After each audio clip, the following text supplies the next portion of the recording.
Extra.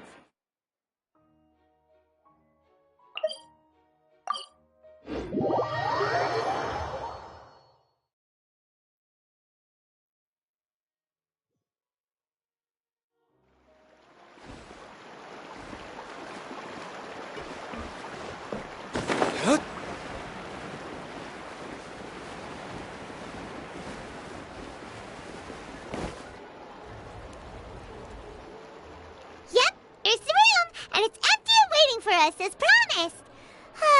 Navia is such a good person. Now that the serial disappearances case has been solved, no one's going to come after us for anything. Even without Silver standing guard, we can just completely relax. Why don't we stay and rest up here for a while? Even machines in Fontaine need to stop and recharge now and then. Oh, come on! This place isn't that bad. Besides, how often do we get to stay in an actual base? Oh, fine. Remember that detective story Paimon read before? Well, the author is about to release a new book, so Paimon wanted to buy it as soon as it came out and have a quiet place to read it.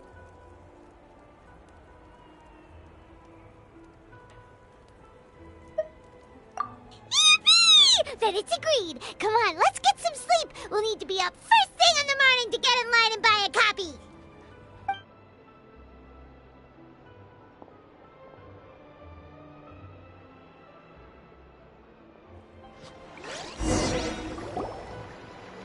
Paimon didn't expect that style at all. Even though it's a detective novel, it's also like a social documentary. Whew. It's actually pretty good. No! Paimon just spends a bit more time sleeping than you, that's all. Excuse me, but do you know if the Traveler and Paimon are lodging here? Huh? Who are you? Paimon doesn't recall seeing you before. Wait, you're not here to give us trouble, are you? A blonde traveler and a chatty little fairy. Phew, looks like I found the place. Good thing I asked the Spina di Rosula. Seems they sent me the right way. Hey, what do you mean by chatty? Paimon's always careful not to talk too much. Most of the time, anyway. It's an honor to meet you both. I was sent from the Palais Mermonia. Monsieur Nourilette wishes to see you. It seems he has something important to discuss in person. Nourilette? He wants to see us again already? Huh. We talked so much the last time we met. Has something happened since? I'm not privy to the details. It would be best if you came to the Palais Mermonia and asked Monsieur Nourilette in person. If you say so, but Paimon has a bad feeling about this. Now that I've delivered the message, I'll take my leave.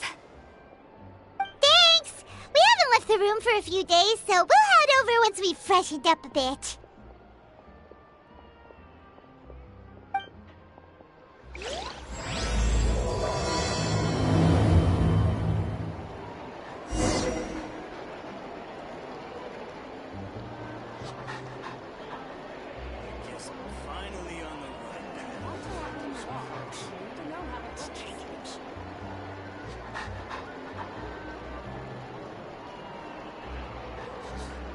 Say what you mean.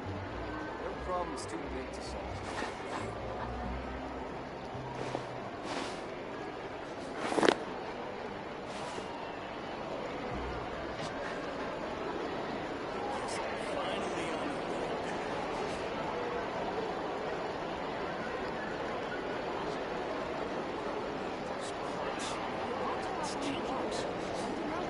We should prepare while we can, then make a preemptive strike against the enemy.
We should prepare while we can, then make a preemptive strike against the enemy.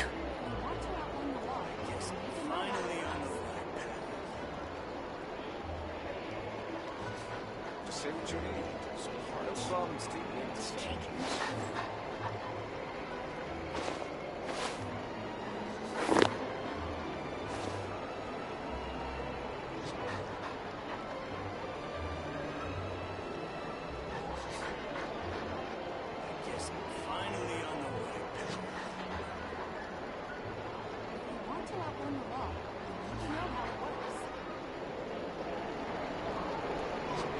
Let's take a moment to rest and plan our next move.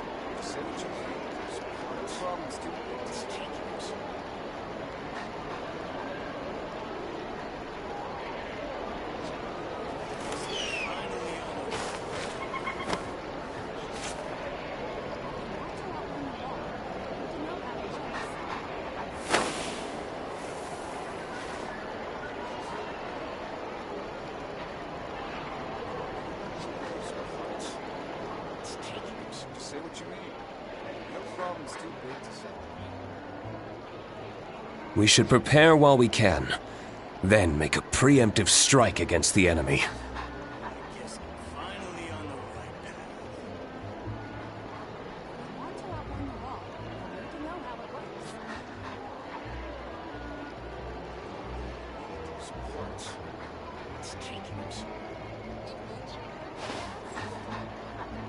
Say what you need. No problem's too big. I guess I'm finally on the right path. If you want to outrun the law, you need to know how it works. Finally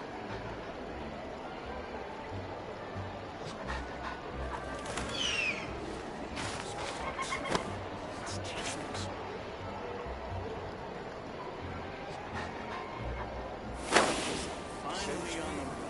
No problem's too big to solve.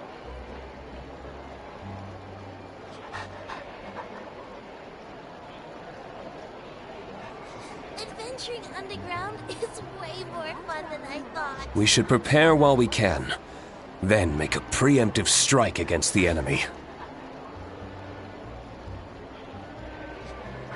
Yes, I'm finally on the right path. Say what you need. No problem's too big to solve.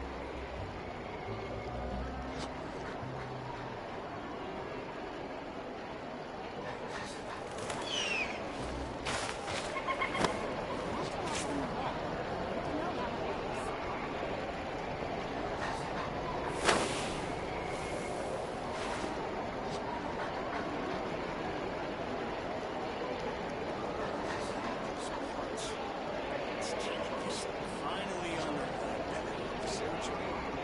No problem's too big to solve. Adventuring underground is way more fun than I thought. If you want to outrun the law, you need to know how it works.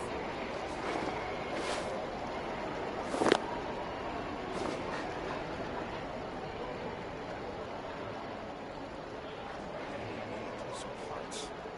It's taking us. Just say what you need. No problem's too big to solve. On the right path. Every course of action has its risks. Be careful. If you want to outrun the law, you need to know how it works.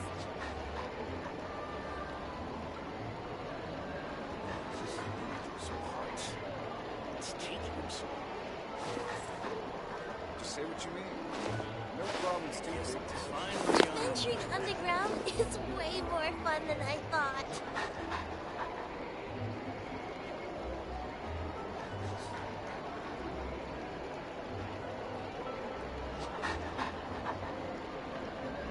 If you want to outrun the law, you need to know how it works.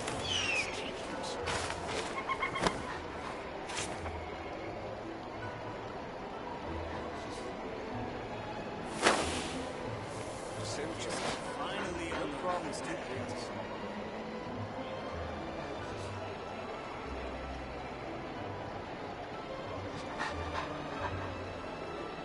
you want to outrun the law, you need to know how it works. It's taking us. Let's take a moment to rest and plan our next move. Adventuring underground is way more fun than I thought. Say what you mean. No problem's too big to solve.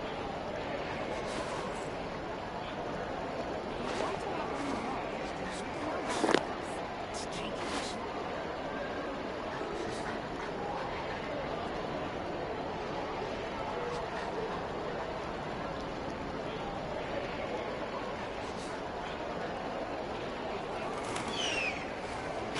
Finally on the no problem's too big to solve.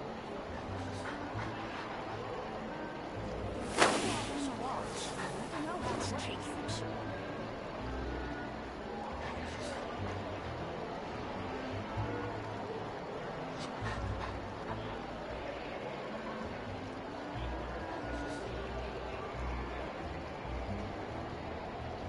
Adventuring underground is way more fun than I thought. Yes, I'm finally on the right path. Once you're out on the wall, Say what you want. No problem's too big to solve.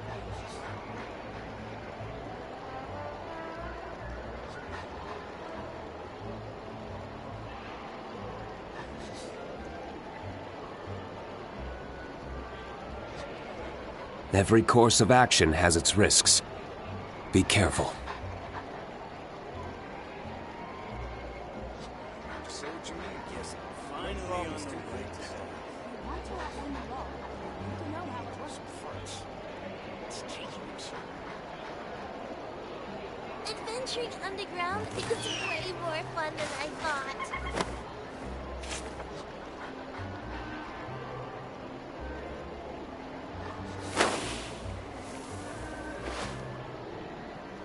I guess I'm finally on the right path. Once you're out on the wall, you need to know how it works. Just say what you mean. No problem's too big to solve. It's taking us.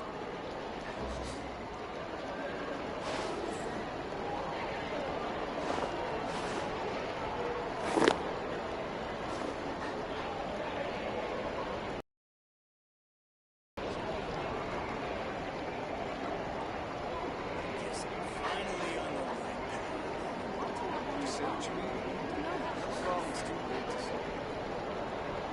Every course of action has its risks. Be careful. Adventuring underground is way more fun than I thought.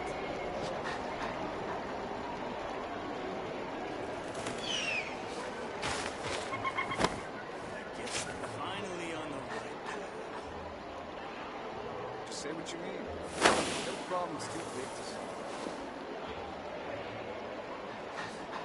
Once you're out on the wall, you need to know how it works. Those parts. It's taking us.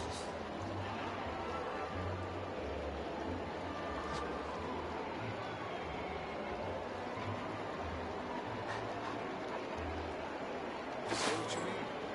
No problem's too big to solve. Finally on the right path. Adventuring underground is way more fun than I thought.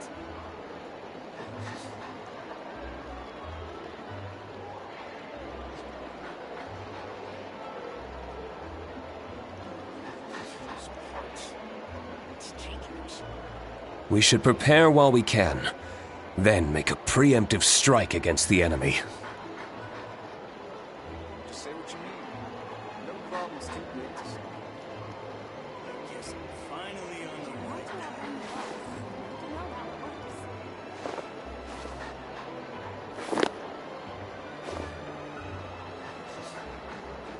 Those parts. It's taking us.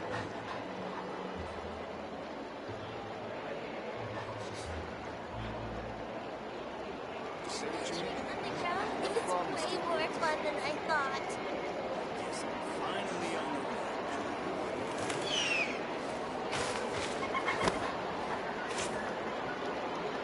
Once you're out on the wall, you need to know how it works. It's taking us.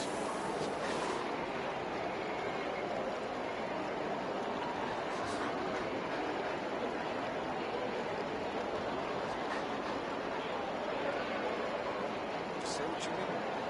No problem's too big to solve.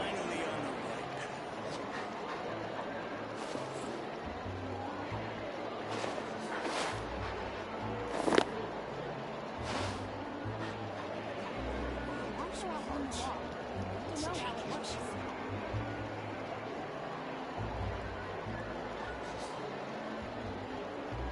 Just say what you mean. No problem's too big to solve. Adventuring underground is way more fun than I thought. I guess I'm finally on the right path. You want to outrun the law. You need to know how it works. It's taking us.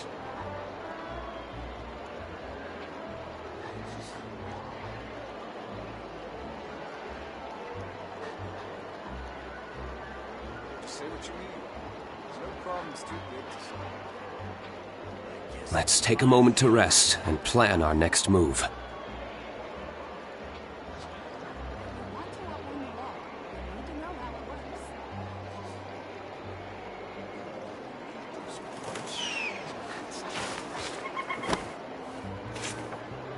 Adventuring underground is way more fun than I thought. Just say what you mean. No problem's too big to solve. I guess I'm finally on the right path. You want to outrun the law. You need to know how it works. It's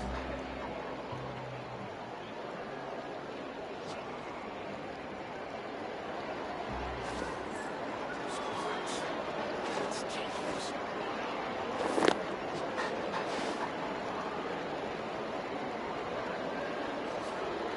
Just say what you mean. I guess I'm finally on the right path. You want to outrun the law. You need to know how it works.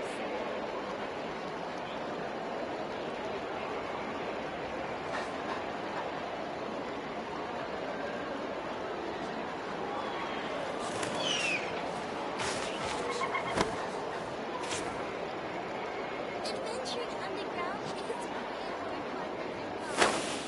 I guess I'm finally on the right path. You want to outrun the law. Just say what you mean. You need to know how it No works. problem's too big to solve.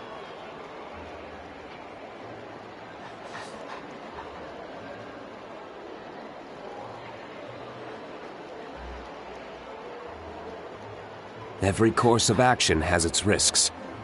Be careful. It's taking us. I guess I'm finally on the right path. Just say what you mean.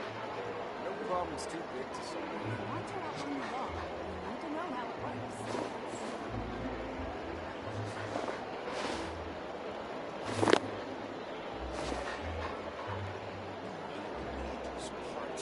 Adventuring underground is way more fun than I thought.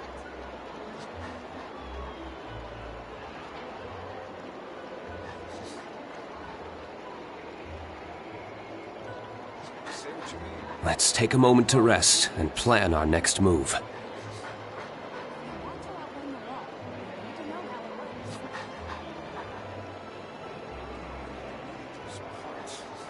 It's taking us finally on the right path.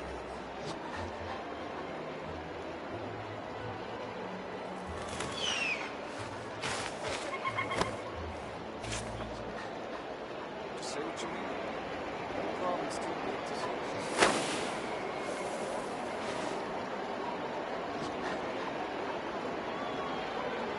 Adventuring underground is way more fun than I thought. Just guess I'm finally on this taking us.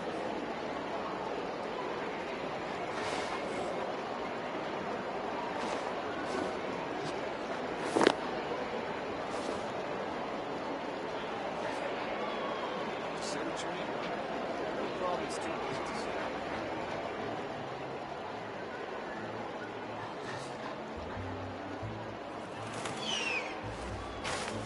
You want to outrun the law. You need to know how it works. I guess I'm finally on the right path. It's taking us.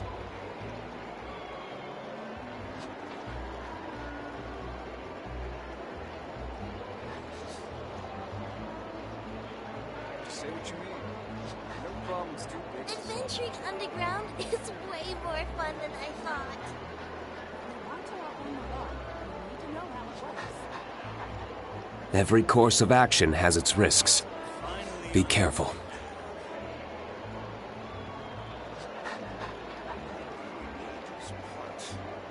It's taking you somewhere.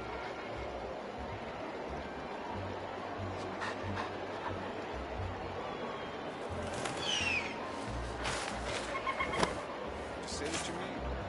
No problem's too big to solve. You want to outrun the law. You need to know how it works.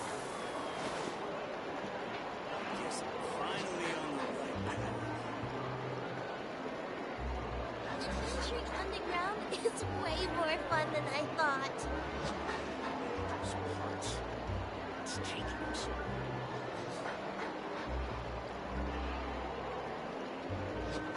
Every course of action has its risks. No problems. Be careful. You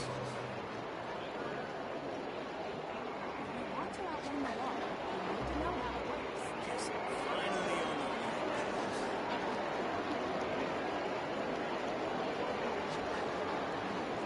Those parts. It's taking you somewhere.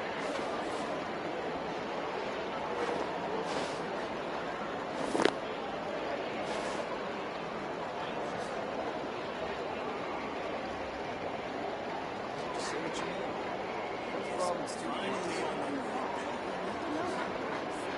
No problems too big to solve. Adventuring underground is way more fun than I thought. Those parts. It's taking you somewhere. Just say what you mean.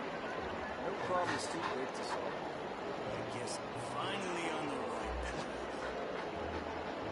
You want to outrun the law. You need to know how it works.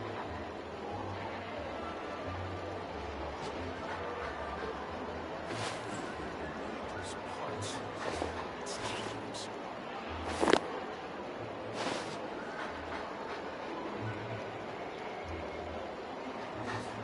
Just say what you mean. No problem's too big to solve. Finally on the right path. You want to outrun the law. You need to know how it works.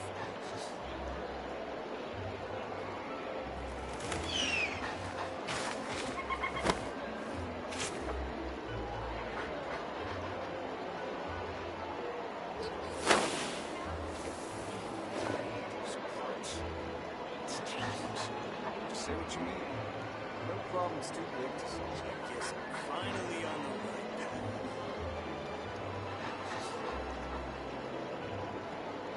You want to outrun the law. You need to know how it works. We should prepare while we can. Then make a preemptive strike against the enemy.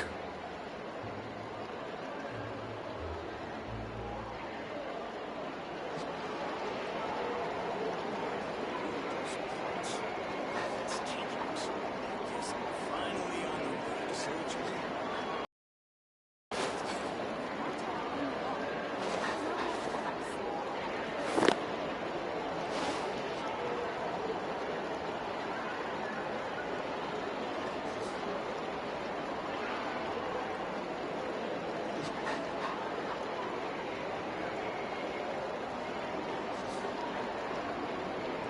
I guess I'm finally on the right path. Those Let's take a moment to rest and plan our next move. Just say what you mean. No problem's too big to solve.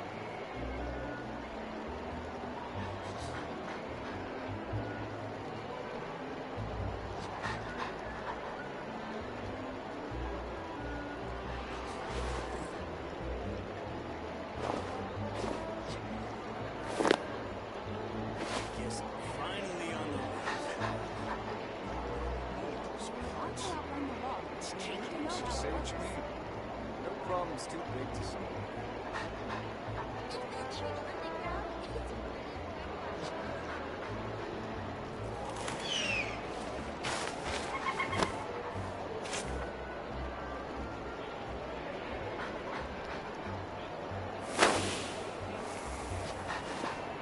I guess I'm finally on the right path. You need to know how It's it works. taking you somewhere. Just say what you mean. No problem's too big to solve.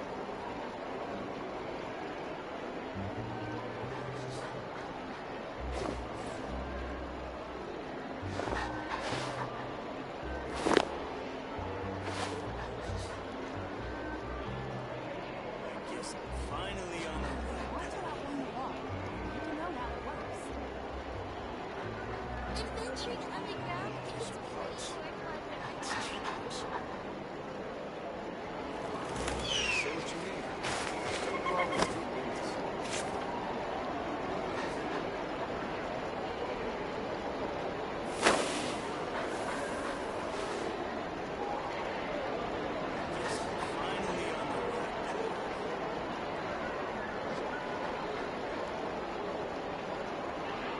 outrun the law. You need to know how it works. It's dangerous. Every course of action has its risks. Be careful. No problems too big to solve. I guess I'm finally on the right path.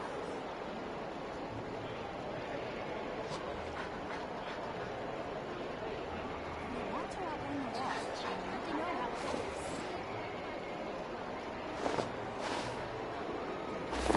Those parts. It's dangerous. Say what you mean. No problems too big to say. Yes, I'm finally on the right path.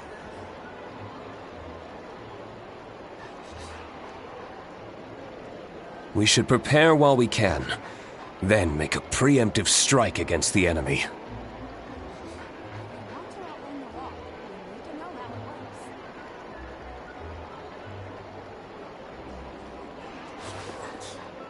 It's dangerous.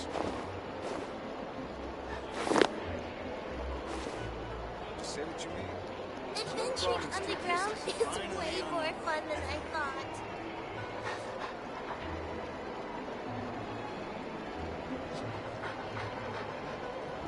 Want to outrun the law. You need to know how it works.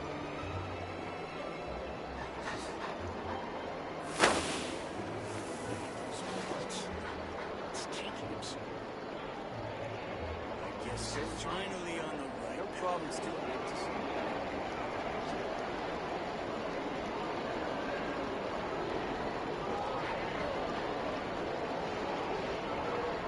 Let's take a moment to rest and plan our next move.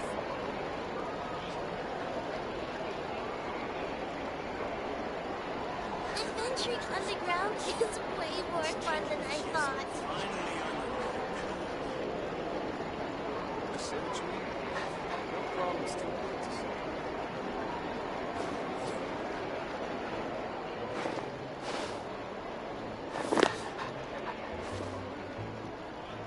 Want to outrun the law. You need to know how it works.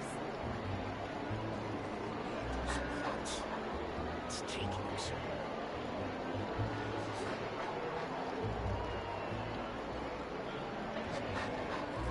Say what you finally on the no problems too big to solve.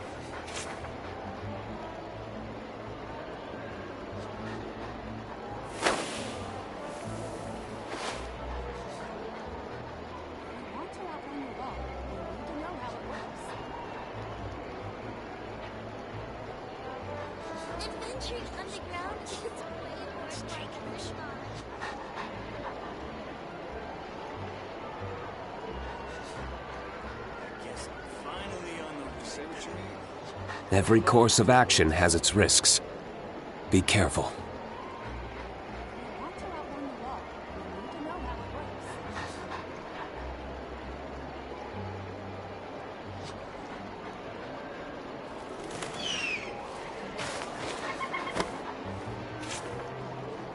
Those parts. It's dangerous. Say what you mean. No problems too big to solve. I guess I'm finally on the right path. Want to outrun the law. You need to know how it works.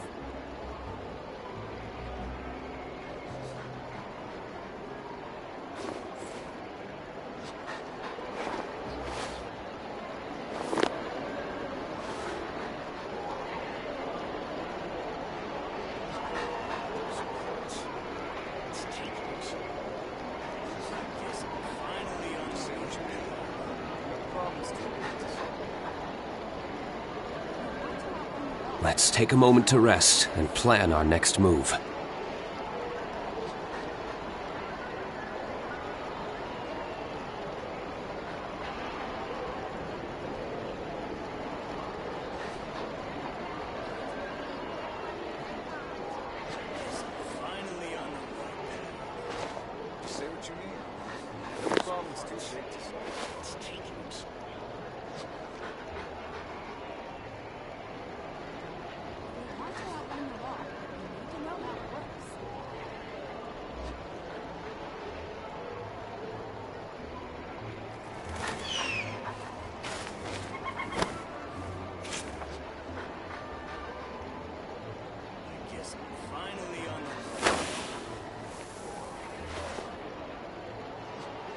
what you mean.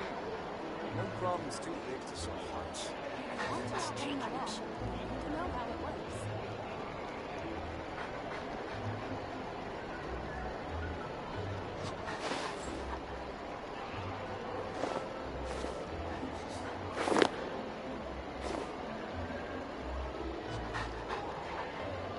I guess I'm finally on the right path.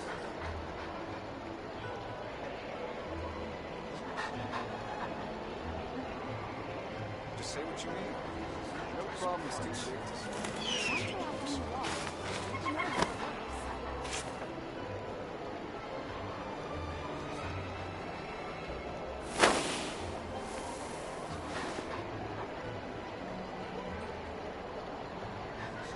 I guess I'm finally on the right path.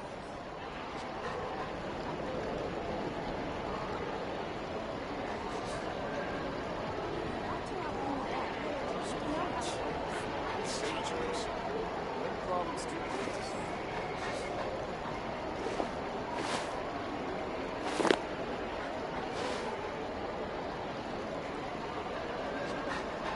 Adventuring underground is way more fun than I thought. I guess I'm finally on the right path.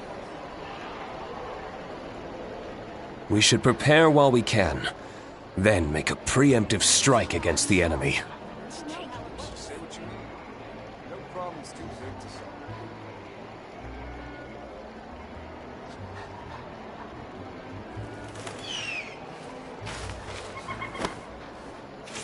I guess I'm finally on the right path.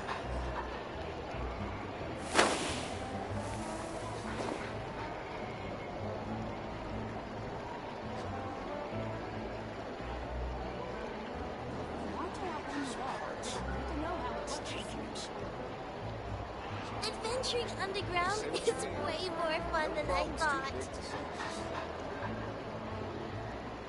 I guess I'm finally on the right path.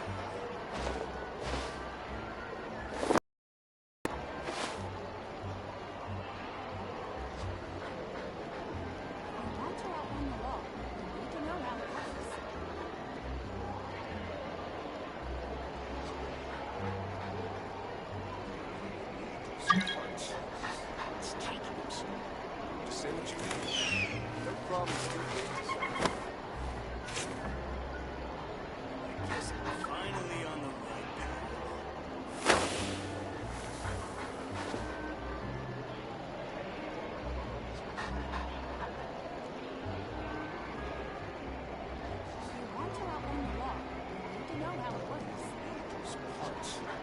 Let's take it. Adventuring underground is way more fun than I thought.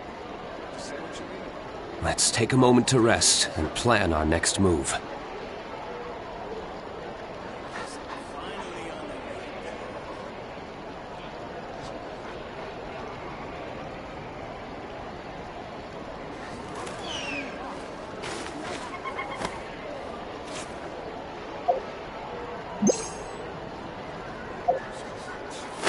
Let's take it.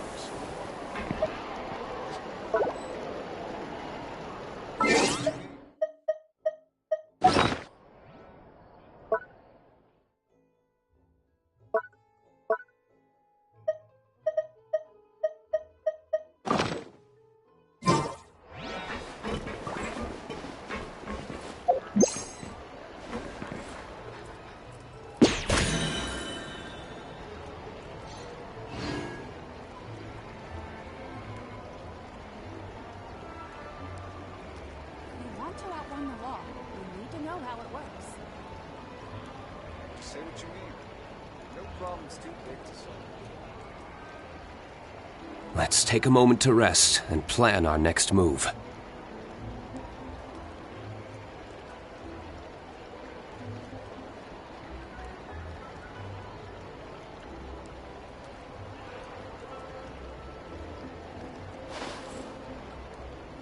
You want to outrun the law, you need Say to know what you how mean. it works. No problem's too big to solve.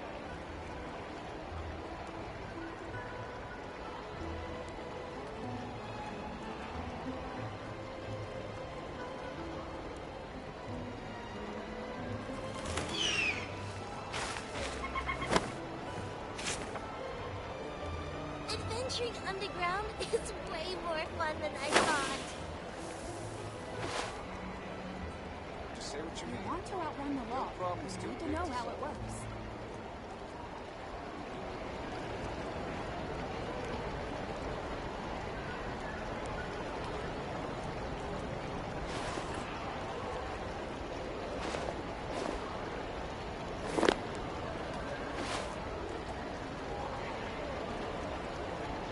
If you want to outrun the law, you need to know how it works. Just say what you mean. No problem, stupid.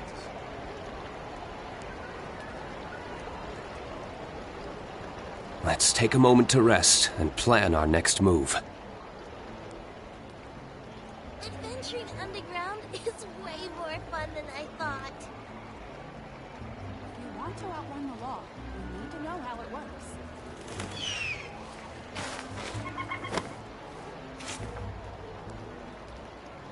Just say what you mean. No problem, stupid.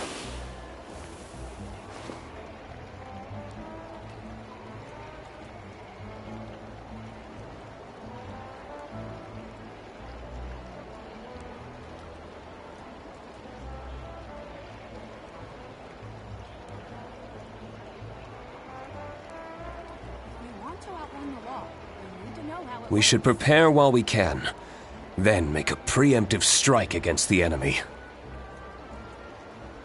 Just say what you mean. No problem, stupid. Adventuring underground is way more fun than I thought.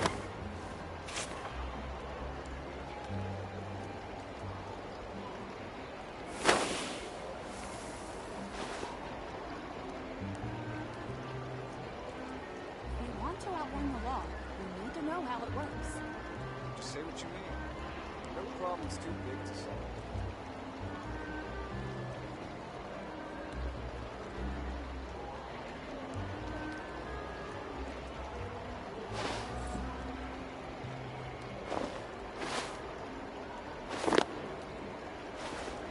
If you want to outrun the law, you need to know how it works. Just say what you mean. No problem, stupid. Adventuring underground is way more Let's fun take a than moment I to thought. rest and plan our next move.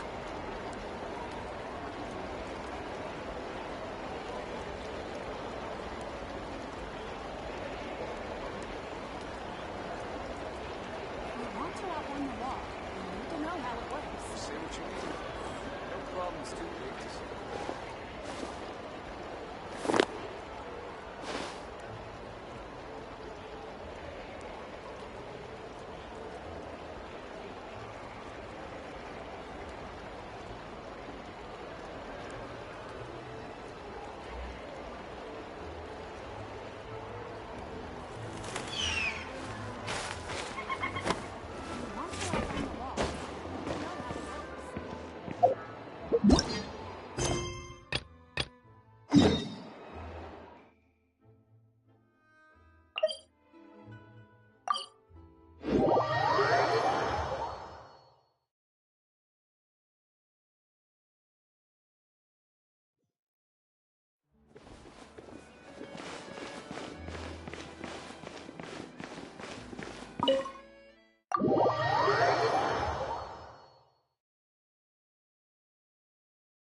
standing there? You daydreaming or thinking something over? Yes, I did send someone to fetch you. But as for what I'd like to discuss next, well, I still have some reservations. Given that we've already made the trip here, you should just tell us. Bet you need us to help you with something, right? I do indeed have something I'd like to ask you to do. However, you should wait until after I tell you the details, then decide for yourselves whether you'd like to help or not. The situation is this. It has come to my attention that the Snezhnayan harbinger known as the Knave wants a diplomatic meeting with you, correct? I heard that she was originally from Fontaine, but for her to suddenly arrive here and abruptly request such a meeting like this, I sincerely advise you to refuse her invitation outright. I'm sure you're aware that her purpose is most likely related to Child's recent predicament. We convicted one of the Snezhnayan harbingers in a court of law, but we have yet to provide any form of detailed report on the matter. This does indeed provide an opportunity for Snezhnaya to put pressure on us. I believe we should adopt an evasive stance until we can provide a proper explanation and have a preliminary plan on how to deal with the matter. No, we shouldn't. I think we should agree to the meeting. Oh? Well, you see, we are the ones that owe an explanation. If we keep putting off the meeting, it could easily result in the problem escalating, right? It's like a fight between two friends. If they don't agree to see each other and talk in person, isn't it possible that the friendship could end entirely? Though diplomatic relations between Fontaine and Snezhnaya could be considered as friendly, it is only superficially so. You wouldn't go so far as to say that our nations are friends, as you did in your example. It was just an analogy. An analogy, okay? Moreover, even if we were to talk in person, if we don't have sufficient information prepared, it is quite possible the result wouldn't be restored relations, but a complete falling out. I don't think we should overthink those possibilities yet. Even if the logic of the divine is not immediately apparent, its wisdom will only be revealed with time. Besides, you'll be at the meeting. If any problems do pop up, you'll have no problem navigating them. I must clarify that interacting and communicating with people outside of court is not my cup of tea. It seems you think too much of me. But more importantly, when did I agree to join the meeting with you? You mean you won't come? No, that won't do. I can't go to the meeting alone. You have to accompany me. I must take you with me. Lady Farina, could there be something else regarding this matter that is being kept from me? No, not at all. Look, I am the Hydro-Archon of Fontaine, Focalor, the god of justice who is loved and adored by many. So I only hope that justice will be served in this matter. Don't overthink it. I'll go find someone to arrange the meeting.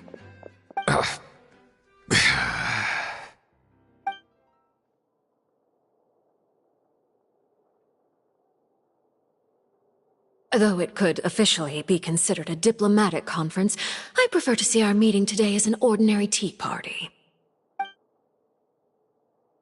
I assume you see it the same way, Miss Farina?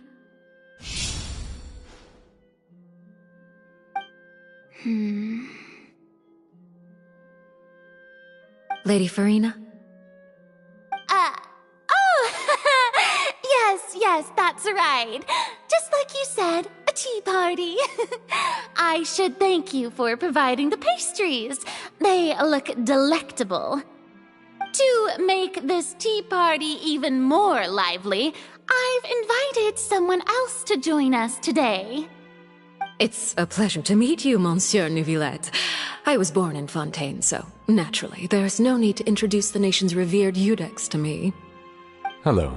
The pleasure is also mine. First, I would like to thank the two of you.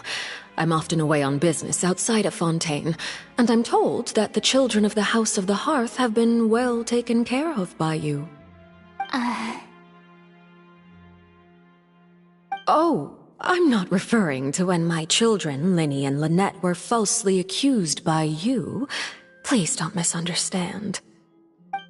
The children of the House of the Hearth are often misunderstood, perhaps due to the reputation of the Fatui. There's no getting around that. All I meant to say is that Fontaine has been stable in recent years. The people are well off and the children lead happy, fulfilled lives. That is something truly worth cherishing, and no one wishes to disrupt such peace. Now then, you have come regarding the matter of child, correct? Well, yes. It appears the ever-busy Iudex Neuvillette doesn't wish to waste time with diplomatic pleasantries, and hopes that we can get straight to the point of our talk. Yes, as you surmised, understanding Child's situation is indeed one of the goals of this trip. As we are both diplomats from Snezhnaya as well as Fatui harbingers, Child and I have always been colleagues. Were anything to happen in Fontaine, each of us would serve as the other's attorney to resolve the issue. So now, in my capacity as his attorney, I request that Child be turned over to Snezhnaya. We have a responsibility to cooperate with Fontaine and resolve what has happened to him together. The rules governing attorneys only apply before a trial has concluded. Since a verdict has already been rendered, we see the case as settled. I apologize for being unable to grant your request. An outright refusal. Very well. I respect all the rules of Fontaine's courts, just as I respect you as Chief Justice. Okay, why don't we back up a step? You don't need to transfer Child to us. I only request to enter the fortress of Meripede to see Child and confirm his condition. It's not like you couldn't even manage to fulfill a simple request like that. Right, Miss Farina? About that. The fortress of Meripede has always been completely autonomous. Even we have no authority to interfere there, and diplomatic issues do not suffice as an excuse. However, if you absolutely must confirm the situation of the Harbinger, I have a proposal.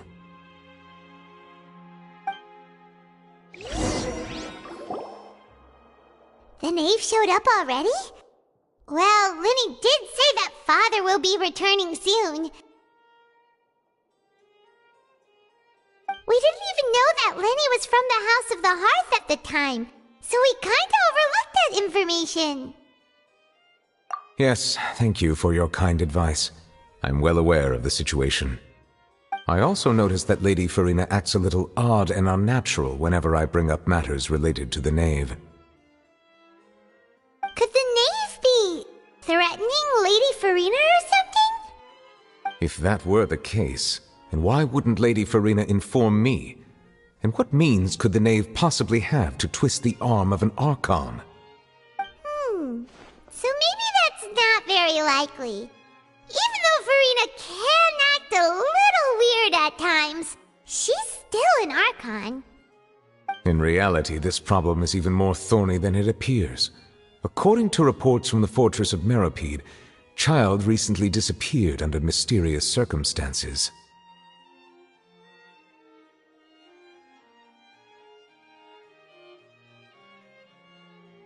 The details are still unclear. We cannot rule out an escape, but there have also been no reports of him outside of the fortress of Meripede. Special guards oversee the fortress, and its internal systems are extensive. Combined with the special characteristics of the surrounding terrain, an escape should not be possible. I suspect that there's something else behind Child's disappearance. I was only willing to share this information with you because you are friends of Child, and it is my duty to see justice done. So this is what you wanted to see us about before. Yes. I would like you to go to the Fortress of Meropide and investigate Child's disappearance. This was my proposal during our meeting with the Knave.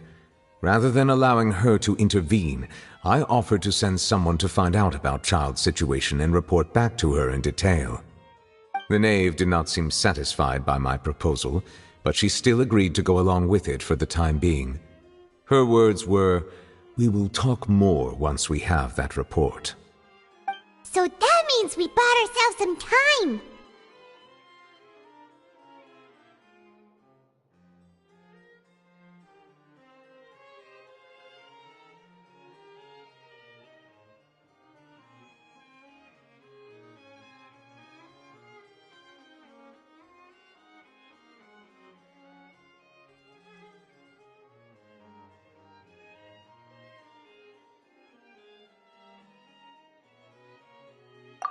Firstly, you're already acquainted with Child. Your eyes may discern relevant details there that others would miss. And secondly, is the nature of the Fortress of Meropide. Isn't it just Fontaine's prison? I would not define it so crudely. The Fortress of Meropide is not affiliated with the court system of Fontaine on paper. It has always existed as an autonomous entity. Early in Fontaine's history, criminals were punished with exile, not imprisonment. Even today, sentences against convicted criminals still include exile, just as before. The Fortress of Meropide may seem like a prison, but it should in fact be regarded as a gathering place for exiles. All we do is dispatch guards to keep watch and help maintain security, but we have no right to get involved with any other matters. Although I do have a personal relationship with the administrator there, neither myself nor the courts have the right to be directly involved with the investigation, no matter how serious the grounds. Oh, Paimon gets it now. That's why you need us to conduct our own investigation as a third party, right? Correct. I will arrange false charges against you so that you may secretly investigate inside the fortress during your detention. This will save us a lot of unnecessary trouble. So, are you two willing to accept my proposal? Yeah, no matter how you look at it, it seems we're the best choice. Alright, we hereby accept this difficult task. Reluctantly. You two have my sincere thanks. This matter is of critical importance to Fontaine's current situation. Also, I hope that both of you can keep this operation a secret. We will rendezvous at the Fortress of Meropide's entrance on Erinius once you've prepared yourselves. I will arrange for someone to take you inside. Prepared ourselves? Is there something we need to prepare? Perhaps you could enjoy a good meal and have a nice bath. I'm afraid that living conditions inside the fortress are nothing like those on the outside world. Oh, right! Even though we'll be there on trumped-up charges, we'll be in prison for real. On second thought, is it too late to back out? Please do not worry. Since you are sacrificing both your time and quality of life for the sake of delivering this report, you will be compensated according to the highest standards permitted to legal staff, regardless of the outcome. Now that's more like it! Come on, traveler, let's go eat the best meal we can find! We'll eat so much that we won't need to eat another meal for a whole month! You're a treat! Are you leaving now? In that case, please take this cake as a token of my personal gratitude.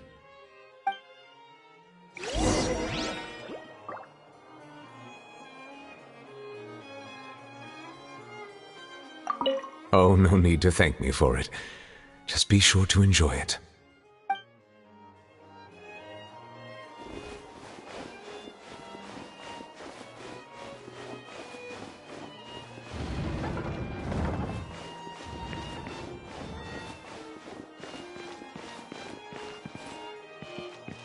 These newcomers are full of enthusiasm. External relations was definitely...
I have to keep an eye on the deployment of guards at all times.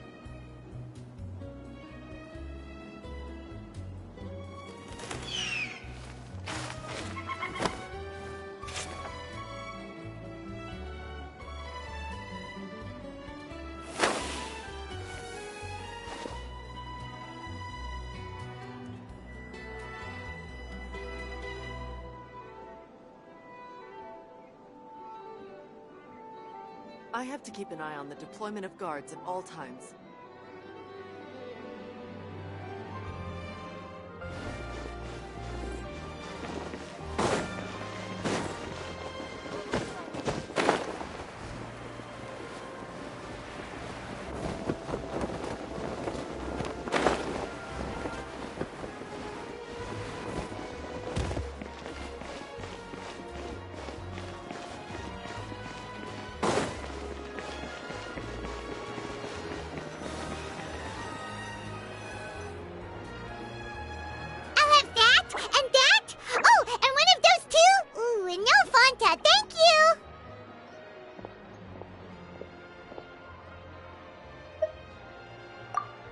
Was pretty good.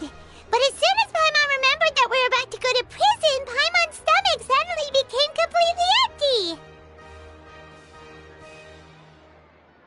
Now that Paimon thinks about it, we've always been super careful ever since we arrived in Fontaine, just to avoid breaking any strange laws here.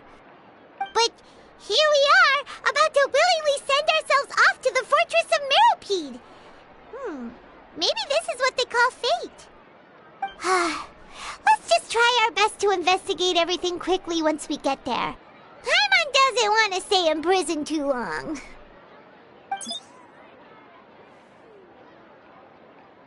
Oh, what is that I hear? Is it the taste of a breaking story?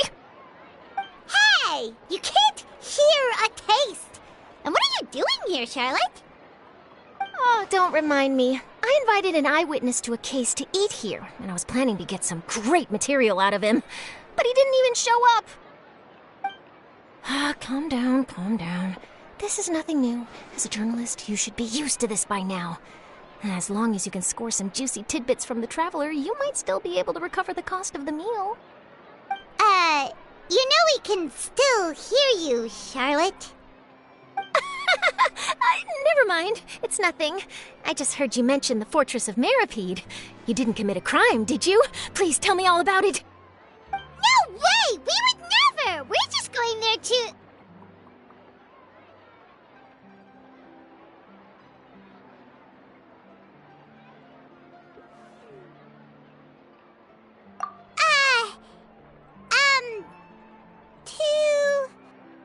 Oh no, Paimon almost forgot that Neverlet told us to keep it a secret!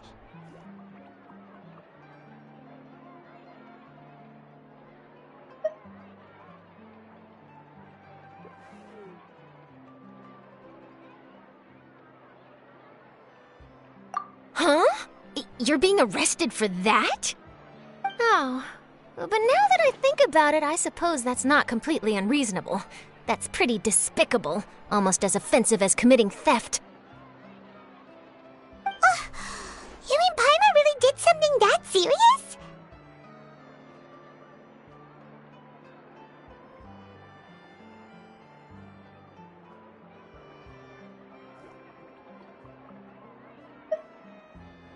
Sorry, Paimon really messed up. Well, in that case, it's nothing particularly newsworthy after all. Oh, how disappointing. All right, there's still a chance. Since you're going to be at the Fortress of Meripede, would you be willing to help me gather some material for a story? About that, Paimon doesn't think we'll have any time. Oh, it's nothing difficult. All you have to do is think of a way to get some time face-to-face with the warden of the fortress. He was awarded the honorary title of Duke in Fontaine. Sounds really cool, huh? Only those who have made significant contributions to the nation have been conferred this title. It's incredibly rare. On top of that, the Fortress of Meripede has never been under the jurisdiction of the courts. Practically nobody, including journalists like me, knows anything about the person in charge there. Oh, if I could write an exclusive article about him, I bet it would sell a boatload of papers. You make it sound easy, but it really depends. Of course, I wouldn't ask you to do it for free, so this meal is on me. All right, you got a deal. We'll do anything you want. Then it's settled. The food should be here any second, right? Huh? Wait, just how much did you order?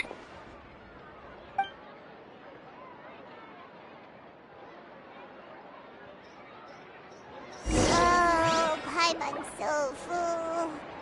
Well, guess we have nothing to regret now, so let's get going. Wait. Paimon just said something really ominous, didn't she? The tea here just keeps getting... I had no idea you could eat so much. That didn't go according to plan. Please, please, don't forget about the material for my news article.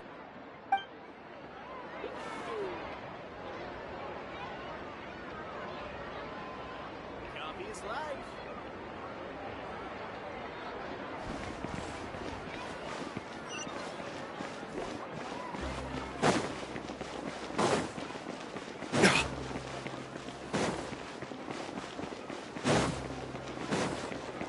There's no point worrying about the future. Face the rock.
You have come just as promised.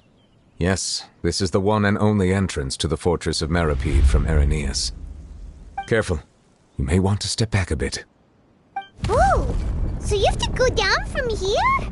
Is the prison underwater?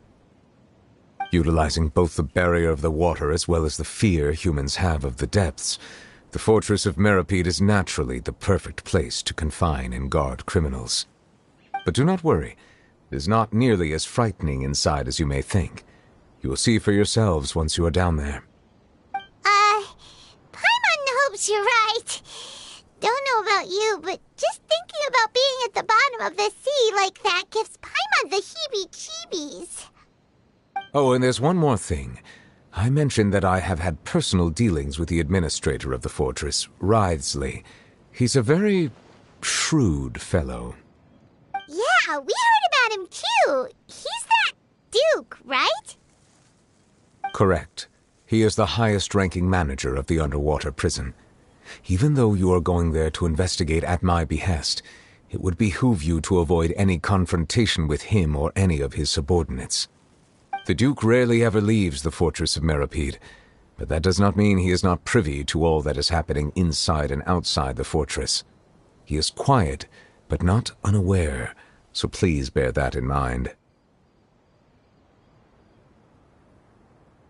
All right, that's about all the time that we have to talk privately.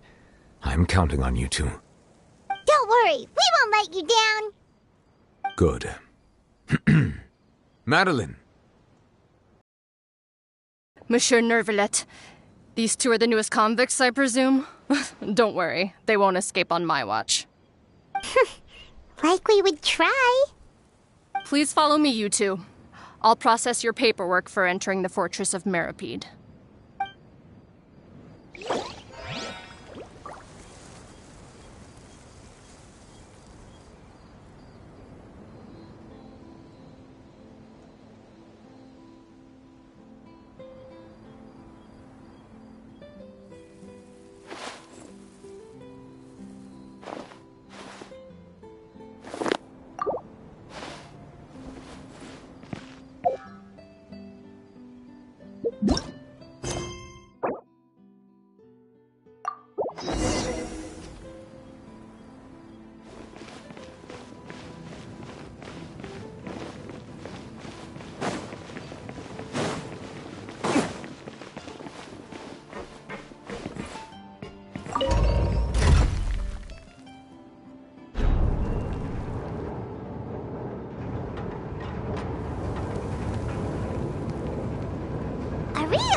Underwater now? Huh. So this is what it feels like to be a criminal in Fontaine. You two seem to be taking this pretty well. It's rare to see convicts in such a good mood.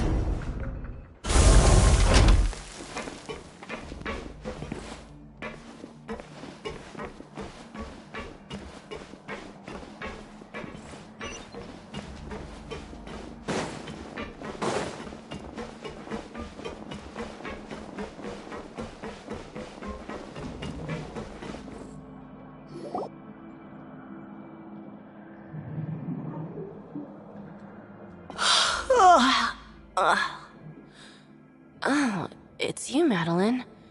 Why'd they make you make the trip down here today? Monsieur Nervalet personally requested I escort these two convicts. I suppose he was concerned others might not be up to the task.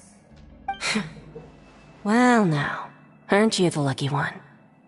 Must be nice to be on good terms with the big shots like the Chief Justice. The only people I get to see every day are the new inmates. Well, have you tried service with a smile? Who knows, it might help your professional reputation. Yeah, right. As if. Every criminal comes through here looking miserable. How can I smile with such a toxic work environment? And even if I did smile at them, the convicts would probably just think that I'm some freak getting some kind of twisted enjoyment from their pain. Oh, she's got a point. Well, I've finished transferring you. You two will register here, and Marette will guide you through the remaining procedures. Yep, I'll take it from here. You head on back to that bright and sunny world above. Okay, let me see. You are the Traveler and Paimon, correct? That would be us! Let me confirm your charges and sentence. Let's see. You two are charged with eating a cake specially prepared for the Archon by a Snezhnayan envoy without the Archon's permission, thereby incapacitating the political center of Fontaine for a brief period. Sentence: 45 days? Huh? Wait, you mean the cake that Nervalet gave us was... Just looking at the charges, it seems you two are capable of causing some serious trouble. And considering how fond Lady Furina is of sweets, this crime is tantamount to trying to assassinate the Hydro Archon herself.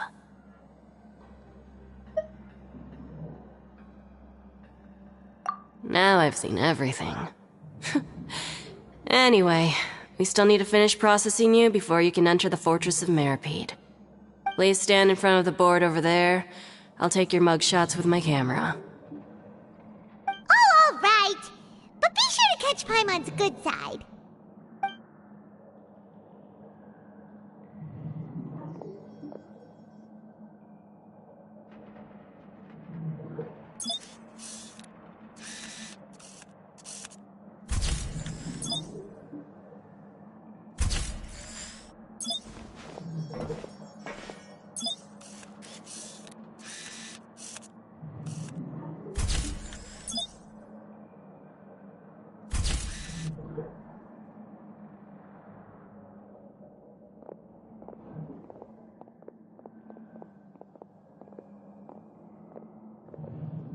And we're done. Thank you for your cooperation. Next, someone will be along to guide you inside the fortress. Please be sure to cherish this opportunity for rebirth. Huh? Rebirth? Isn't that a little much? We're only gonna be here for 45 days! You two are the new inmates, right? Follow me. Oh, okay! Paimon is Paimon and this is the Traveler! Save it. Not like I'll remember your names. Move it.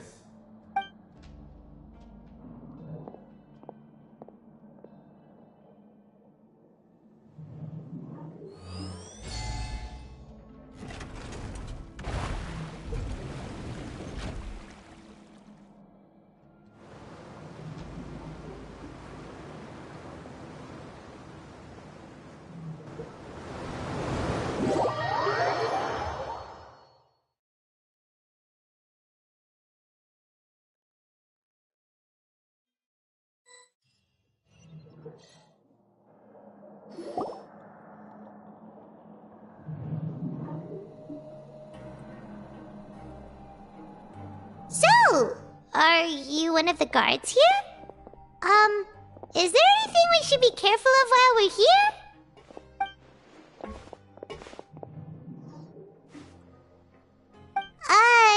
Did Paimon already ask something she wasn't supposed to? Why should I tell you anything? What's in it for me?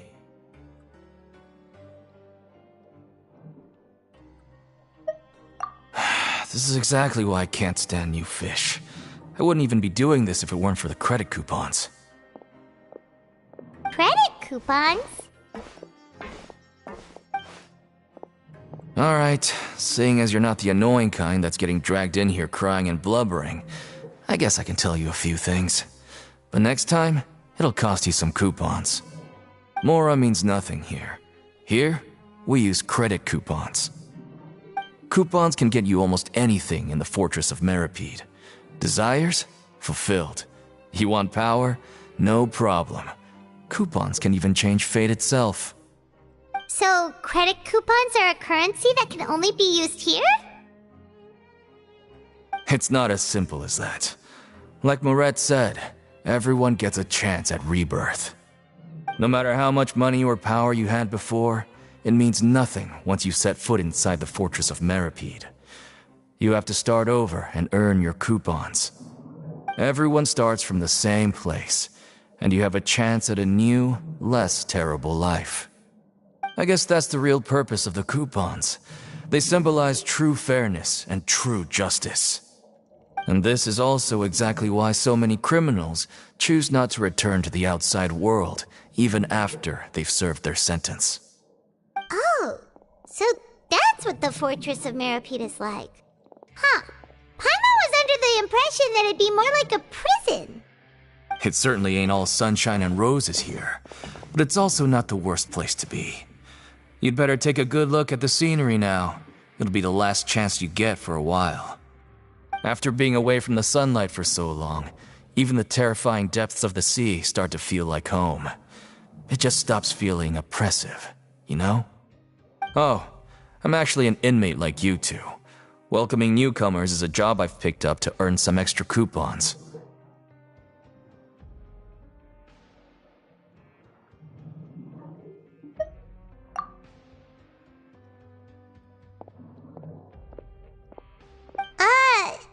Why aren't you answering us again? I've told you enough for free. Any more info is gonna cost you. So all you care about is Mora! Wait, no. Coupons? Almost there. It's down through here. Your turn to give it a try.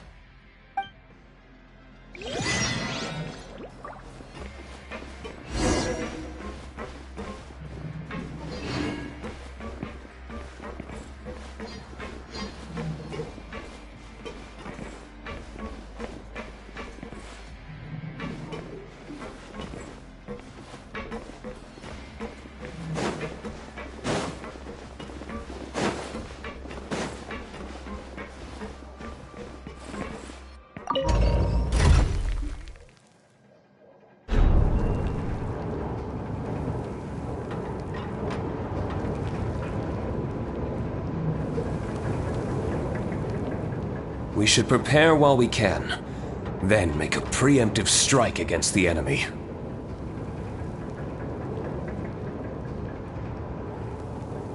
So, we're going even deeper now? Just how deep down are we? Like a metaphor for your previous life, isn't it? Our lives weren't that bad.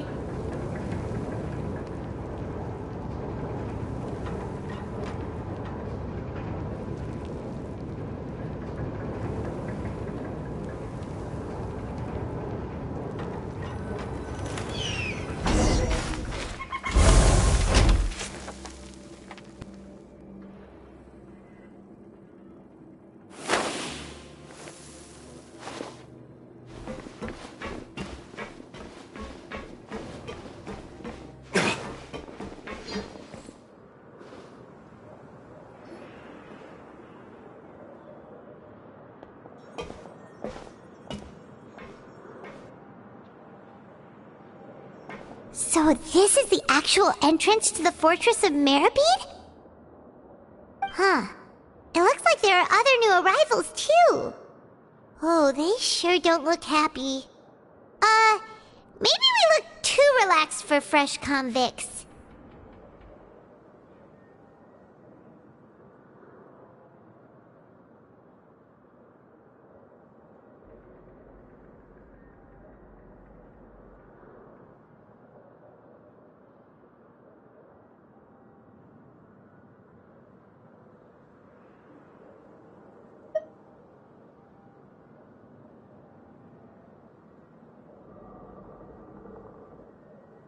Oh, right.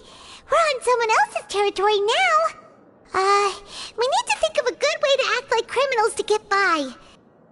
If we're discovered, even Neuvillette might not be able to rescue us.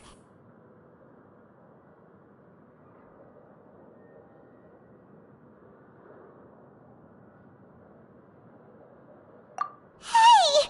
Don't scare Paimon! Oh, Paimon's not ready for all this. Look, I don't really know you, and I have no idea what kind of crime you committed, but you wouldn't have happened to anger someone important, did you? Someone important? Paimon doesn't think so. Wait, why are you suddenly trying to talk to us now? Now's not the time to worry about that. Anyway, it's over there, so you just go on over there by yourselves. I've done my job, so good luck. What was that all about? Wait a second. Are there usually so many garter mechs around here? They're already onto us? Prisoners numbers 7459 and 7560. Welcome. Oh, no need to be anxious. These Gardamex aren't here to attack you. In fact, they're here as your honor guard. When I heard that you were friends of Monsieur Neuvillette, I had the Gardamex come and wait in formation. Wait, you know about our connection with Neuvillette? The seafloor isn't as cut off from the world as you might imagine. However, I'm afraid that I know nothing more than that you are friends of the Udex. And as you can see, committing a crime means being sentenced here, even if you're friends with the Chief Justice. Quite fair.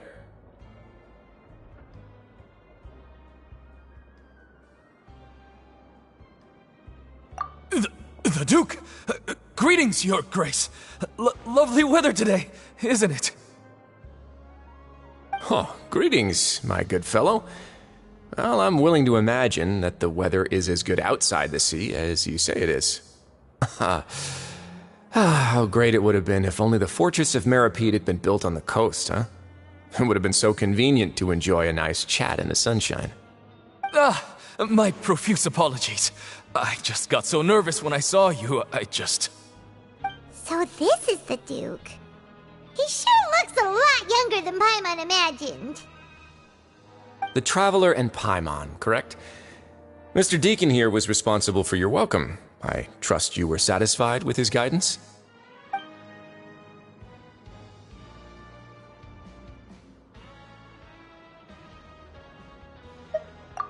Outstanding.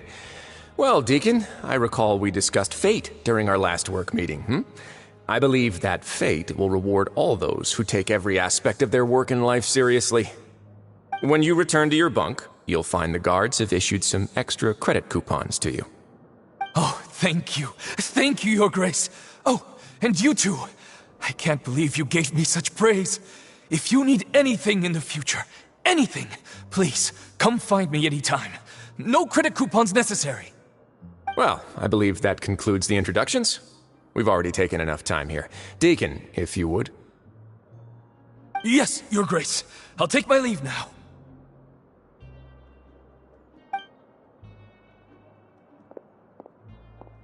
Please, follow me. To make you feel more welcome, I'll show you around the various facilities of the Fortress of Meripede. I hope it'll help you adjust to life here. He's going to personally give us a cure? Huh. Paimon can't figure out what this guy's thinking at all. No wonder Charlotte's so interested in him. He's one of those mysterious types. Alright, let's keep up with him.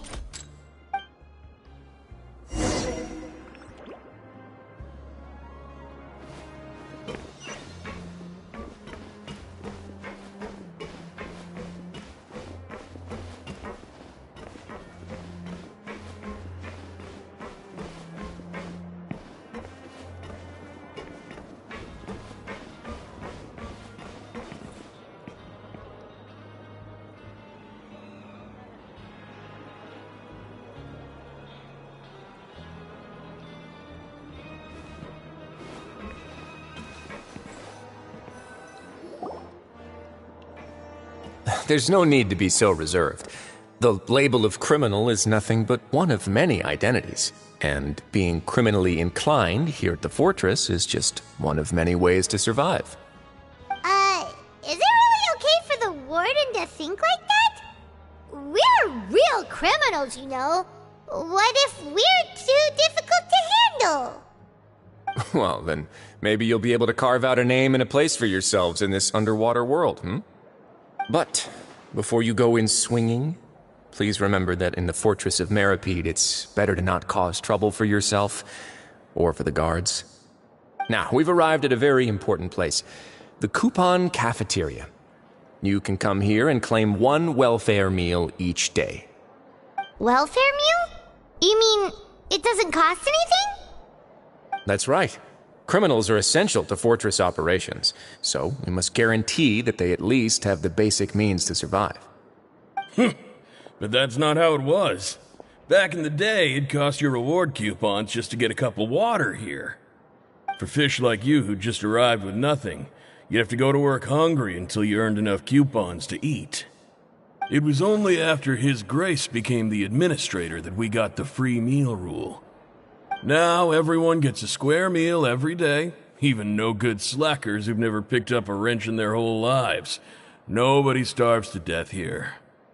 In the Fortress of Meripede, credit coupons are the only currency, and everything must be purchased. In some sense, you could say using the coupons is a form of trade. But trade is always conducted by people. So if we want trade here to prosper, we need everyone to work hard and live their lives. If nobody could even afford a meal, then the whole fortress would be up in arms. And that would only make things more difficult for me. So, rather than saying that we're giving everyone a free meal here, you should say that everyone's hard work has improved the living conditions in the Fortress of Meripede. Your Grace's reasoning is correct, but what I said is also true. Whatever the case, hard work is rewarded here. You'd be hard-pressed to find anywhere else as fair and reasonable. Right! Paimon sees your point. By that logic, this place doesn't seem so bad after all. Oh, wait, no. We shouldn't drop our guard so quickly. But it seems the inmates really respect the Duke because of his attitude, right? We should still try to verify the truth with our own eyes. Let's continue this way.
This place is known as the Pancration Ring.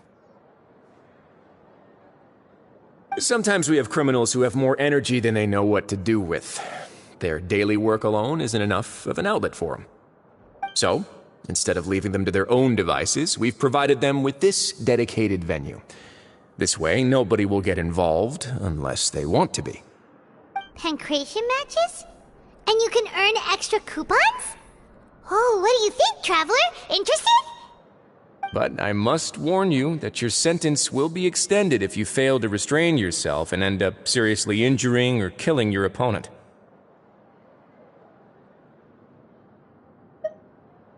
So, did you set this place up too? No, actually.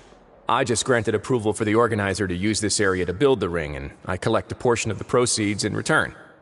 Of course, the fees are also quite useful. Oh. Do you mind if we ask what they're used for? Sure. Ensuring personal safety, maintaining the arena, and resolving any conflicts that arise. Why?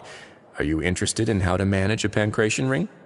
Oh, no. Paimon was just wondering if that's how you paid for everyone's welfare meals. A reasonable guess. I see you have a talent for entrepreneurship. Oh, you hear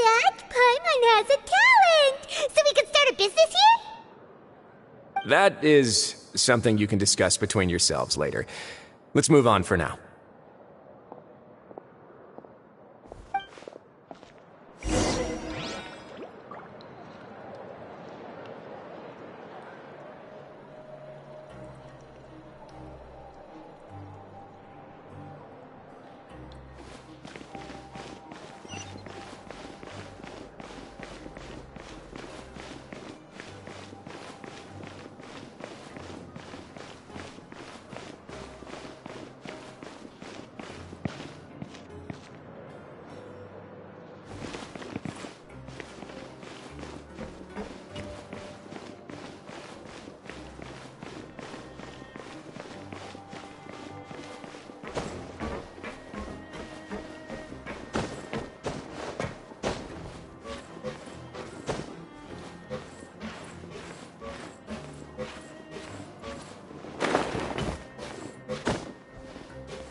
Your Grace.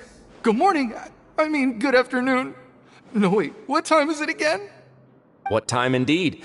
Time waits for no one, so it's best to keep an eye on it. My apologies, Your Grace. Jeez, that guy's so nervous he almost forgot to breathe. Sorry, forgive my manners. These are the dormitories, which is where inmates sleep. The guards will inform you where your bunk is later. In the Fortress of Meripede, criminals usually spend most of their time in either the production zone or the sleeping areas. The production zone? What does it produce? Is that where we'll be working? Not necessarily. Though working in the production zone is the most reliable way to earn credit coupons, if you have other skills, you can skip your shifts to earn them in other ways. Wow. Wait, you're the manager of this place, and you're just telling us to our faces that it's okay to skip work? The fact that the Fortress of Meripede has continued operating completely autonomously is proof enough that most people are willing to work honestly and earn a stable income. As for what we produce, many of the clockwork machines seen all over Fontaine originate from our workshop. Therefore, the Fortress of Meripede is not only a place where criminals serve their sentences, but also a giant machine factory. There's no need for me to get into specifics about the production process now. You'll experience it all firsthand when you report for work tomorrow. Let's move on. The tour continues over this way.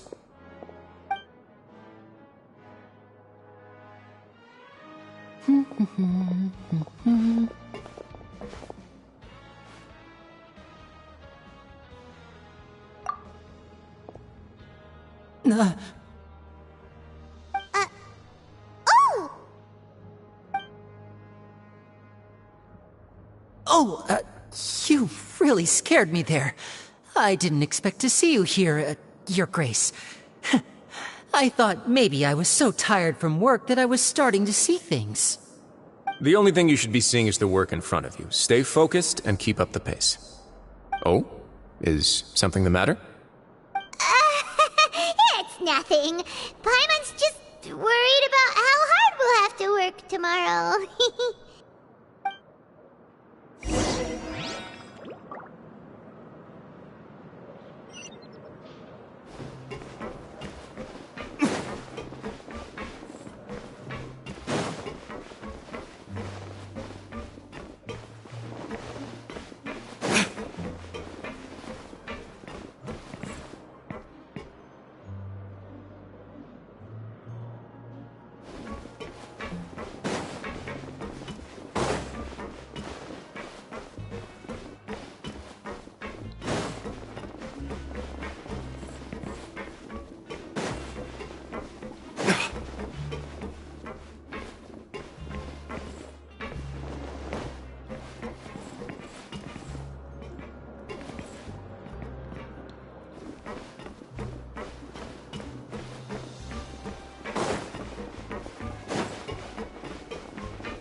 Your Grace?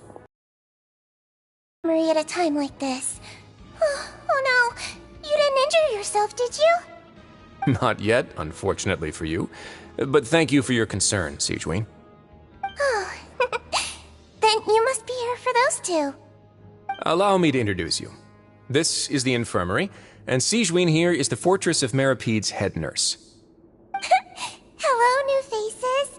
They call me the head nurse, but I actually handle all the nurse-related work all by myself down here. Since you seem to have some rare downtime with no patients, perhaps you could find the time to join us for dinner?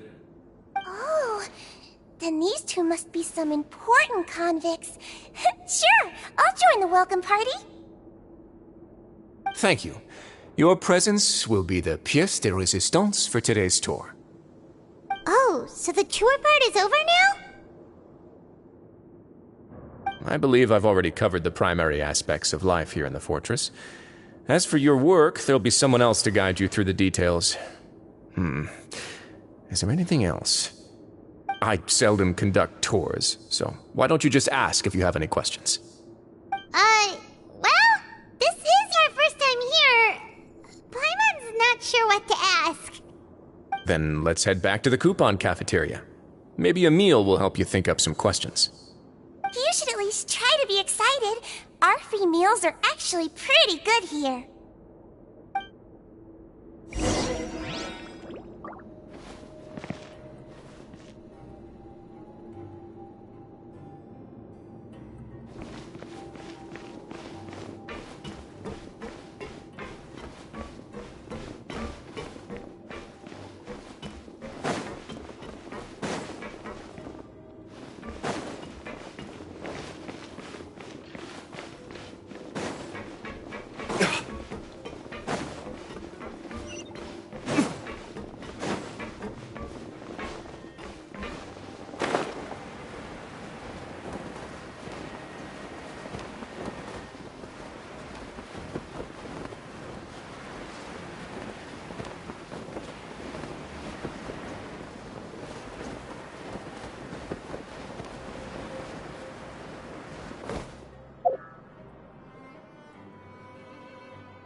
What do you think of the food?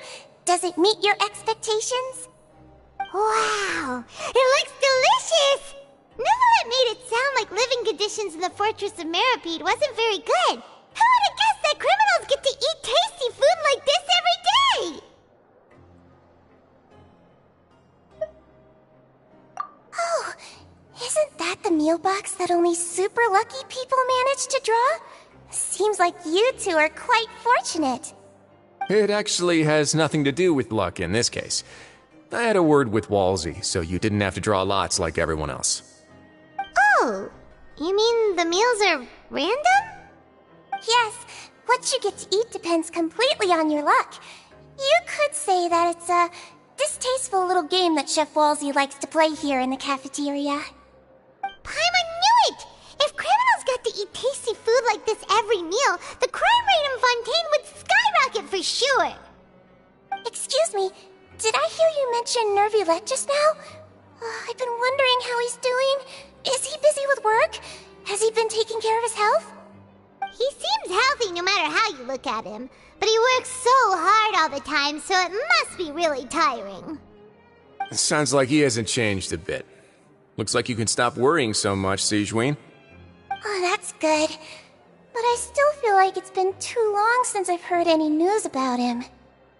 No news is good news. Maybe next time I've got something to discuss with him, I can invite you to accompany us. But isn't the Fortress of Meropede independent from Fontaine's court system? Why have to discuss? Well, we provide all kinds of mechanical products for official use, and some essential goods have to be obtained from the overworld, so we naturally have to stay in touch about this and that. Monsieur Neuvillett's character is unimpeachable. No matter the question, you can discuss it openly and freely with him. Talking with him feels quite effortless. In light of that, I am quite willing to go out of my way to show respect and accommodate him. In fact, right now, I'm treating you two as guests invited by Monsieur Neuvillette. But unfortunately, I can only do so until the end of this meal. After this, you two will just be inmates here.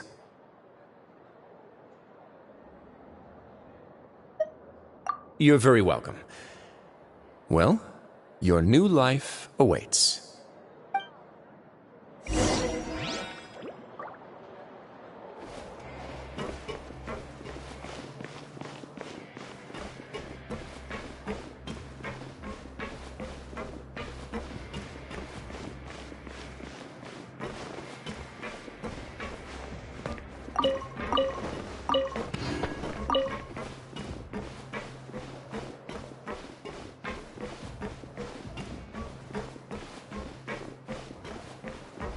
What should we do for our next?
Every course of action has its risks. Be careful.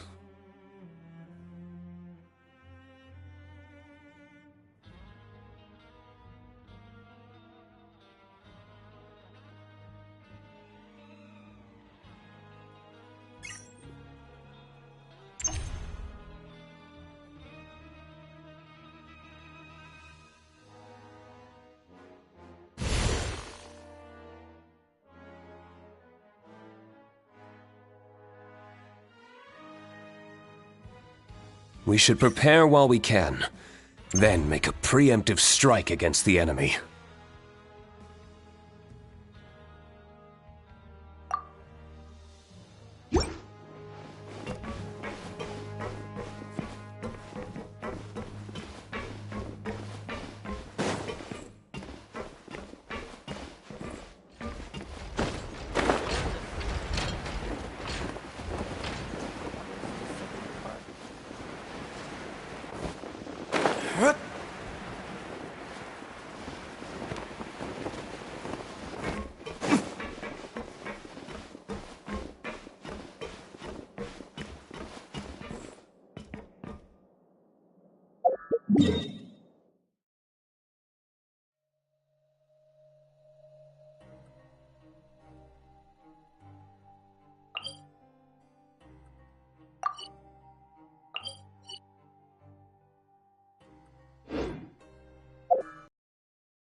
Let's take a moment to rest and plan our next move.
Traveler in Paimon, right?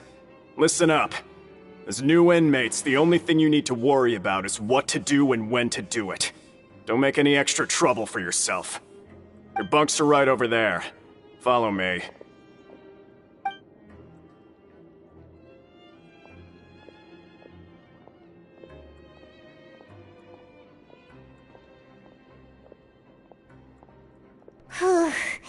So this is where we'll be sleeping from now on.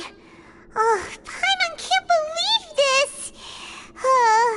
The days of staying home and reading detective stories are like a dream now. By the way, Traveler, we saw a lot of things worth investigating just now. Even though the Duke didn't say it too directly, judging from what he said at the end, it seems that he was only welcoming because we know Neuvillette. We are criminals, and Paimon did eat that cake, but we're actually here to help Neuvillette. Is it possible that he knows we're here on a mission? Or is Paimon overthinking things?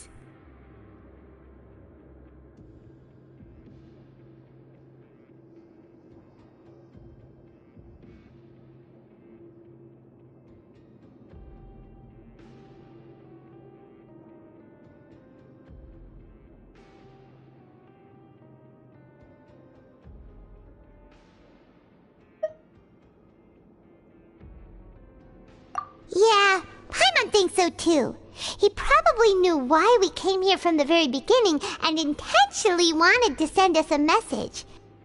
Maybe something like, "Hey, I have my eyes on you, so don't try anything funny." Yeah, you're right. It's not like we can go back to Neuvillette empty-handed and say, "The dude looks scary, so we gave up." And besides, the Duke said that he was willing to go out of his way to show respect for Neuvillette, right? So, we at least need to try. But Paimon hasn't gotten a clue where we should start our investigation.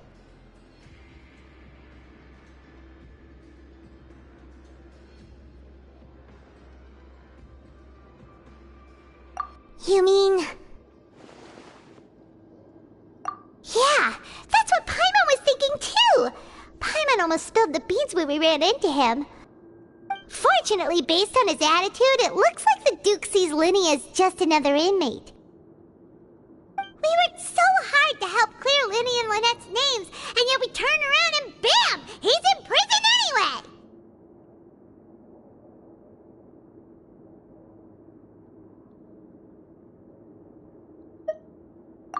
Oh, right! Linny and Lynette are from the House of the Hearth. They work for the Knave, so they could be here to investigate too!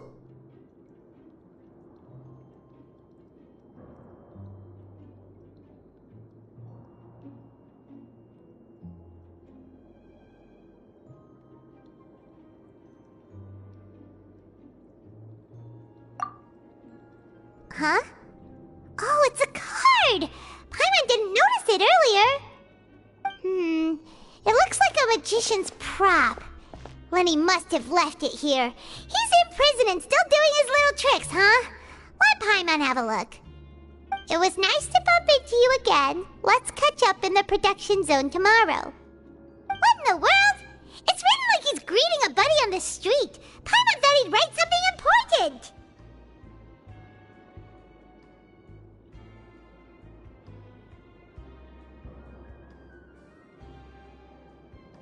If you say so, we can ask him what's going on tomorrow. Let's get some rest now.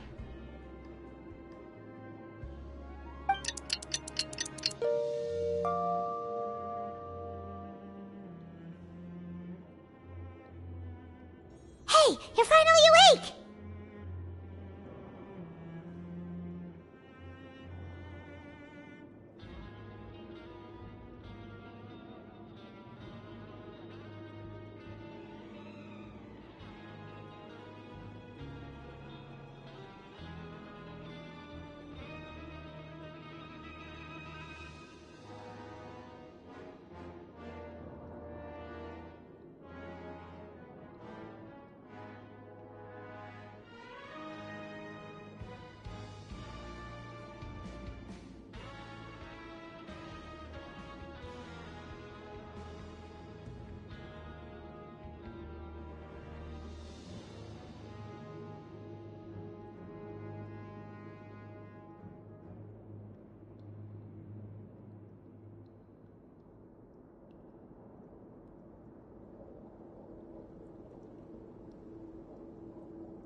Well, it's Paimon's first day as a prisoner. Last night, Paimon dreamed about getting interrogated by the guards until Paimon told them everything, and then Paimon woke up.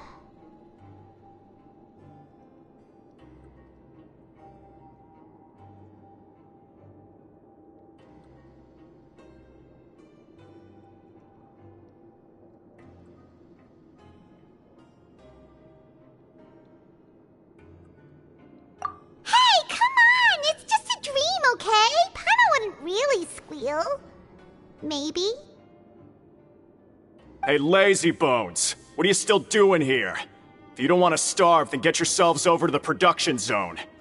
Sorry! We're going right away!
Ah, you must be the catch of the day. Looks like you've got some luck getting assigned this space. Yep, we just arrived yesterday and... Don't interrupt me when I'm speaking! Yes, sir. Listen carefully to my instructions. I don't want any mishaps. Every machine here is worth more than the both of you. Working around these machines can be very dangerous. Do your job well, and you can eat in the cafeteria after your shift. Get sloppy, and you dine in the infirmary. Anyway, the Fortress of Meropee doesn't want to lose a single one of its machines. And it also doesn't want to waste the production potential of any inmate. You got that? Got it! Your job is to use the machine over there to process widgets. Watch carefully, and make sure you step on the pedal at the right time. If the machine gets jammed, then give it a little maintenance with your fist. Here, take this. Bring me the processed widgets, and I'll give you some credit coupons in exchange.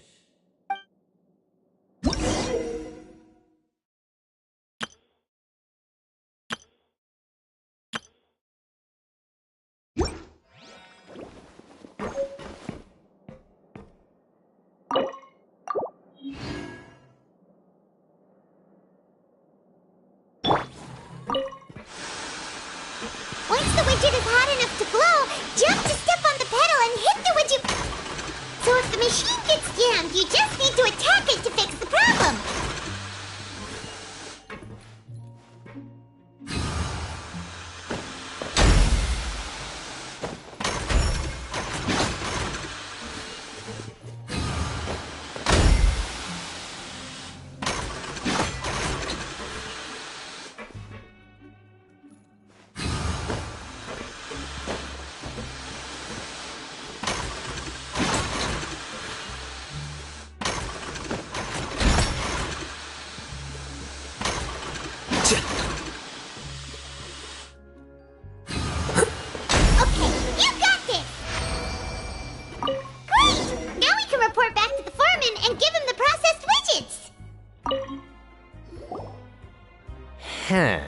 This one is tolerable. Though since the processing is done by machine, the product is all pretty much the same anyway. Alright, I'll pass you for now. And we'll count up how many credit coupons you've earned.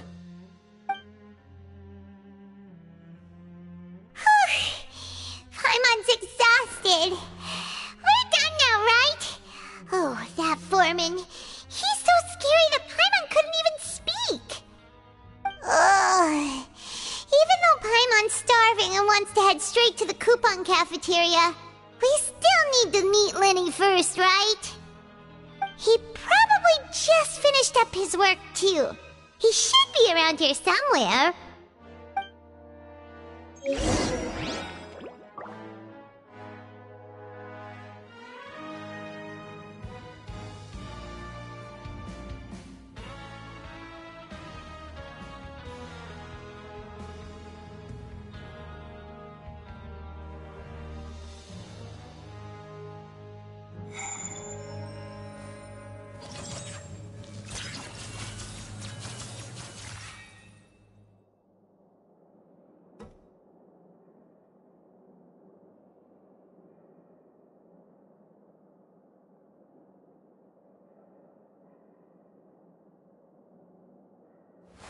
Wait. Huh?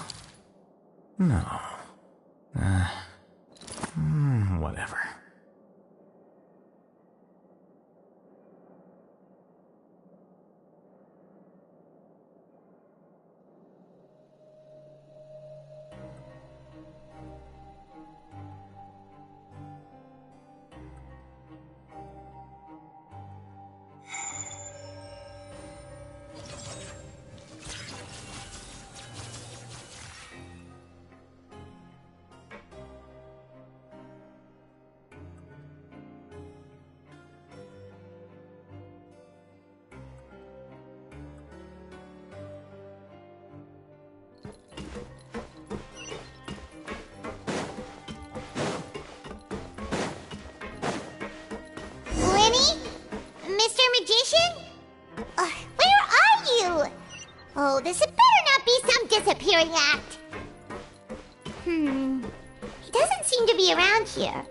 Let's try looking somewhere else.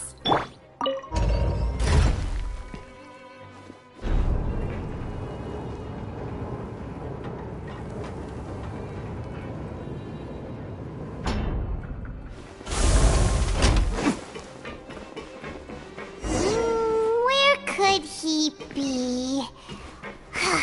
Did he decide to slack off and sleep the day away?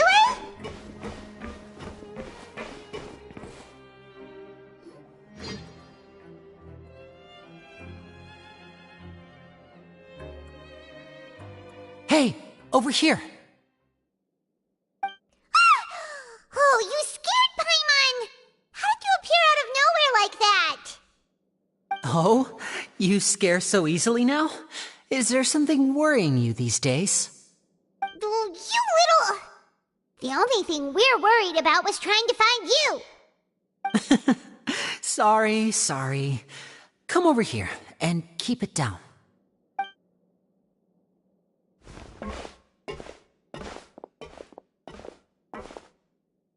Oh, Lynette! You're here too! You two really are inseparable. That's right. My brother simply can't stand to be away from me. It's not just Lynette. Fremine is also here. Do you still remember him? Oh, you mean that diver from the House of the Hearth, right? Pyro remembers seeing him in the Court of Fontaine before. Now hurry up and tell us, how did you end up as criminals this time? We fought so hard at court to prove you were innocent, but now it looks like our incredible court battle was for nothing! Sadly, even the teeniest of things can land you in prison these days. I put together a street performance and used the popularity we gained from the Opera House incident to attract a big crowd. And then?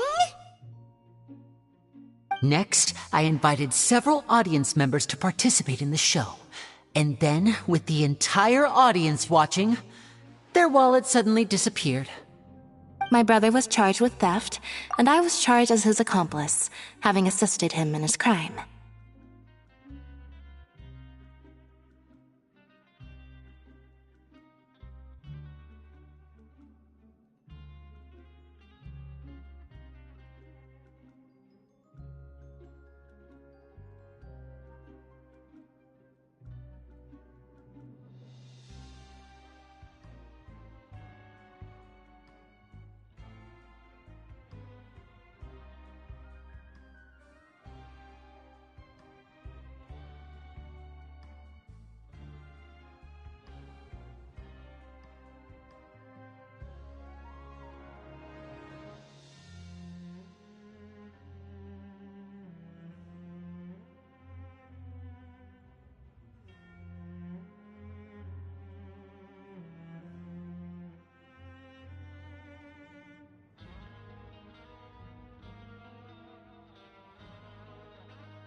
It really isn't that bad. The missing wallets are all in the leftmost drawer of the Maison Gardiennage's big filing cabinet. We just need to see how long it takes to discover them. Yep, we should be released then. In terms of the magic trick itself, I think the performance went perfectly. Leave it to Lenny to magic himself into prison.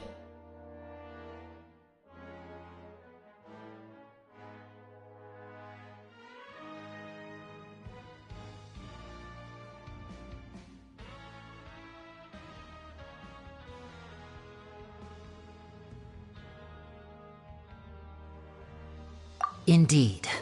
Last time I hid my identity from you, I promised that I'd tell you absolutely everything if you were angry about it. No more secrets. So I don't plan on keeping anything from you this time either. At the moment, the House of the Hearth's interests don't conflict with yours at all. We were instructed by the father of our house, the Knave, to come here and conduct an investigation. Told you so! See? Paimon guessed right.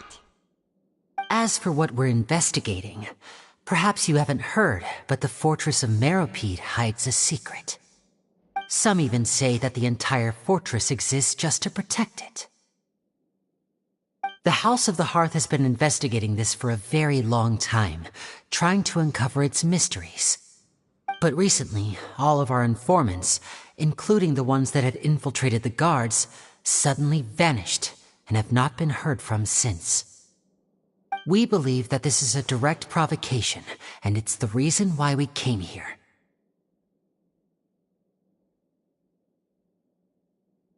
Father has somehow managed to confirm that Focalors does not have Fontaine's gnosis. Huh? How did she manage to learn information that important? Father has her ways. Many of them are beyond our imagination, and we've never had the chance to see her at work. But we trust her conclusions. It was this information that led us to suspect that Fontaine's gnosis might be in the fortress of Meropide and is related to that secret. So it's all about the gnosis again. Well, that's about it from our side. How about you two? Did Monsieur Nervulette send you here? Bingo! The Knave has been applying a lot of pressure. She wants to know what happened to Child, so we came here to investigate. Traveler, are we allowed to tell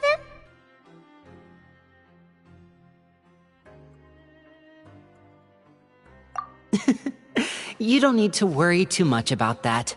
She's just asking for a report on Master Child's predicament as a means of pressuring you. Father used this situation as a pretext to negotiate with two high-ranking officials in the court of Fontaine. She actually just wants to be able to make concessions on this matter for gains elsewhere, almost like a bargaining chip. Sometimes you need an excuse to do things you otherwise couldn't. And a harbinger is more valuable than you might imagine. Of course, it's not a complete farce. If we do manage to find out what happened to Master Child too, then diplomatic relations with Fontaine could improve, and Snezhnaya might even be able to adjust its stance a bit. Is it just Paimon, or does it feel like we're the only ones who actually care about Child's situation? The relationship between the Harbingers must be as bad as ever. I wouldn't go that far.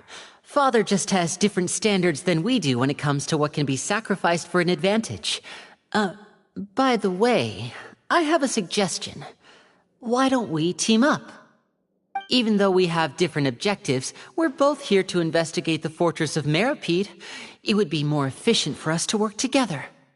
As you know, the House of the Hearth has many reasons to seek the Gnosis, but our highest priority remains resolving the prophesized crisis.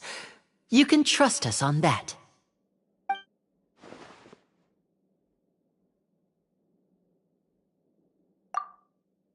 See, I told you. Is that so? Sure enough, it won't be easy to convince them to cooperate with us. Lenny seems to be thinking pretty hard about something. Of course he is. Lenny has been looking forward to a chance to reach an understanding with you ever since last we met. Or, I should say, we were really looking forward to teaming up with you this time. Lynette, just tell them everything, why don't you? It's okay to open up a little.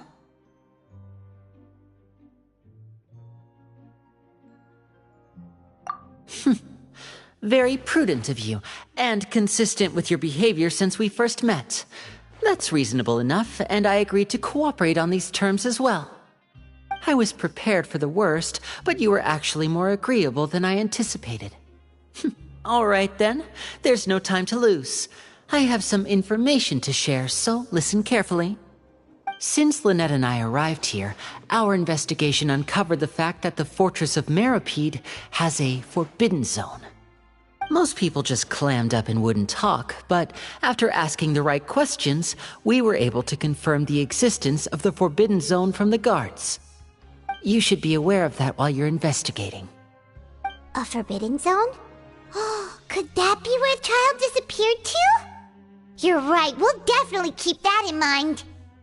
Good. That's the most suspicious thing about the fortress that we know of so far. We have a few other unanswered questions, and we'll be investigating those as quickly as we can. Anyway, I hope you find our information useful at least. Oh, look at the time. You two must be hungry. You should go to the coupon cafeteria and get something to eat. I'll use my cards to get in touch with you again in the future. Oh, that's just what Paimon wanted to hear! Paimon's starving after all that work today. We can talk more about the investigation later. Let's go get some grub!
Oh, he wasn't kidding.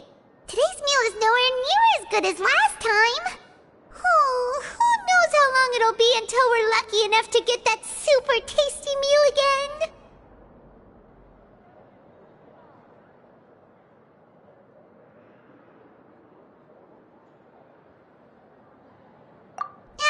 Forget about it then. We'll just deal with the regular food for the time being. Let's just get out of here as soon as possible. But life here doesn't seem all that bad. Other than the foreman being kinda mean and the work being pretty tiring. You think so, mate? If I had a coupon for every fish who said that. Seems you fishies still haven't learned your lessons from your life up on the surface. If you take things at face value, then by the time you reach a dead end, you won't even know how you ended up on that road in the first place. I like your attitude.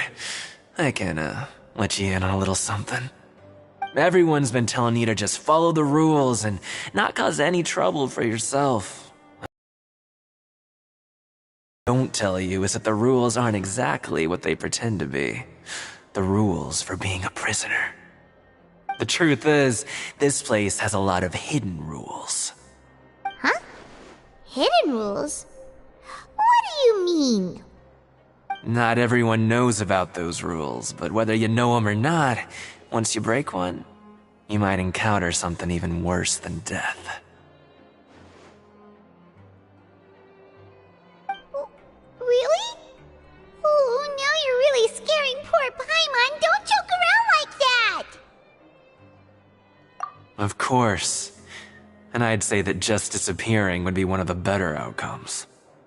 Oh, you mean that if there really are hidden rules, then Child's disappearance might have something to do with that?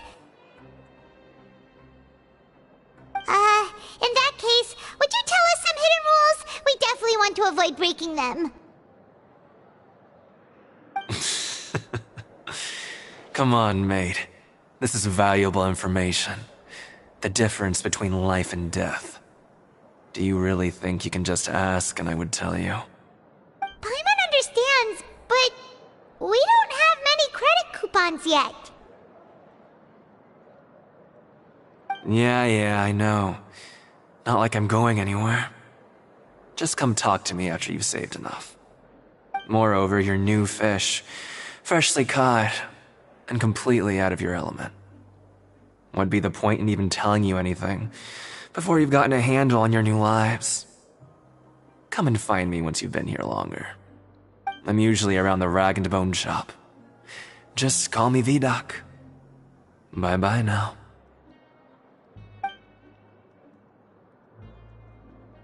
He left. Just like that. Huh. Do you think he's just trying to scare us into buying fake information from him?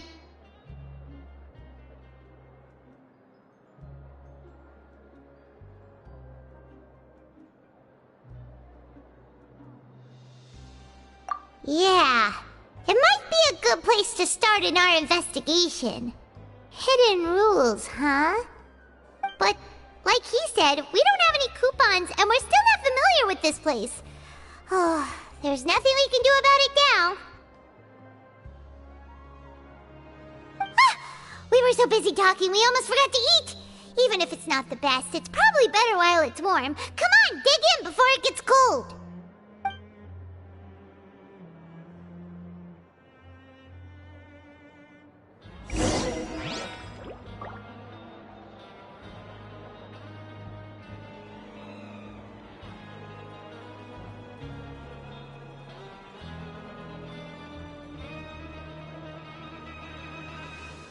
Grab yourself a welfare meal.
with the guards that our shift is set for every morning, and we're free to do whatever we want all afternoon.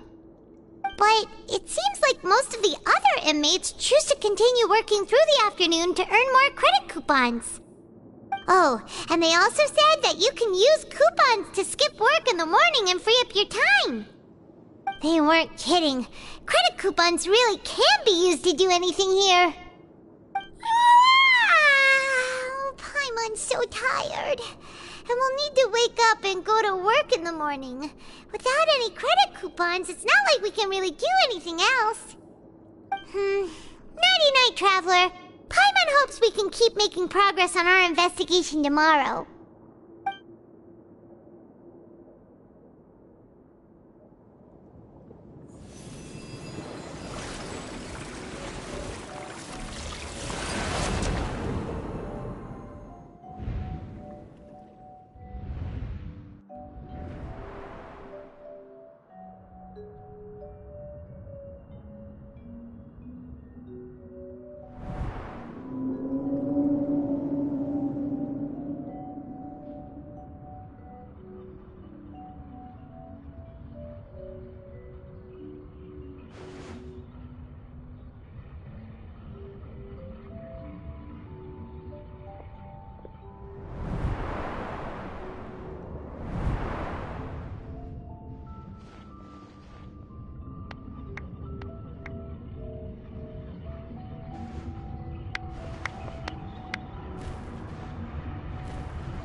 What's wrong?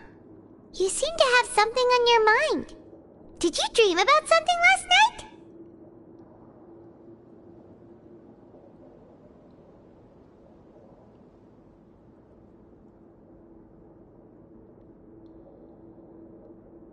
Is that even possible? Unless it wasn't an ordinary dream? Child's vision! So you had it with you this whole time? Maybe the vision connected Child's consciousness to yours!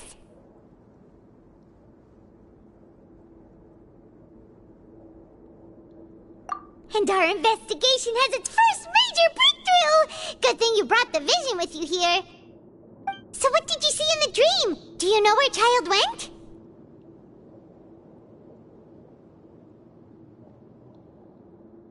Huh. Okay. Well, hopefully it'll be a bit more helpful in the future. What's more important now is that it's the start of another new day as prisoners. Let's do our best to earn more credit coupons. What's the plan for today?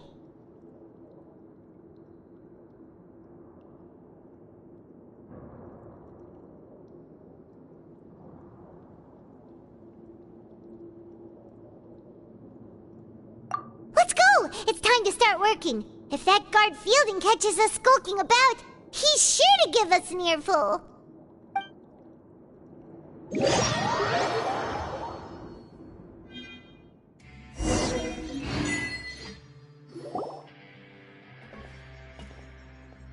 Look who decided to show up. Get your butts in gear and get to work. Time's a-wasting.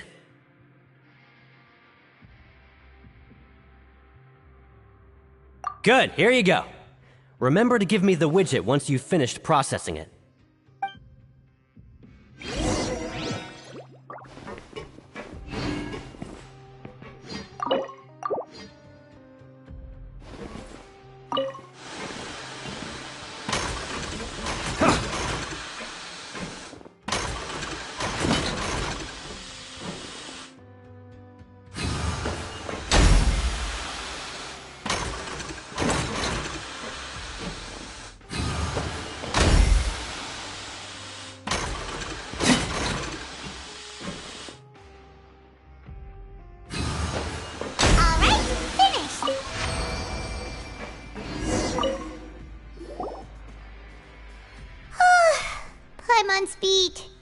But after so many shifts, it seems we're really getting the hang of it now.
Hey there, fellow shiftmates.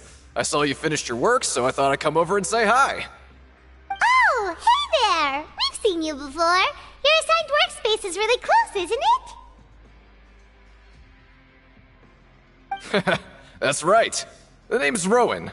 This past few days, I couldn't help but notice the new faces working nearby. I guess we were destined to meet. I've been working here for almost 15 years. Even the foreman, Grainville, always calls me Chief. Whoa, you've been working here a long time, Chief.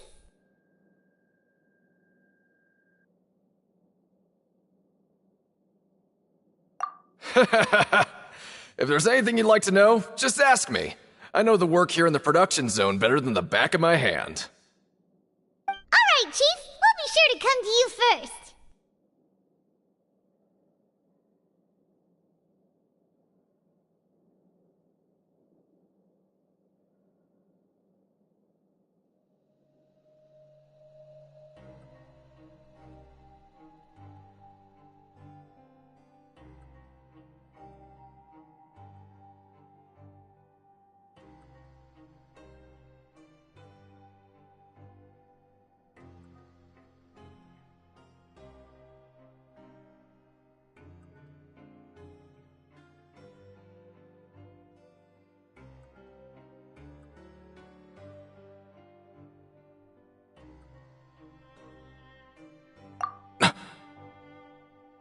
Did you just ask about the rules? Pretty sharp for newcomers. You've already heard about the rules, huh? Who'd you hear it from?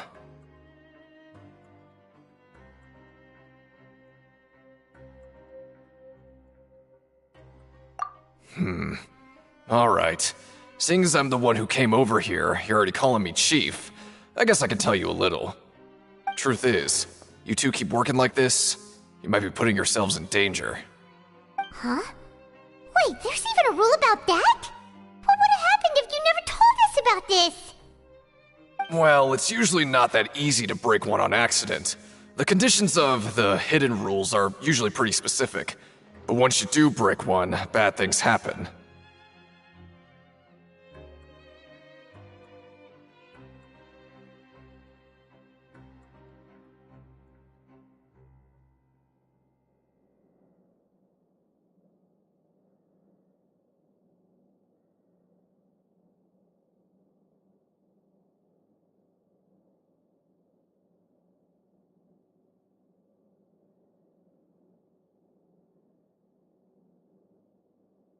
If you work continuously in the production zone for 3 days, and if all you do besides eating and sleeping is just work, then something bad will happen during lunch on the 3rd day. Huh? Like what? Oh, don't scare Paimon! If I knew that, then I wouldn't be standing here talking to you, now would I?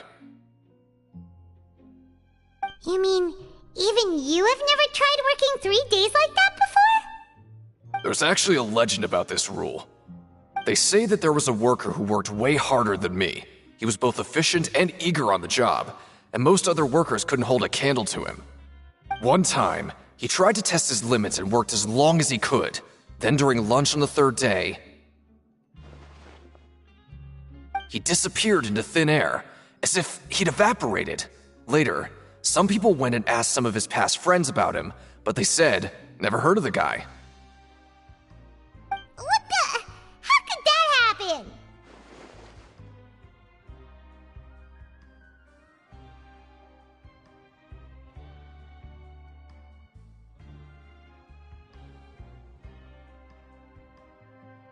Unfortunately, we were assigned different production zones. I never saw for myself what he looked like. Wait.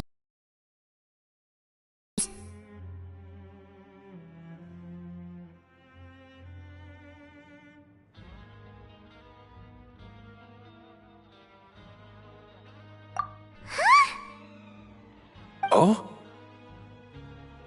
You... Listen, kid. This ain't the kind of thing you should be curious about. Let me tell you, you're better off forgetting about it and looking after yourself. Now I kind of regret ever telling you. Yeah, I agree with Chief here. Do you really want to try?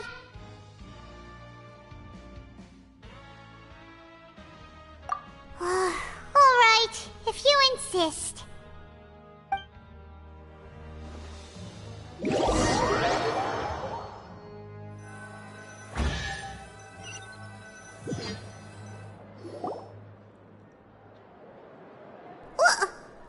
is this garbage? Ooh, it looks disgusting! Oh, Paimon misses your cooking now. What would you like to do this afternoon?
But Paimon really hopes the foreman will be in a better mood today.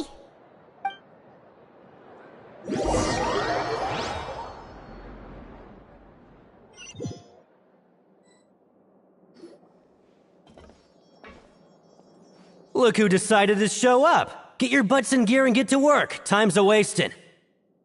Good, here you go. Remember to give me the widget once you've finished processing it.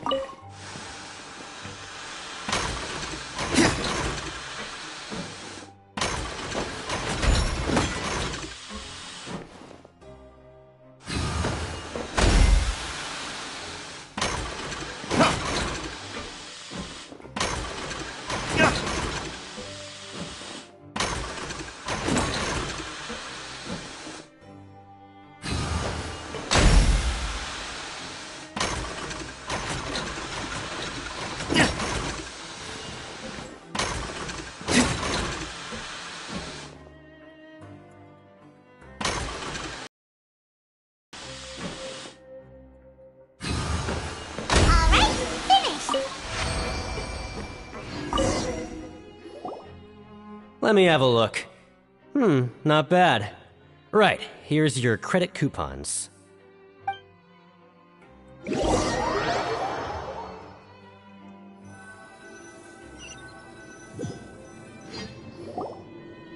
Aw, looks like we won't get a chance to sleep in as long as we're here. Let's get to bed early.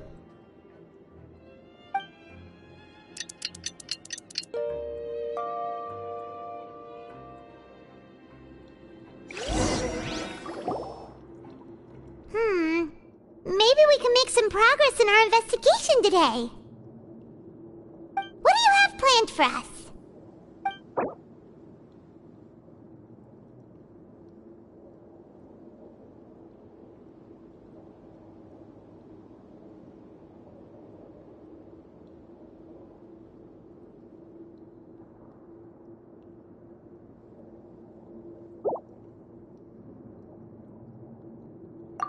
Let's go!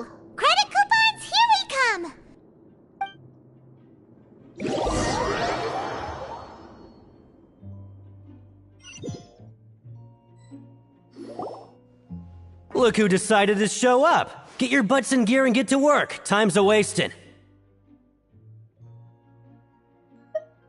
Oh? What's with suddenly wanting to work so hard? You need coupons that badly? Sure. Let's just say we really want to test our limits.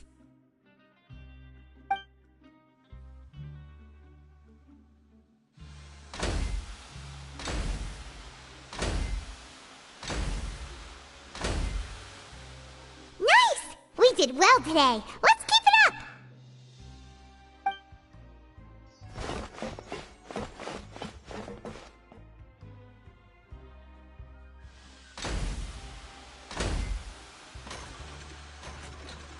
Ooh, Paimon's had it. Who knew that processing these widgets would be so tiring?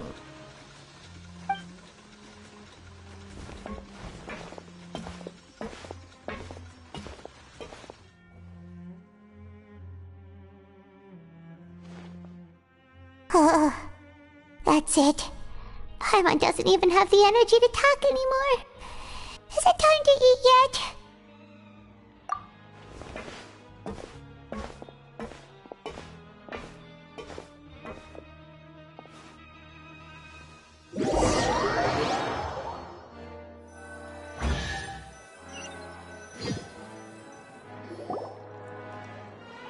Oh, Paimon's exhausted. It's just work, and more work. Paimon's little body can't handle this much longer. Wait a sec. Now that Paimon thinks about it, haven't we been working non-stop for 3 days now? And now it's lunchtime. Oh, Paimon feels a shiver going down her spine. What's going to happen? But it doesn't seem like anything's changed at all. And we made it to the coupon cafeteria safely. Are the so-called hidden rules only a rumor after all? Well, there's no use to just guessing all day. Paimon's stomach has been grumbling the whole time. Let's just eat already. Paimon wonders what we'll get today. Maybe we'll get the super lucky meal. Wait, what? What in the world is this? What's with Paimon's food? And yours is the same. Is this stuff meat? But it looks and feels so bizarre. What kind of chef would make food like this? What do you think is going on? Is this the bad thing that Rowan was talking about? No, stop right there. Paimon gets what you mean, just don't say it. Hey, isn't that Woolsey over there? He must have made the food, right? So let's just ask him about the food and be done with it. Hey, Woolsey, have a moment? What is it? I'm about to go report the numbers for today's free meal, so you'd better make it quick. It's about the meat in our meals. Look, does it seem normal to you? The meat? Oh, that. Looks perfectly fine to me. Totally normal. You better hurry up and chow down. How could this be fun? Hey, don't leave! You barely even looked at it! Hey! What should we do now? Woolsey wouldn't even give us the time of day. Is he trying to hide something? Yeah, looks like we have no other choice. Paimon was positively famished a minute ago, but now she's lost her appetite.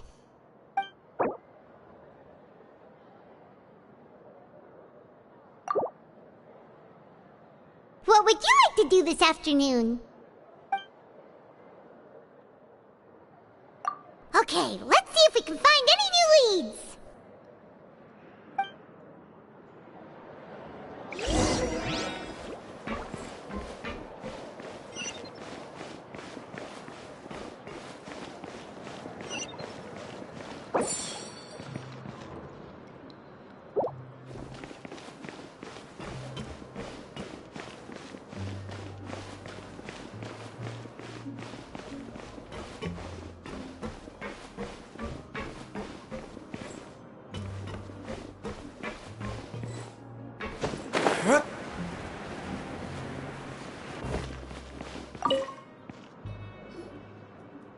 Oh, hello.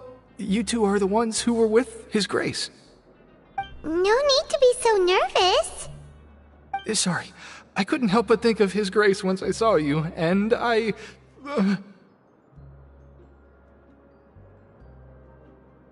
Well, it's hard to say. Maybe I am. He's got a very overwhelming presence. It makes me feel like I'm just some insignificant little bug. Wait, seriously? Oh, I'm always indecisive, and I tend to make a mess of things. It's like a reflex. I just instantly start to tense up the moment I see a smart and capable person like His Grace.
What?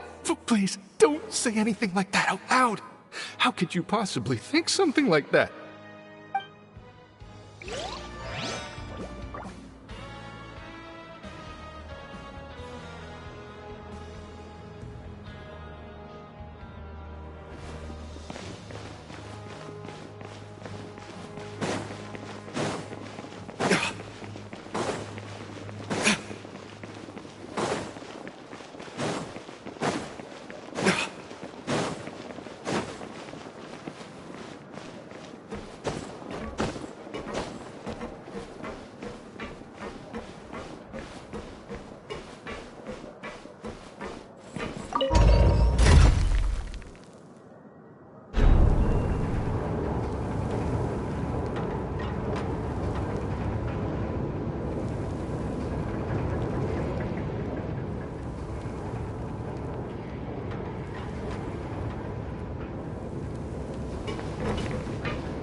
Hey, it's the Traveler and Paimon.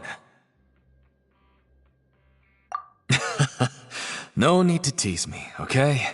I won't trip on the same step twice. Listen, I feel ashamed about last time. Thank you for praising me in front of His Grace. Here are the extra credit coupons he gave me. I'd like you to have them. Huh? No, we couldn't take them. They're your reward after all. But when I was welcoming you, I didn't do anything but give you the stink eye. Come on, I insist. These coupons are nothing compared to getting the attention of His Grace. I won't take no for an answer.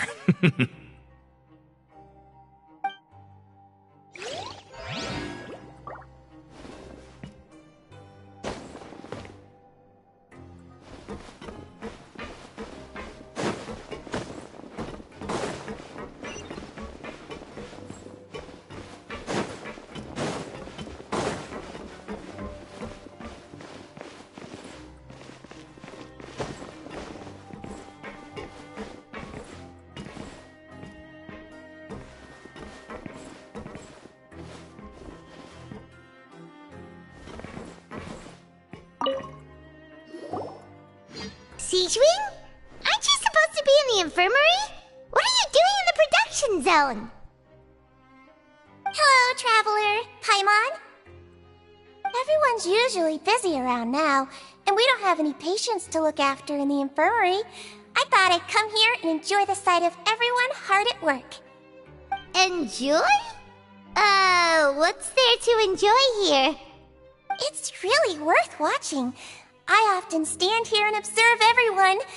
Humans are just so interesting and adorable. I like to watch your expressions while you work. Are you talking about pets or people? Oh, I can see why you think that, but you shouldn't jump to conclusions. See, we Melazines are a different species, and we see the world very differently from humans. It's very easy for me to observe everyone's condition. All it takes is one look, and I can tell which workers are exhausted. Wait, Melusines can see that? Huh. That does sound useful for being a nurse.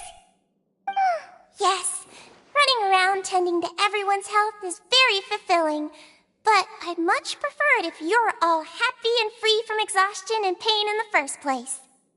Take care of your body and make sure you eat well. Always rest when you're tired from work and don't push yourself too hard. We'll definitely take care of ourselves. Thanks for the reminder.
Rowan?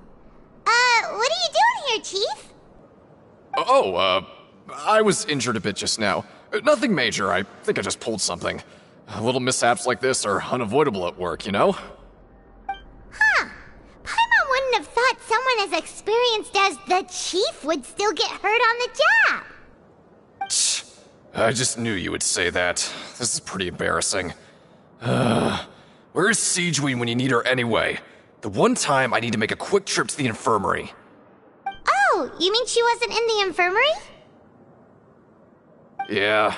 The rumors say that there's never anybody in the infirmary in the half hour before lunch, and nobody knows where Siegeween gets off to.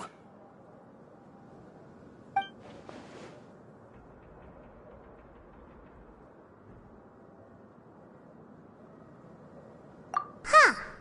That's actually really strange. Siegeween's always super dedicated to her work. Where else would she possibly go? Forget it. I can take care of a small sprain like this on my own anyway. No need to trouble her.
like a research notebook.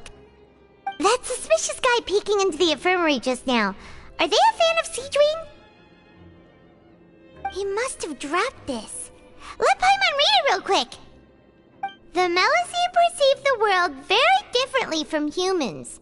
There are significant deviations. As a result, their sense of aesthetics and beauty is also very different from that of humans. This must be taken into consideration when giving gifts. Ooh, this all sounds pretty serious. He sure did his homework.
And as for the notebook, let's take it.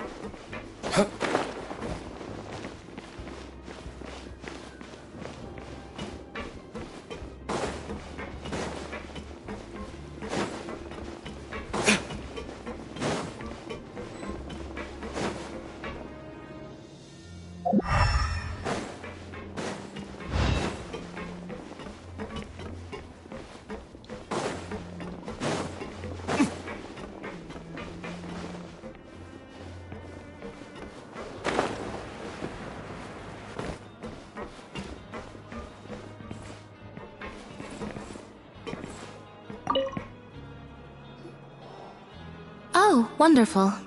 I was worried that you'd be busy trying to earn reward coupons all the time, but it seems like you haven't neglected your investigation work after all. Paimon likes having more coupons, but no one wants to work all the time. Have you also been investigating the area, Lynette? No, I was just slacking off, and you happened to catch me. My brother is still obsessed with anything remotely related to the Forbidden Zone. But knowing him, it won't be long before we get more leads. Oh, before I forget, this is for you. Huh? Credit coupons? Why are you giving us these? I've been here longer than you. Coupons aren't a resource in particularly short supply. What is in short supply are interesting people to talk with. Aw, that's so nice of you, Lynette. We'll be sure to make good use of these coupons then. Thanks a bunch!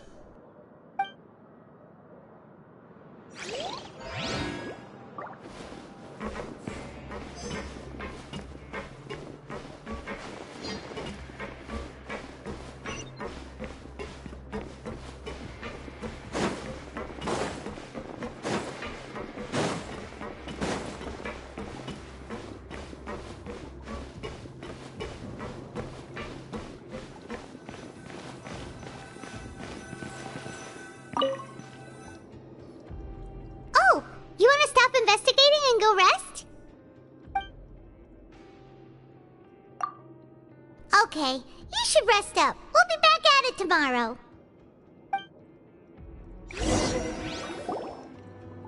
So after working a few days straight, we got some strange meat in our lunch. What was that all about? Has our investigation turned up anything useful recently? Really? Then it looks like that part of the investigation has hit a dead end. Well, we'll keep searching for more clues tomorrow. Good night, Traveler.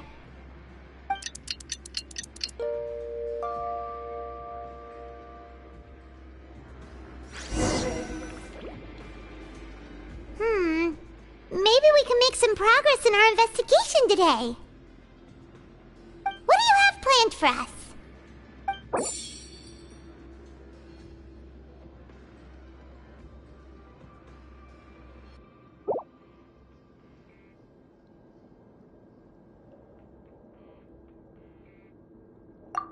After working here so long, we're really starting to get the hang of it. But doing the same thing all the time can get old pretty quickly. How are you holding up? Yeah, it's good to kick back and relax once in a while.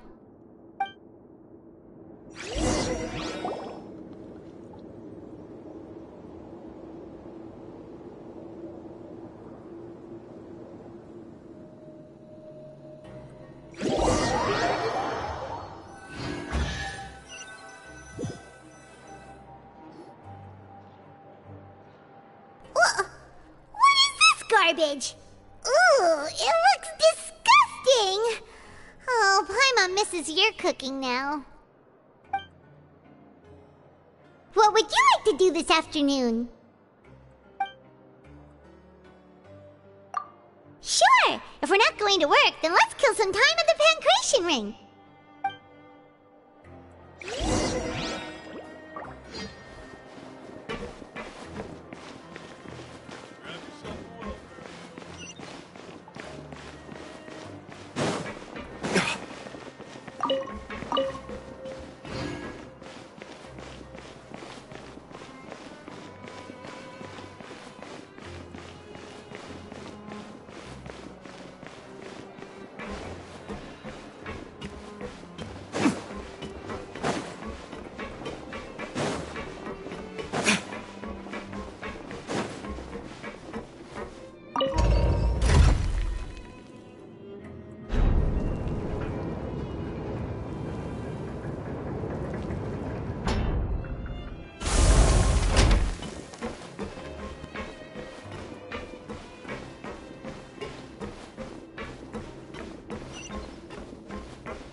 Oh, you must be the Traveler, huh? Sorry, mate, but competitors as strong as you are prohibited from participating. I don't make the rules, mind you, but I was given very specific instructions. Even convicts value their lives, don't they? I hope you can understand. But we have a game here that'll let you show off your strength, and you'll even earn some credit coupons in the process. What do you think? Interested? And if we lose the game, will it cost us credit coupons? Of course. That's the cruel reality facing every competitor in a place like the Pancration Ring. Okay, great. Let me walk you through the rules.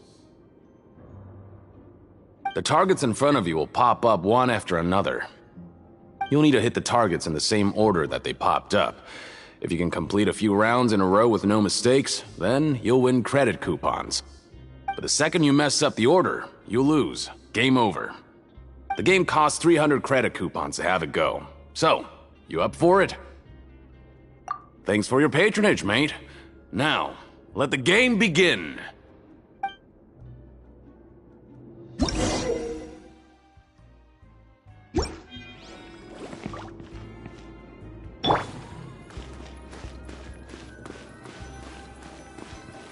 Okay, do your best to hit the targets, just like Colin said!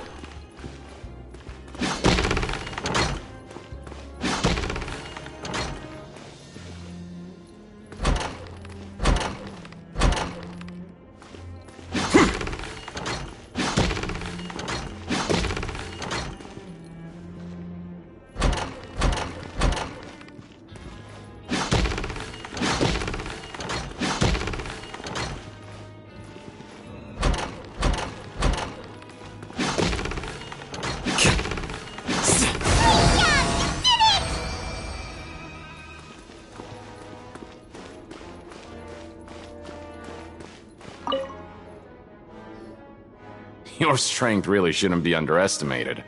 Now I get why you're prohibited from participating in any official fights. Nobody who values their life would be willing to get in the ring with you. However, you two haven't tried betting on the outcome of a Pancration match yet, have you? Just go talk to Rusimov. Buy a ticket for whichever fighter you think will win. There's a big payout if the fighter you support comes out on top.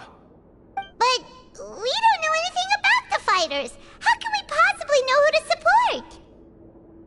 That's normal. Just watch a few matches and get a feel for the fighters. It won't be long before you can pick winners in your sleep. He's got a point. Why don't we give it a try? If we have enough coupons, we could probably bet at random until we figure everything out. Bet at random, huh? Well, how should I put it? It's not like you can't do that, but I'd advise you to give it some more thought first. Huh? We shouldn't get too carried away. What's the problem? What? Never even picked a boxer before, and you already know about the rules? You're not just strong fighters. Seems you're pretty perceptive, too.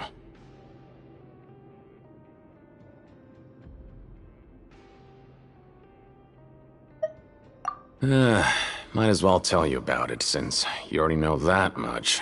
Plus, I think you've got the potential to be one of my greatest customers. I think I can let you in a bid.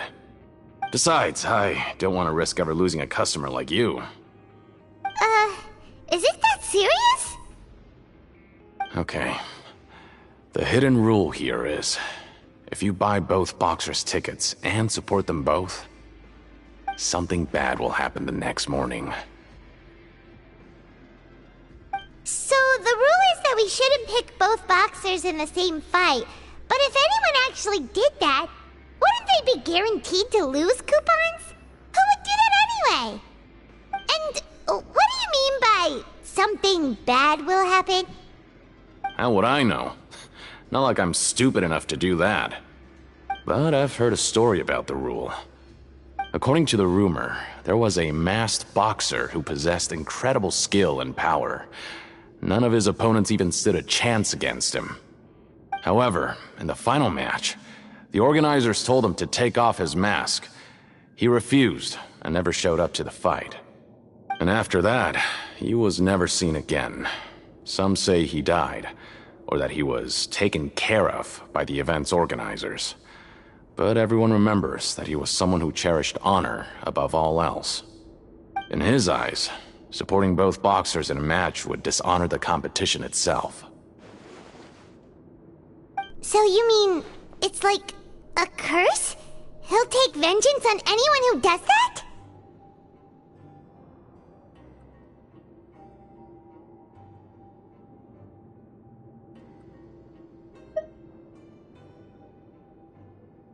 No, he was always wearing a mask, like he was intentionally trying to hide his identity. I don't even know anything about his past. Traveler, do you think that boxer was... Huh? We will? You're not serious, are you? Look, here I was just trying to be nice and warn you, yet here you are trying to break it on purpose? Yeah, it sounds pretty scary to Paimon.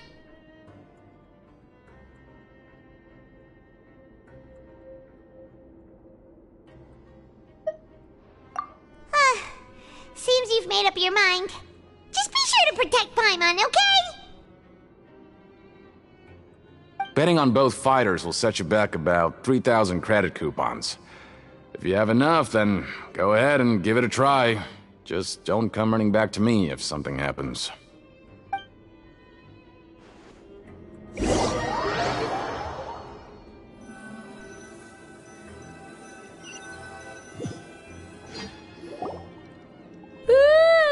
We woke up so early today that Paimon's been nodding off all afternoon. Good thing it's finally time for bed.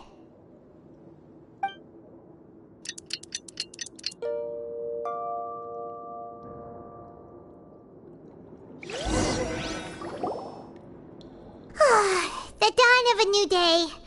Paimon feels like we're getting used to life as convicts. Is that a good thing or a bad thing? What do you have planned for us?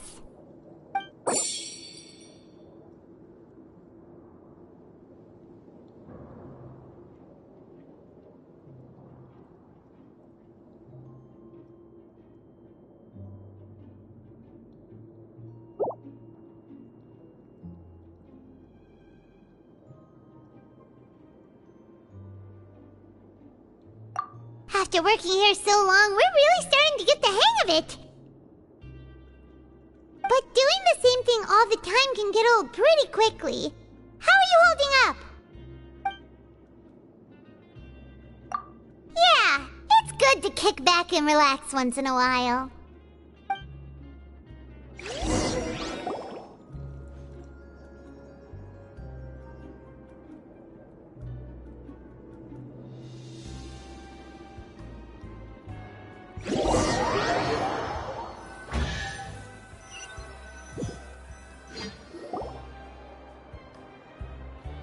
Oh, just a regular meal set. Guess Paimon shouldn't get her hopes up. What would you like to do this afternoon?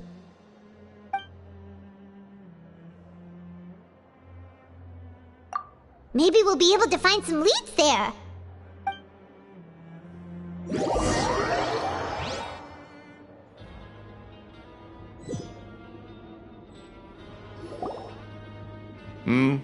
Are you two here to buy tickets? Better be quick about it. Another match is about to start. Who are the boxers in the next round? We have the reigning champ, Le Grappler, versus a contender from the Eastern Prison Block, Demon Horde. Are those their nicknames, or did they choose those names themselves? Either way, super weird. Since you're new around here, I'll help you out and give you a little suggestion. Even though Le Grappler is the crowd favorite, Demon Horde is a first-class dark horse with incredible potential.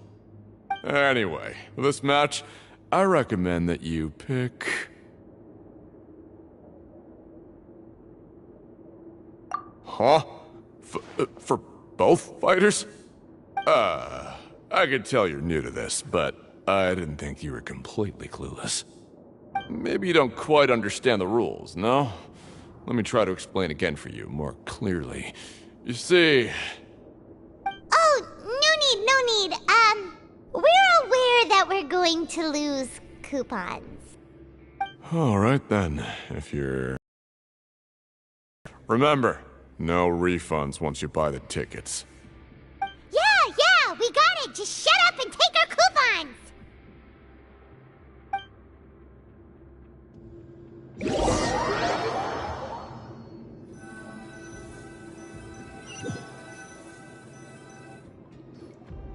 Seems we had a productive day. Hope we can make even more progress tomorrow.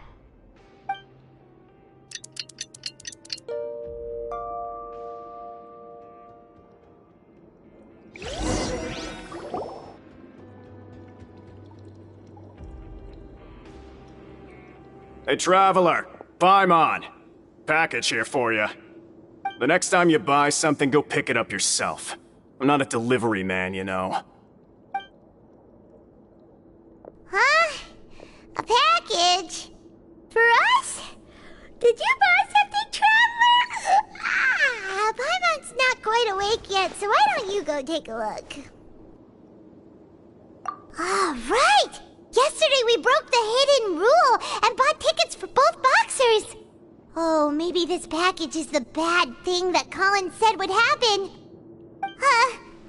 Paimon suddenly feels wide awake. Wait, maybe let Paimon go hide somewhere first. Just call Paimon after you opened it. Hey, wait! Paimon's still here! Don't open it! Ah!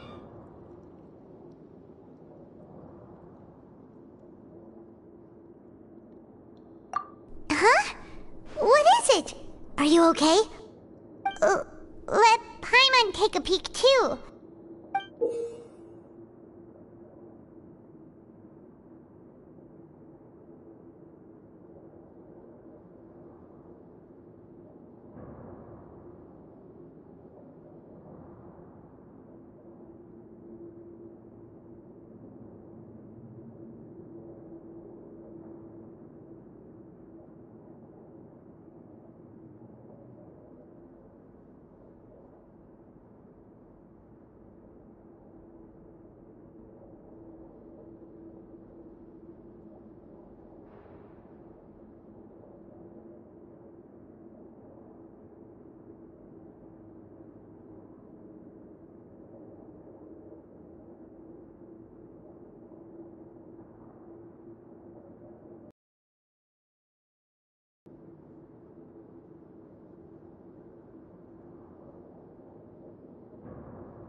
Oh, it's just a small bottle. But the color of the liquid inside looks so wrong. Almost like...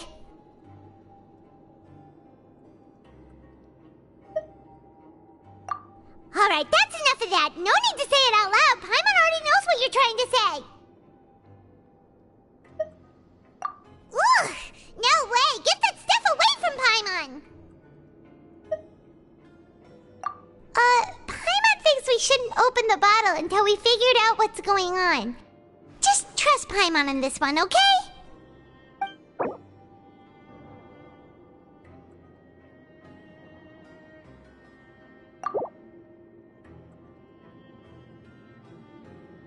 What do you have planned for us?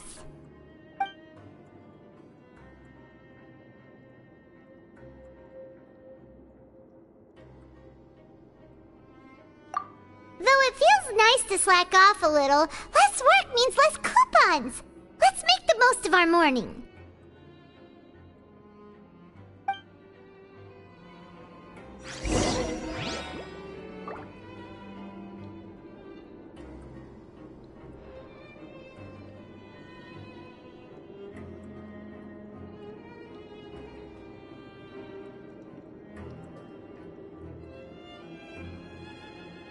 Book learning alone is not enough to cultivate intelligence.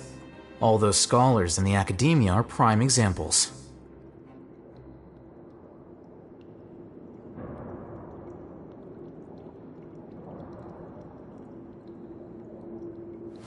Wait. Huh? No. Whatever.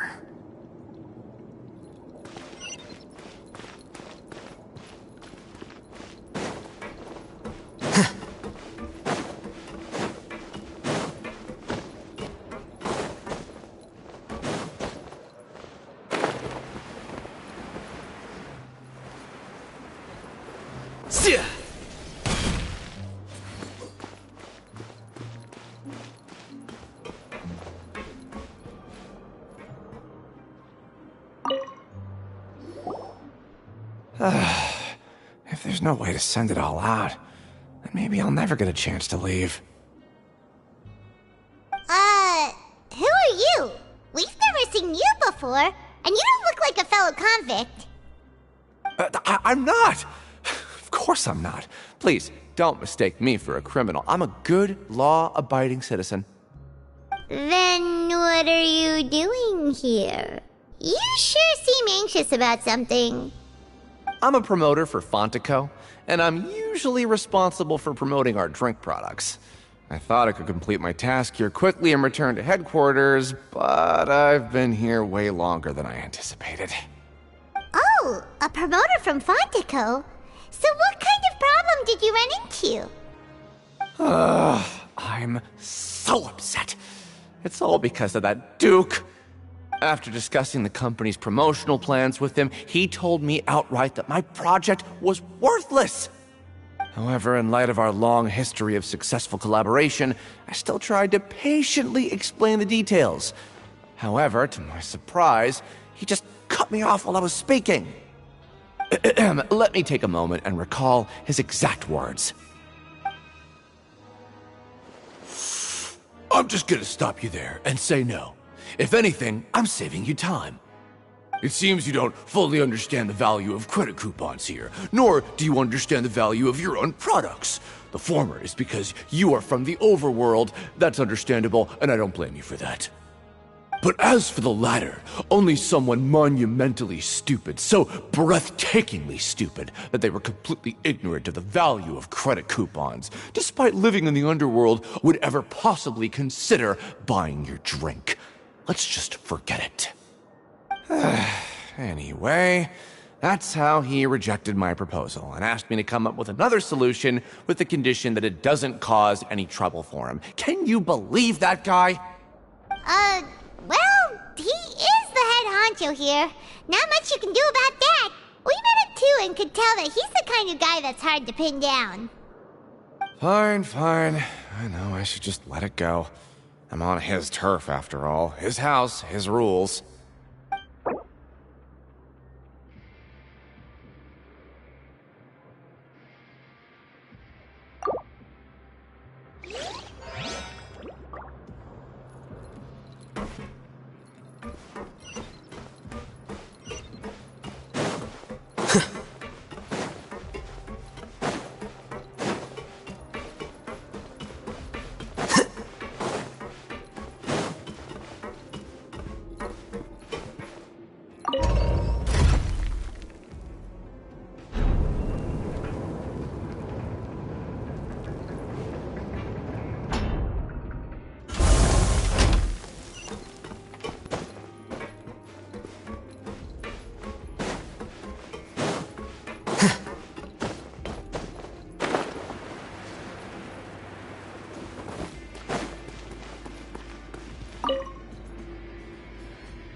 I heard you crazy fools really did it.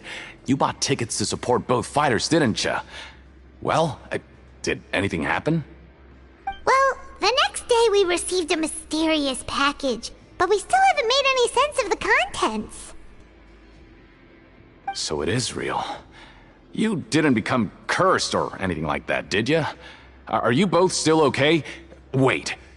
Are you sure that it's still you controlling your bodies right now? Paimon's not sure. What do you think, Traveler? Is Paimon still Paimon? Oh, okay. Well, that's good. Yeah, you two don't seem to have changed at all. But I wouldn't let your guard down just yet. Still, I didn't expect you would actually do it. You'd actually throw away coupons like that just to satisfy your curiosity? Even if we bought tickets like everybody else, it's not like we could hope to earn any coupons. When it comes to things like this, it's always the organizer who makes the real profits. Hey, just what are you trying to imply? The Pancration Ring is an honest business, and we really don't make much from selling tickets. We make so little that even the current tournaments can only be held thanks to funding from the producer of Fanta. Oh, so it's the company that manufactures Fanta sponsoring the events? Paimon thought all of this was thanks to the Duke's support. Let's just say it's a mutually beneficial arrangement. They reached out to us first, hoping to promote Fanta products in the Fortress of Meropide. Anyway, you try and take extra good care of yourselves these next few days, you hear?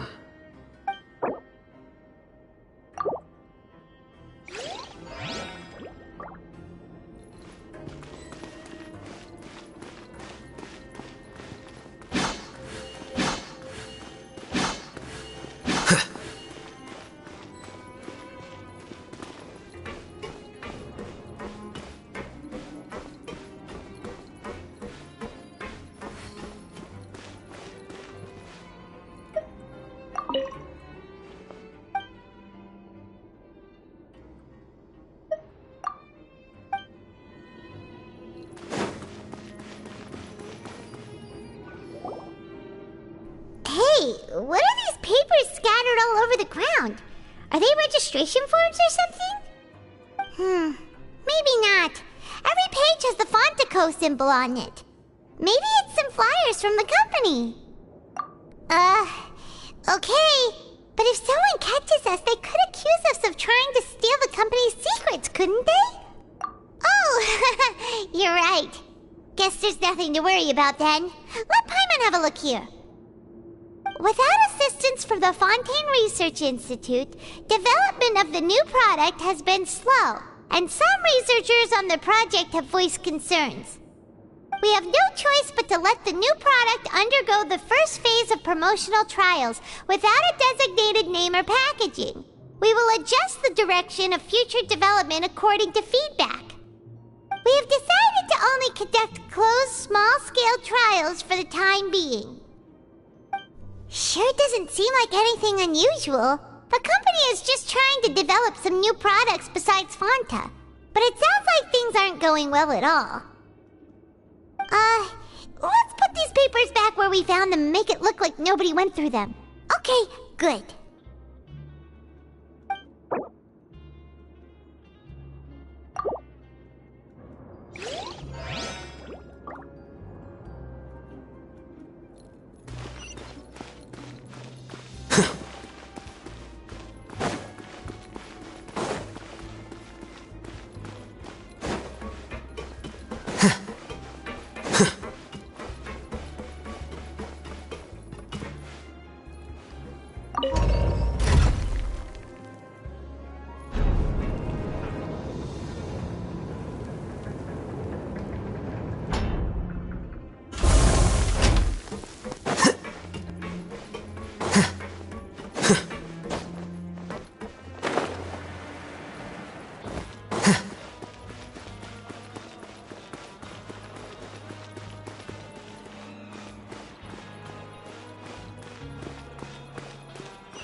Wanna grab something to eat?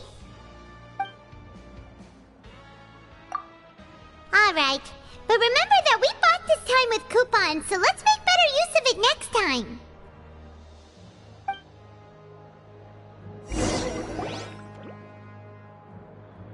Whoa! Isn't this the super lucky meal? Looks like hard work really does get rewarded. Paimon's gonna take her time and savor every bite. What would you like to do this afternoon?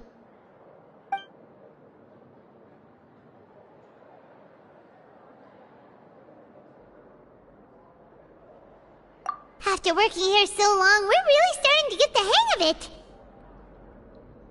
But doing the same thing all the time can get old pretty quickly. How are you holding up? Yeah, it's good to kick back and relax once in a while.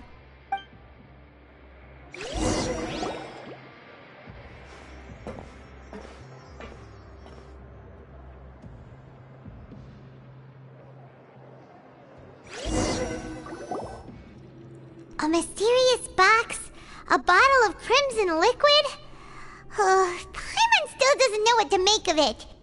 Do you have any ideas, Traveler?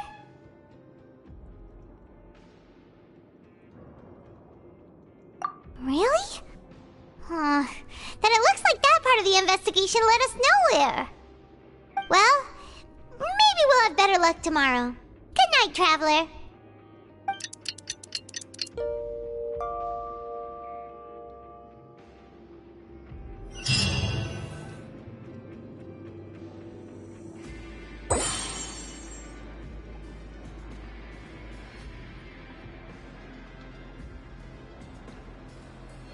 Okay, so we've investigated 2 of the hidden rules. Paimon didn't think this prison would have so many weird things going on. We'd better pick up the pace with our investigation, otherwise we'll never get anywhere. Yeah, let's skip work for now and put our time to good use.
There have been many poorly written applications lately.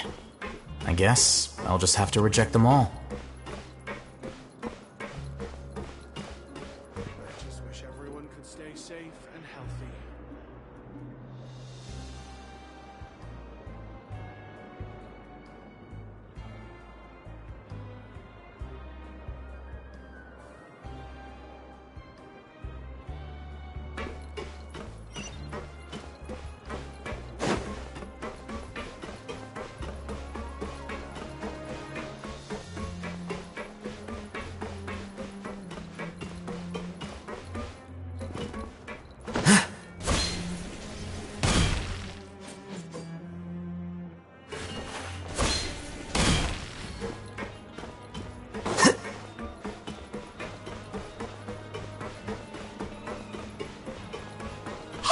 Isn't that Vidok over there?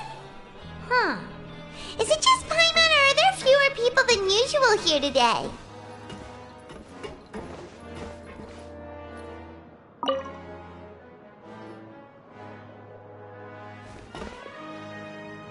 Ah. Seeing you at this time must mean you've already saved up a lot of credit coupons. Or at least enough to skip work. Seems you're getting into the swing of things around here. Impressive. Very impressive. So, now can you tell us about the hidden rules you know? If that's what you want to know, I guess you couldn't have come at a better time. Huh?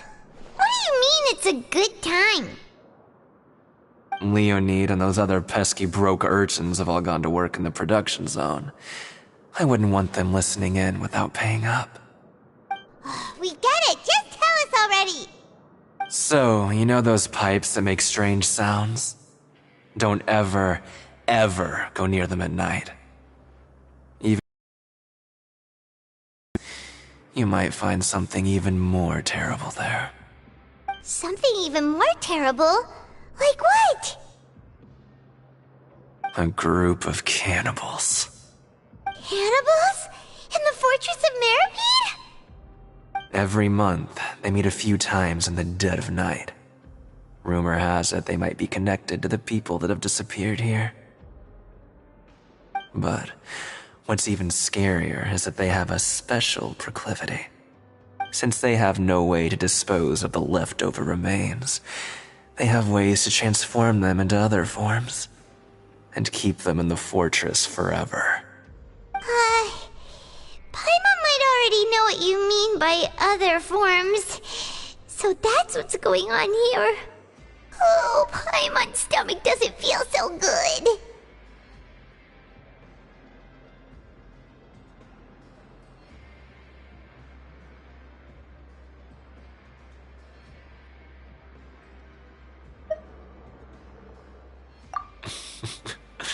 You two look pretty skeptical. No matter, learning the truth behind dark secrets isn't necessarily a good thing. I've got things to do too. I suggest you just act like I never told you anything. Traveler, can we just trust him on this one? Oh, Paimon doesn't want her blood and flesh entombed here for all eternity?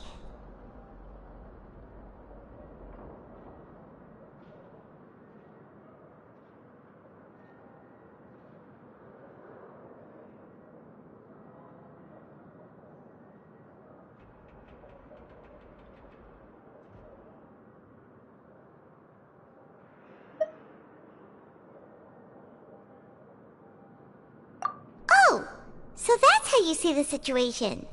Huh. You know, Paimon does feel a little better about it now.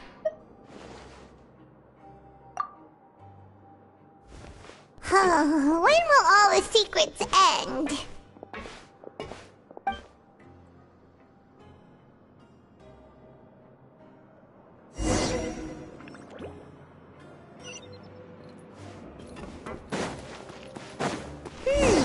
Vidok isn't here. But the guys who went to work in the morning are back. Let's go ask them!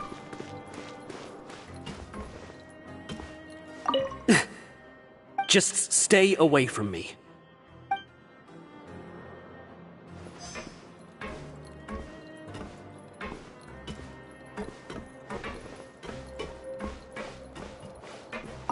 What are you talking about? Listen, you should keep your nose out of other people's business.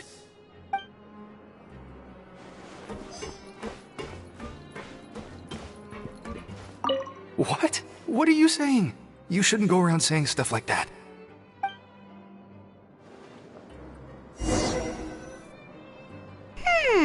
Their attitude sure is suspicious. Like they're trying to avoid us.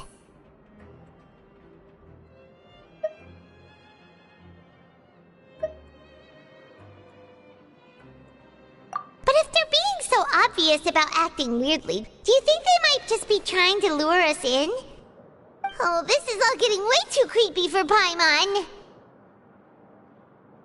So you mean we still need to investigate some more? Okay, if you say so.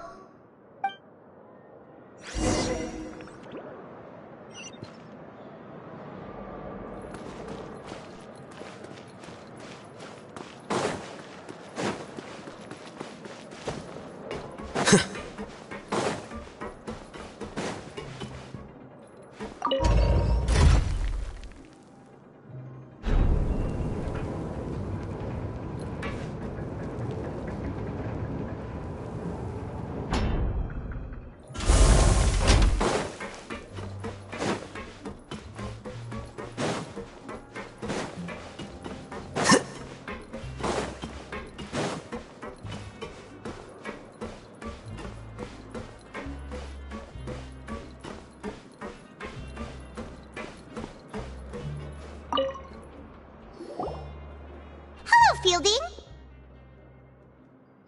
What do you want? Criminals like you ought to be working right now. Catch my drift. We just want to ask you a simple question. Have you ever discovered anything odd during your nighttime patrols? Why are you asking about something like that? Whatever happens at night isn't your concern. All you need to worry about is getting enough sleep.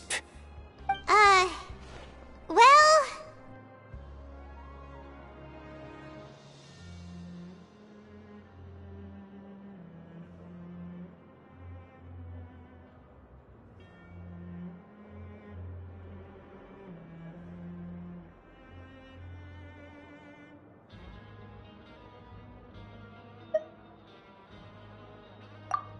Right! We've heard it happens a few times every month. Paimon has sensitive ears, so it makes it hard to sleep. Really? I see. But it's not like I'm on duty. And now that you mention it, I recall my colleagues talking about something like that before. They say that strange things tend to happen at night on pipe cleaning days. Lots of us don't willingly take those shifts. So, what happens at night on pipe cleaning days? They just conduct regular cleaning of the fortress's drainage facilities. There are 3 pipe cleaning days per month, and it just so happens that today is one of the scheduled days.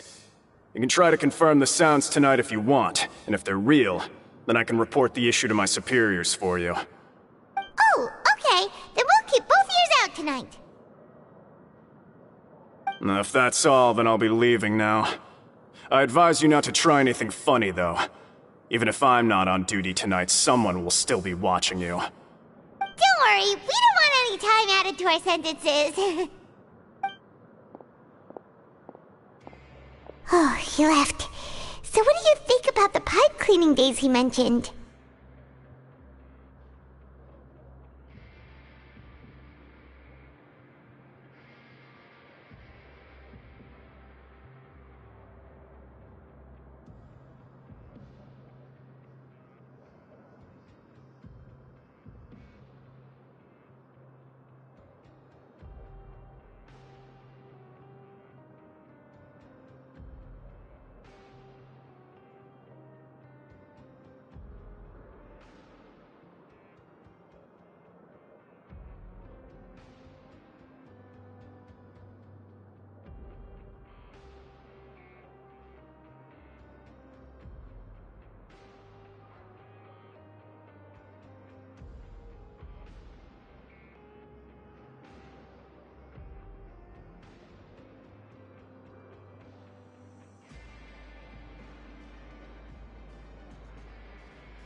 Right, both are a possibility. But Fielding did say that tonight is a cleaning night. Paimon knew you would say that. Alright, sounds like we'll be up all night tonight then. Paimon just hopes the guards don't catch us.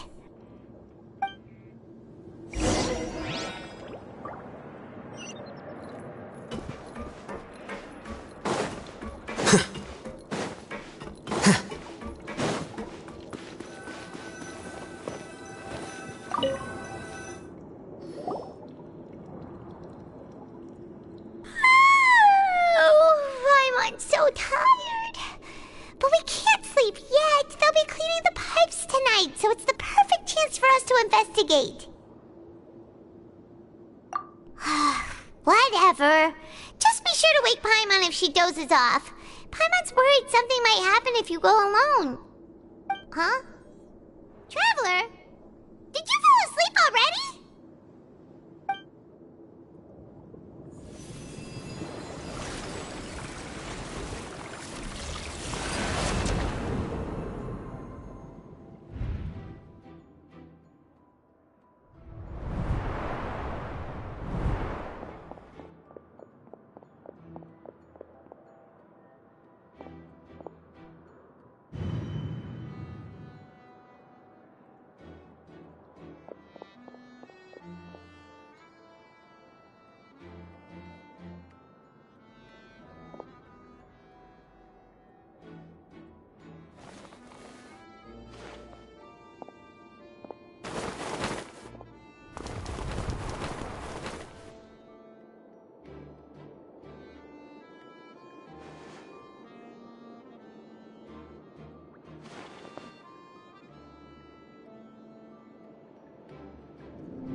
It looked like you were just peacefully sleeping to Paimon. Well, what did you see this time? Really? So we're finally starting to figure out what actually happened. But what about the cannibals? How do you explain them? Okay, well, it's about time for us to get moving. Just be careful to avoid the patrolling guards.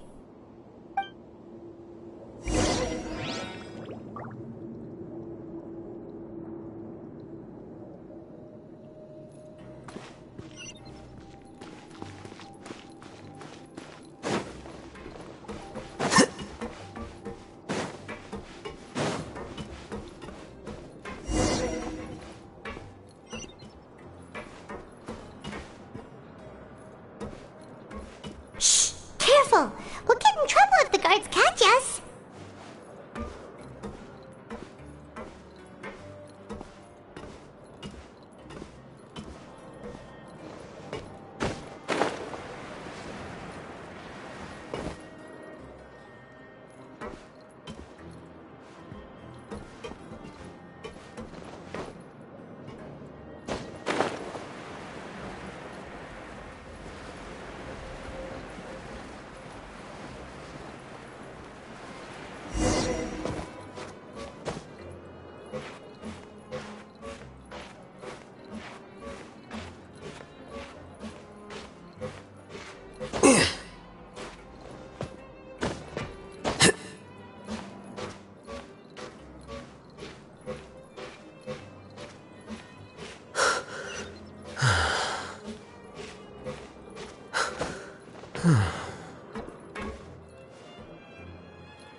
This should be the place.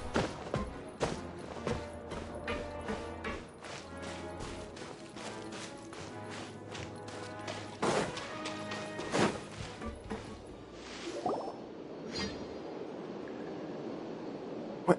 I know you. You were the ones we saw. Huh. You've got guts showing up here. You know who we are, right? You'd better leave now. Ain't nobody coming here to save you. What'd you say?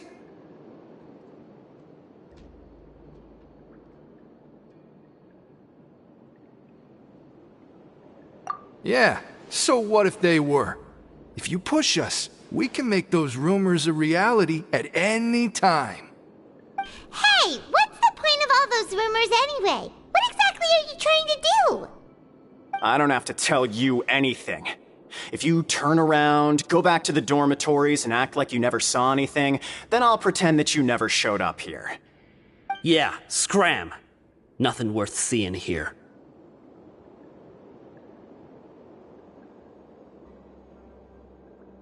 Huh? What did you say? Isn't that exactly what Boss said when he left? Hey, do you know our boss? Whoa. We had no idea our boss was such a big deal. He always kept his identity a secret. So, did he have you come here to find us? Oh, so your child's crew here? Seems like he had no problem fitting in.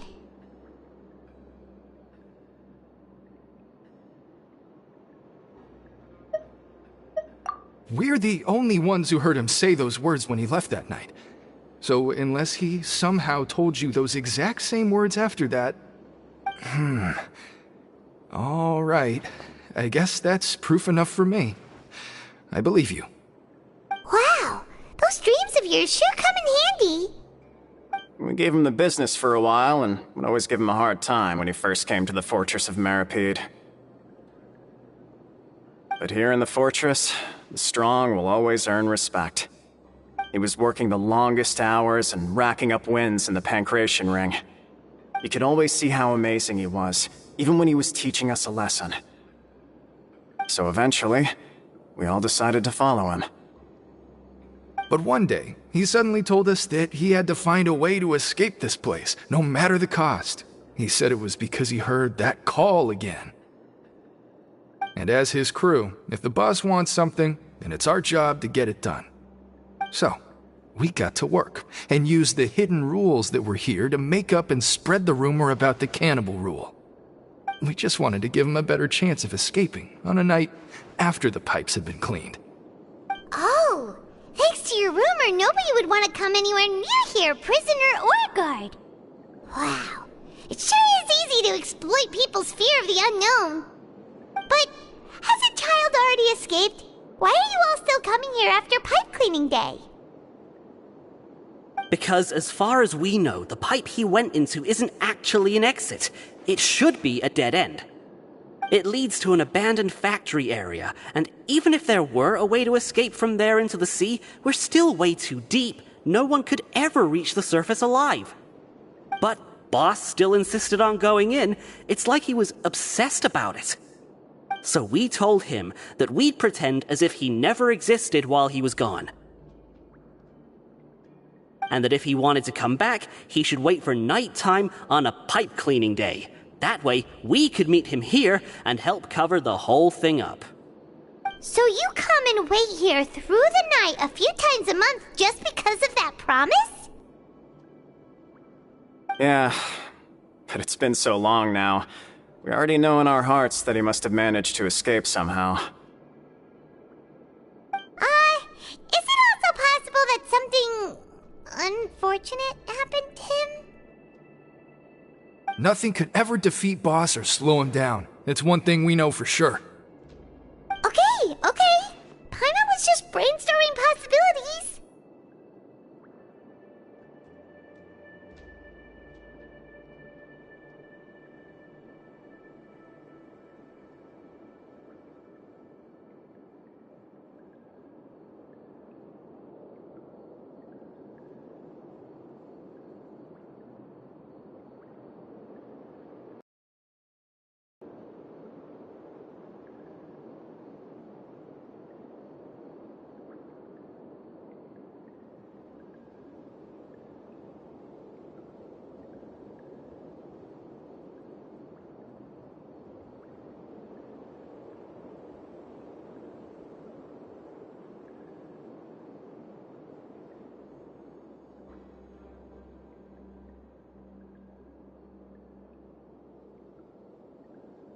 Alright.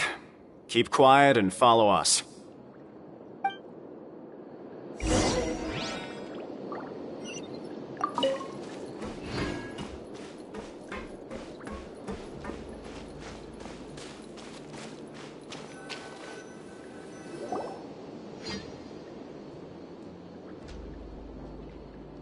The way up from here has been sealed off. It's impossible to get through.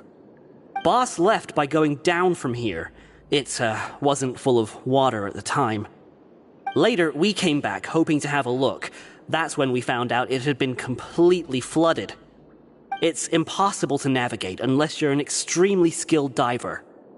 Do you think Child got trapped by the water? Not likely. We all know that Boss was an incredible swimmer. Really? Then have him come investigate, pronto. Just be sure to tell us if you get any news about Boss. It's getting late. We should leave before the guards come this way.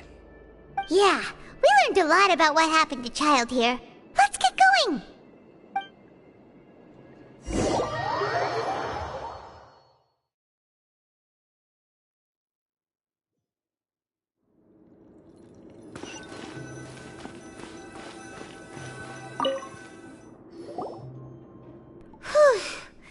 We finally learned some key information. Seems all of our investigative work has finally started to pay off. When you said you knew a diver, you were talking about Fremine, right? If we ask Linny, he'll definitely have Fremine help us. Ugh. Why is Child like this? What was he doing going into the pipes? Not making our jobs easier, that's for sure. Fortunately, though, it seems like it's only a matter of time now before we find out what really happened. Now that we can finally relax, I'm starting to feel super sleepy.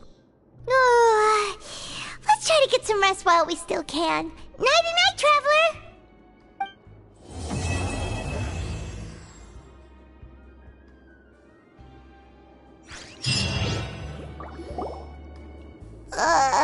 It's morning already? Oh, Paimon still needs more sleep.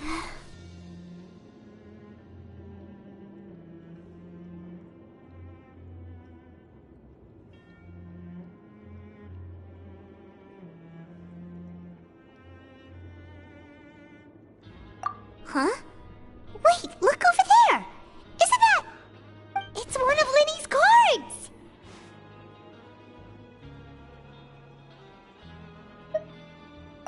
Let Paimon see what's written on it! Maybe you haven't heard, but today is the monthly free day. Everyone has the day off today, which makes it the perfect time to do some investigating. It's been a while since we last talked. Have you been making any progress lately? Let's meet at our usual spot in the factory area before lunchtime. I have new information. Ooh, today's our lucky day. We have the day off. From the sound of it, Lenny's been making progress with his investigation. Wonder what he's discovered. We still have some time before we meet up. Let's talk with the people here for a bit more before we go.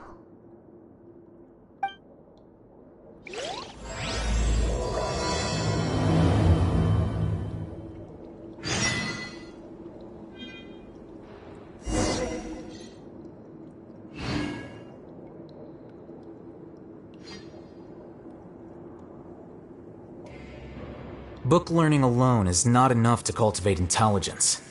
All those scholars in the academia are prime examples.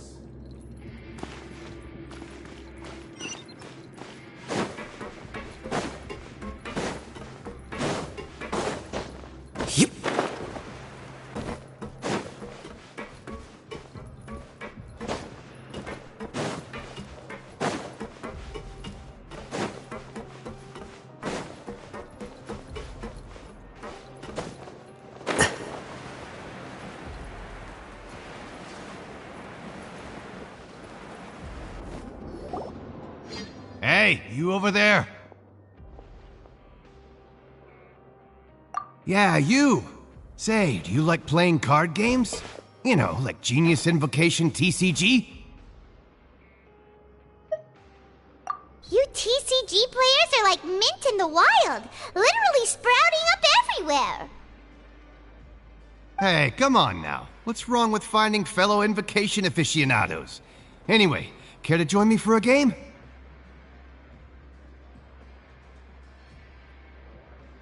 Alright. No pressure.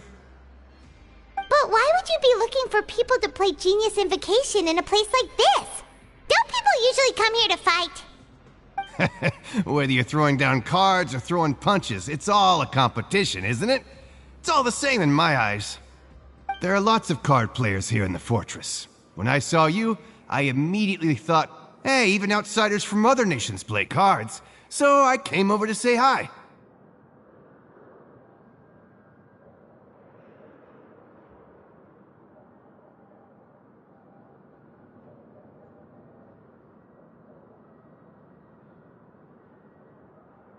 Sure. Great! Since you've been here longer than us, you need to flex your seniority a little bit, right? Maybe you could start by telling us newcomers some stories about this place. I thought you would have already heard everything by now. Alright then, did you have anything specific in mind? Or do you want me to just pick a topic?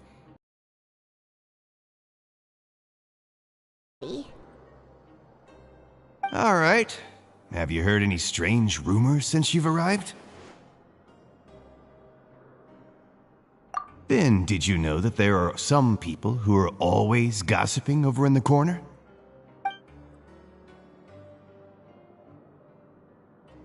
There are two guys who are always skulking around in the corners of corridors gossiping. The bigger guy is Quisto, and the skinny one is Lavaroon. People call them the Bombshell Bros. I never really found their gossip very mind-blowing. It's pretty much just the same stuff that I hear about when I'm at work every day. If you're interested, you can go talk with them. They tend to talk a lot of nonsense, but they aren't exactly bad. Good to know.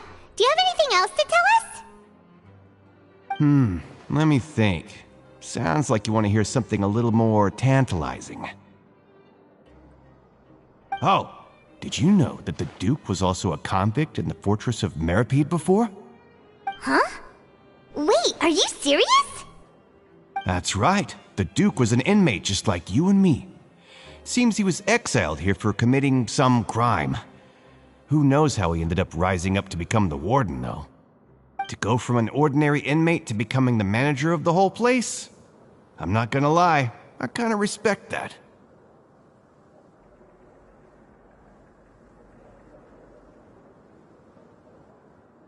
A forbidden zone? Sounds like something that someone just made up. I've never heard of that. Where did you hear about it? It's just a rumor we've been hearing, but no worries if you've never heard of it. Do you have anything else you can tell us? Anything else? Not that I can think of, but I'll be sure to tell you anything interesting I hear next time. You'll have to play a game of Genius Invocation with me first, though.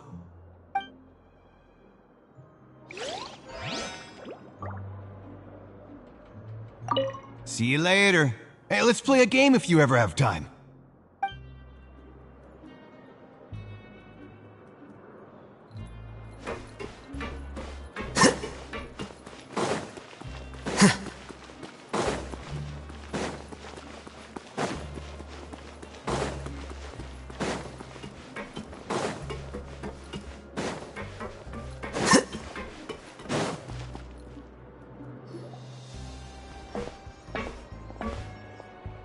There's a group of people over there. Let's go listen in. So I said, that's not a faucet. Hey, who are you two? Why'd you come over all of a sudden? Oh, sorry for eavesdropping. Sounds like you were talking about something private. What's the matter? They're just looking to join in on our fun, that's all. Hey, don't pretend like it's okay for them to just interrupt us like that. Fine. You're lucky we don't mind extroverts that much. You hear that, Quisto? We're nice. Your expressions tell me you're looking to hear some juicy info, am I right? But before that, it just so happens that I know you two. Really? Are we that famous? You're kidding. How often does anyone get a personal tour led by His Grace himself? Practically everyone was talking about it. Word has it that you also caused quite the kerfuffle. A little mistake, huh? I like the way you put it. You see, people with a good attitude can join our group anytime, unlike some of the others here. Your group? I'm Quisto, and this is Lavaroon. People usually call us the Bombshell Bros, but don't worry. We're not playing with bombs or anything. It's just that our information is always so explosive, and we blow minds on the regular. So, you two really like to gossip? Whew, you sure know how to embellish. No. You don't get it. Knowing intelligence will make things better for you here. For example, knowing who's working with whom, who has the latest rumors, who's not getting along. Wouldn't you like to know all that?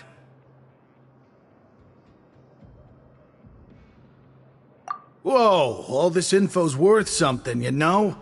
You should prove you're worthy of it. I don't mind him. Quisto's always this way. Just play nice and say something to massage his ego. The welfare meals. Talk about the welfare meals. Right!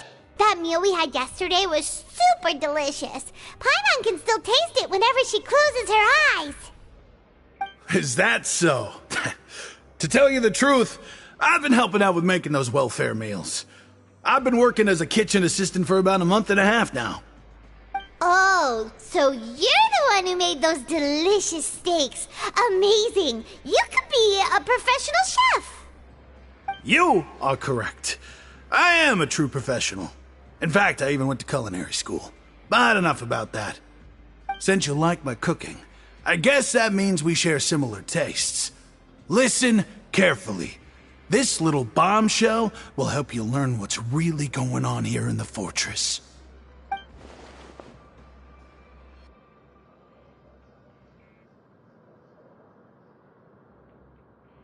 Listen, kids. The power structure within the fortress is quite complicated. The overworlders couldn't care less about us down here. We're basically dogs to them. You've already met the one person here you should never cross, the Duke, Risley. He knows more than you think. And if he doesn't care about something, then he often doesn't bother dealing with it. Those who have the Duke's attention get all kinds of special perks, even better treatment in the infirmary. I know who you mean. It's that Jurier character, right? I don't think there's anything useful about him at all. Why does he visit the infirmary practically every day? Is it normal for anyone to be going in and out of there so often? If you ask me, he's just faking it to get out of work. But did you know that Jurier was a talented researcher from the Fontaine Research Institute before he came here? There's no denying that. I don't care if he was a researcher that could turn dirt into Mora. Once you're in the fortress of Meripede, you're just another inmate like everybody else.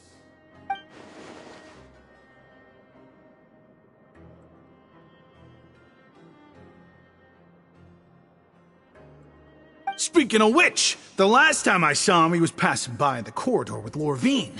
I also heard they started arguing in the library and got into a fight, right? Guess that's just how terrible of a guy he is. You mean he hit a woman? Wow, I never imagined he was that bad. But that Lorvine's also quite the odd one, you know? She's always gabbing away, got into a fight with a man, and she also got sent to the infirmary. Come to think of it, I always see her going to the sick bay every couple of days, too. Huh. Wait a second. You don't think? Do you think could it be that they're secretly meeting there to go on dates? But it's really hard to imagine. After all, I do remember seeing Lorvine beat Jurier to a pulp that one time. And we might be overthinking things.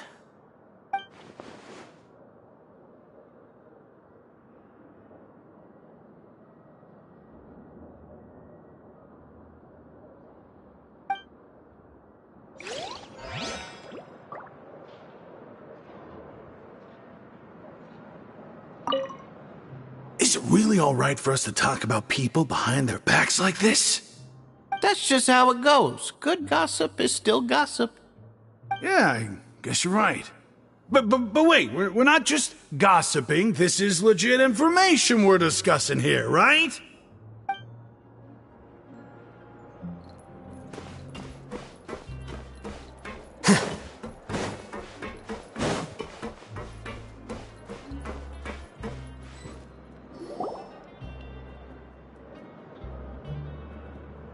Look, there are some people talking over there. Let's listen in on the conversation.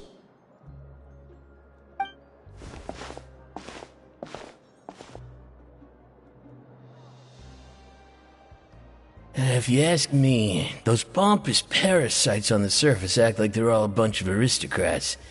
Do any of them give half a hoot about a bunch of dogs like us? Hey, speak for yourself, mate. I'm no dog. Oh, you think you're special or something? If you're here, then you're just a convict like the rest of us. I've heard that even if you're released after serving your sentence, going back to life on the surface ain't any better. Once a criminal, always a criminal. We're marked for life.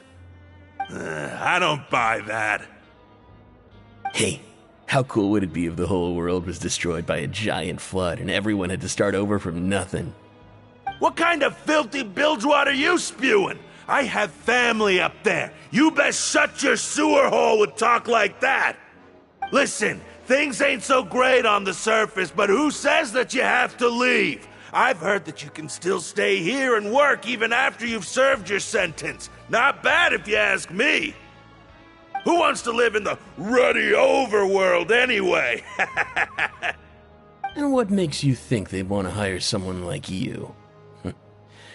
It's one of the great mysteries of the universe, how someone as useless as you is so confident. Whoa. Sounds like they're really unhappy about the overworld.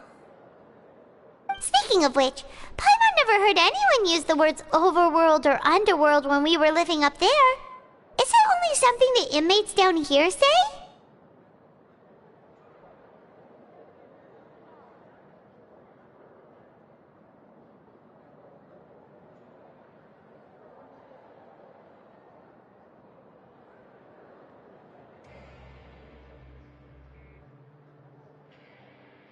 That's true. Okay, we've talked to just about everyone, and it's about time for us to go meet Linny. According to the card he left us, we should go meet him in the production zone.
Huh?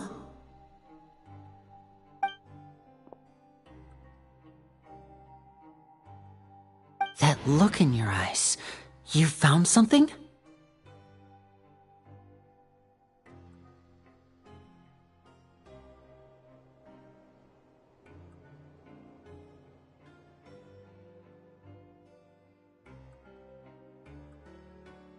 Hey, this is no time to be modest. Just tell him we found a boatload of information.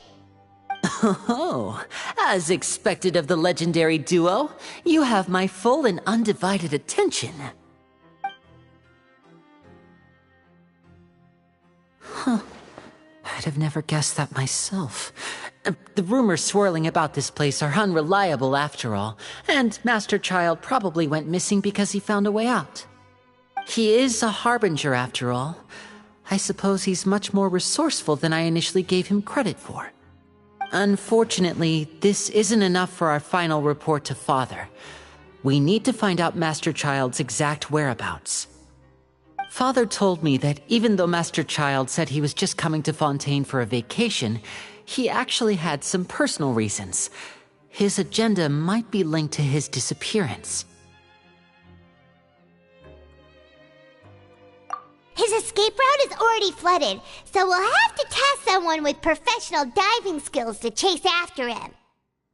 Well, when you put it that way, it's obvious that only Fremine would be up to the task. Bingo! Is he around? He's working today. Coming here as a group would have attracted too much attention. I'll talk to him about it later.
It's the least I can do.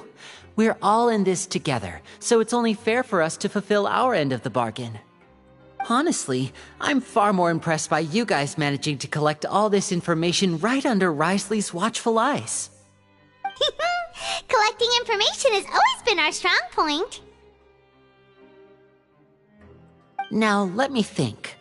To find out more information, Fremine will have to retrace Master Child's original route. And if he's to do that, he'll have to set out on the next pipe cleaning day at the earliest. That's 6 days from now. And after that, he'll probably take another 2 or 3 days to return. You can even estimate how long it'll take for him to get back? We've been working together for a long time. We know each other's capabilities like the backs of our hands. Traveler, what say you to meeting here 9 days from now? We'll be able to pick up Fremine while we're at it, too. Oh, and there's just one last thing we'd like your help with. Though we can just sit back and wait for Fremine's report on Master Child's whereabouts, we still need to make more progress on the investigation of the Forbidden Zone. Fremine's no master of disguise, Lynette's still working on getting intel from the other areas, and I'll need to spend some time helping Fremine prepare for his diving mission. So, you are the only ones we can count on. What do you want us to do? Will it be hard? Well, I won't call it easy per se, but I think you'll be able to pull it off. Listen carefully. You'll need to find an excuse to get into the infirmary and investigate the room and environs. You've mentioned several sketchy-looking people always meeting at the infirmary earlier, so it probably has something to do with the secret we're hoping to uncover. You've already met the head nurse, so she'll be less suspicious of you. Investigate the internal structure of the infirmary and any active dealings within, and pass those on to me alongside anything else you're able to discover. But also, there's no need to take risks. Don't forget, safety always comes first.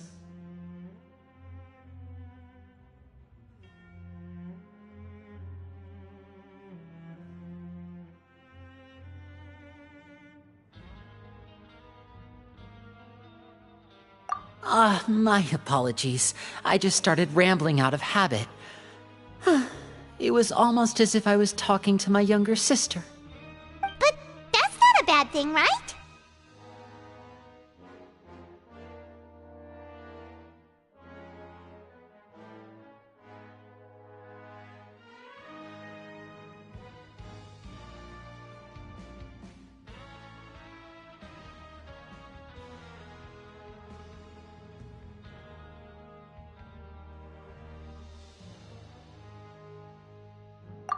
Alright, then we'll head out as soon as we finish our prep.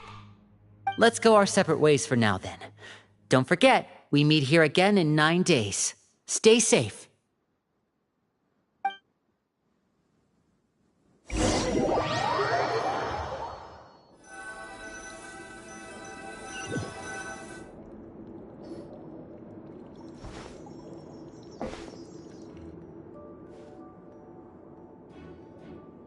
Hey, stay here for now. Paimon will take a peek. There seem to be several people inside.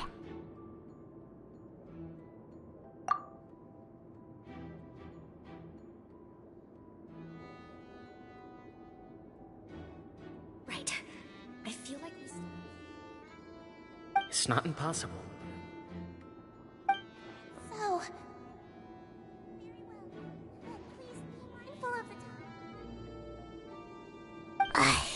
It's a bit hard to understand them from here, so why don't we just try to talk to them in person? Let's go as soon as you're ready.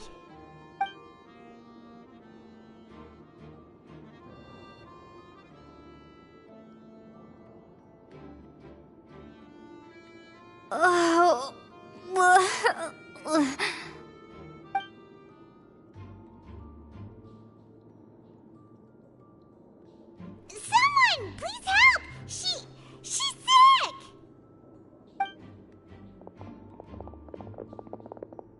Whoa, are you okay? Oh my! What's wrong, little one? There's no need to panic. Take a deep breath before you begin. The traveler started complaining of a stomachache, and then nausea, and then collapsed onto the ground. Paimon doesn't know what to do. Freezing limbs, twitching fingers, and pale complexion? Could it be poison? Let me take a look. Please, lie down over here.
Don't worry, I'll get you to the bed safely. Here, hold on to my shoulder and walk slowly.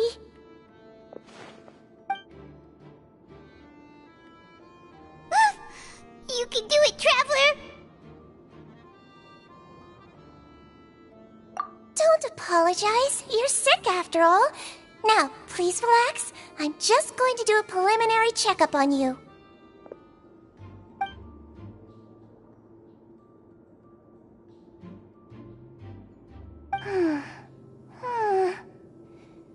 I see now. My checkup has confirmed that she's not in any mortal danger. That's our worst fear out of the way. Eh? Oh, that's good. But... I'll continue my diagnosis of the patient now. Please, relax and take a deep breath.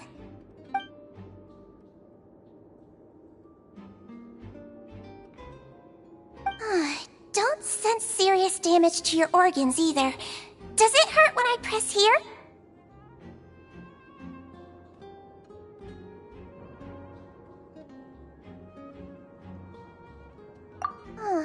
And here?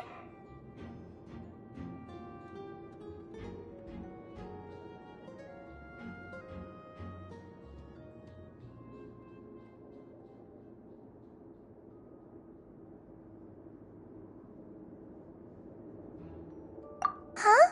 But based on my initial checkup, there shouldn't be a problem here. Oh, how strange.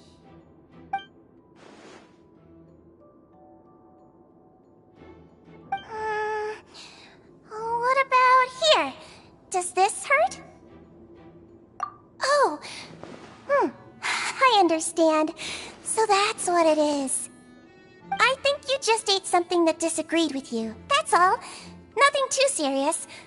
Outside of a pretty bad stomachache when it decides to act up. So that's what it is. Thank goodness it's not anything more serious. And there have been other inmates complaining about the food recently. I'll inform our head chef, Mr. Woolsey, of this problem as soon as possible. Congratulations! The health risk is incredibly low, so you should recover within a couple days. Why don't you take a rest here while I go get some medicine for you?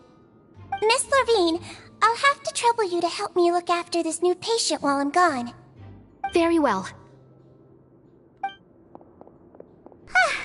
And she hopped away just like that.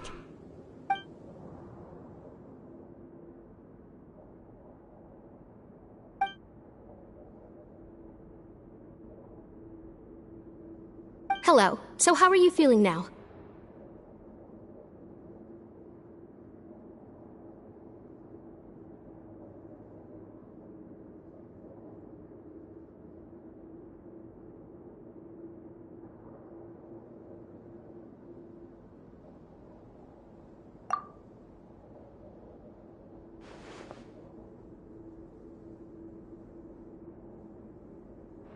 Stomachache's really bad. She was stumbling about the whole way here, so Paimon's really worried. If Miss Sijuin says it's not a serious problem, then there's no need to worry. She's the best medic we've got down here. But it also looks like she's the only medic you've got down here. Well, that's true. What do you mean, that's true? That's really misrepresenting the situation. Of course I can't speak for the whole fortress, but it's not like everyone imprisoned here is useless, you know? Though they may have committed crimes and gotten locked up here as a result, they still know a thing or two about medicine, and they help Miss Sijuin take care of the sick and injured. Yeah, you're right. But did you have to lecture me about it in front of another patient? Aren't you a patient too? Where did all your energy come from? That's correct. Sorry, I got a bit ahead of myself. Are you two also sick? We've been sick a while. I come back every once in a while for checkups, and to pick up the medicines Miss Sijuin prescribes for us. That's just the nature of chronic illnesses. As for her... you could say she fancies herself as Miss Sijuin's capable helper because she learned a bit of medical knowledge ages ago. Please watch your mouth, Mr. Jurier. Don't forget that you are the primary reason I have frequent heart palpitations. Hey, don't start arguing now! Please, keep it civil at least!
Someday, so there's no need to argue over silly things like this!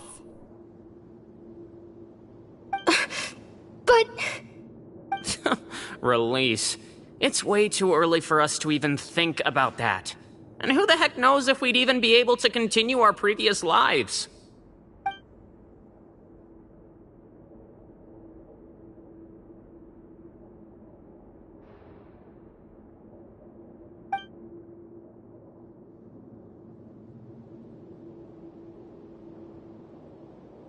Please allow me to end this boring and useless conversation. Oh, and Mr. Jurier, I don't want to see your face here again anytime soon. And same to you, Miss Lorvine. Anyway, that was more than enough rest for me, so I'm going to get out of this excessively noisy place. See you later, everyone. He just slowly walked off like that? That's just what he's like. I'm sorry you had to see all of that. I'm Lorvine, and that's... Well, his name is Jurier, but I hope you'll never have cause to remember his name. You really can't stand him, huh? I mean, can you blame me? Who would like someone who's as arrogant and obsessed with weird research topics as he is? there's no need to keep dwelling on him. I'll accompany you two for a while. Miss Zishwin should be back soon, and I'm sure you'll feel better as soon as you've had some of her medicine.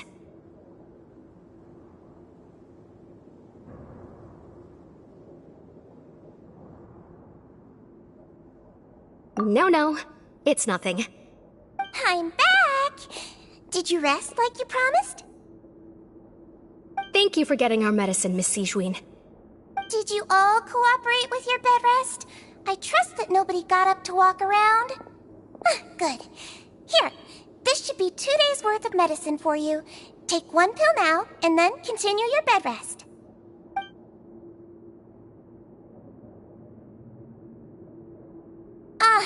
Miss Levine, I left in a bit of a hurry just now. Do you still remember if we discussed the color of the pill that you should be taking today? I remember. You said it should be yellow.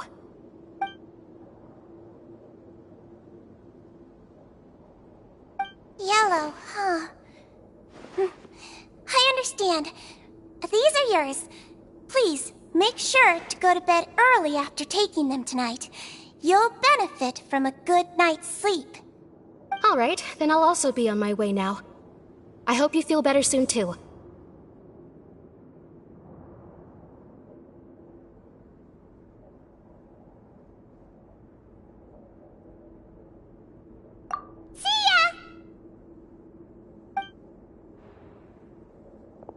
I'm going to fill out your medical record now. You're widely known as the Traveler, right? I just want to double-check a few details, if that's all right with you. Those two made quite the commotion just now, so why don't we let the Traveler rest? Paimon can answer the questions instead. So her primary symptoms are abdominal pain, with secondary symptoms of nausea. Is there anything else? That's it. All right then. Is there anything we should know besides to take the meds? No, her base constitution is quite good, so I'm sure she'll recover quite quickly after taking the medicine. Please, make sure to stick to bland or less stimulating foods, and don't stay up too late at night. Got it. Paimon will hold the Traveler to that for sure.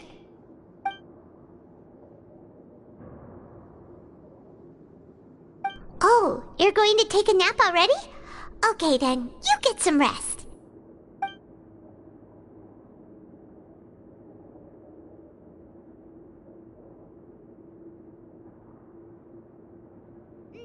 We've been to lots of places together.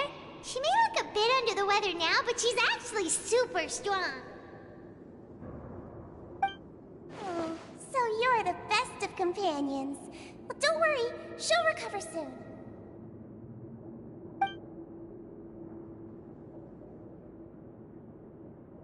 You're awake. How do you feel? You slept for a really long time, but we never left. Well, now you can go back without a worry in the world. Remember to take your meds regularly, and remember bland foods. Thank you, Miss Zishwin.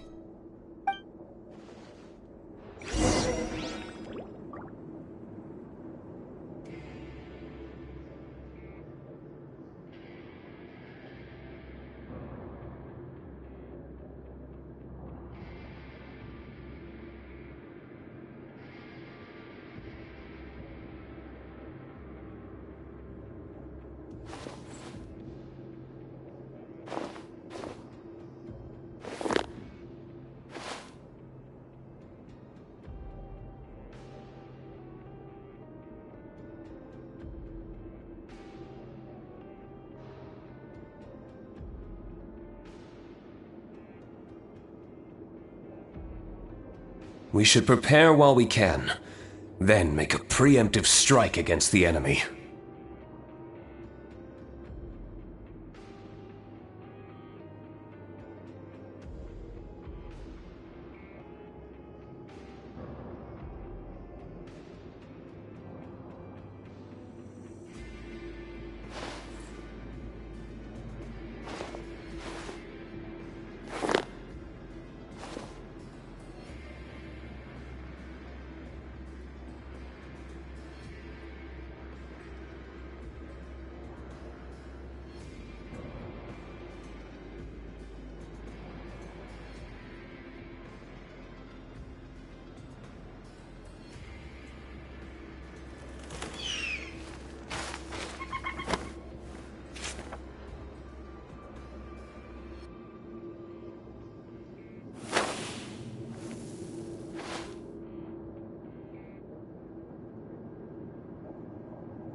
We should prepare while we can, then make a preemptive strike against the enemy.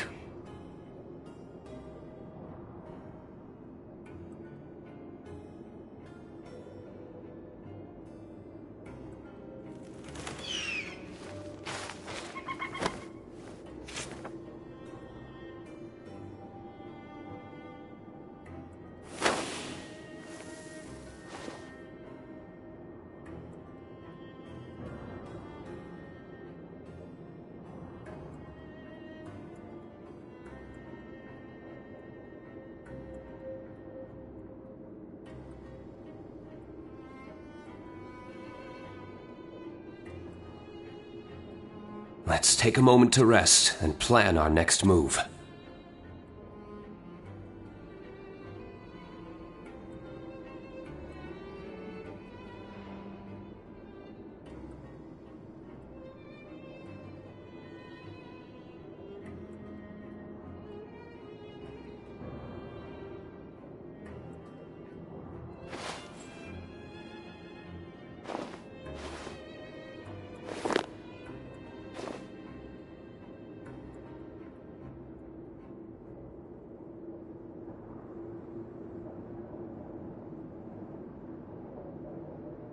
Every course of action has its risks. Be careful.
Every course of action has its risks.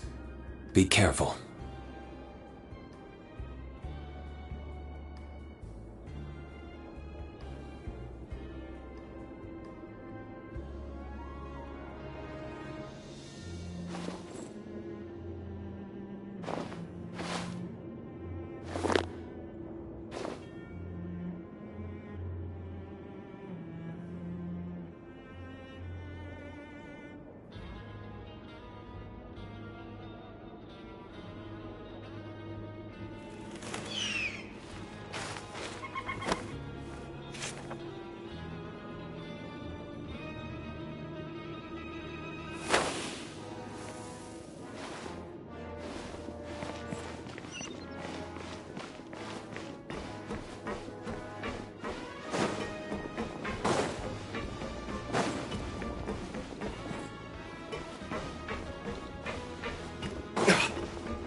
Are something. To be able to fall asleep like that and even sleep talk the entire time, you scared Paimon half to death!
No, but you kept mumbling things along the lines of, Pyron, don't take my grilled fish, and put down the Adeptus Temptation now. Paimon talked with Sijween the entire time you were asleep. She seems like she's just a sincere nurse, and Paimon didn't notice anything unusual in the room. Are you sure we're not going off track with the infirmary?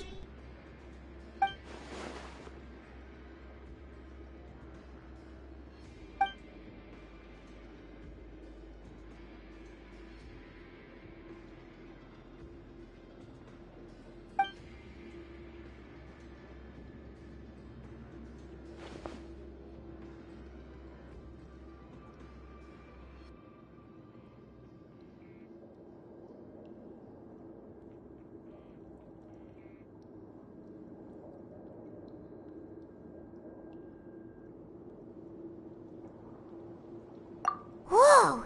You really are super thorough. All those tiny little suspicious things that Paimon didn't even pick up on. We've got to give the info to Linny.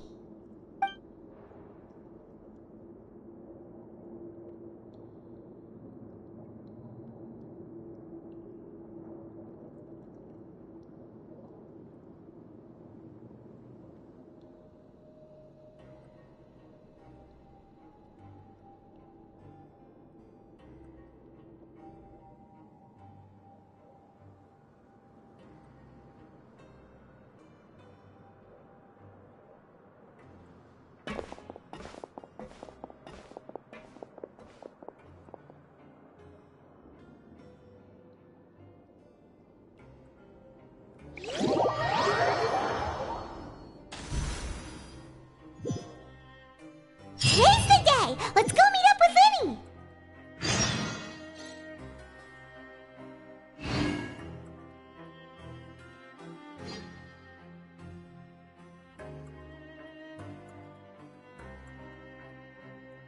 Every course of action has its risks. Be careful. Learn the safety rules by heart. Wait, what was the second part?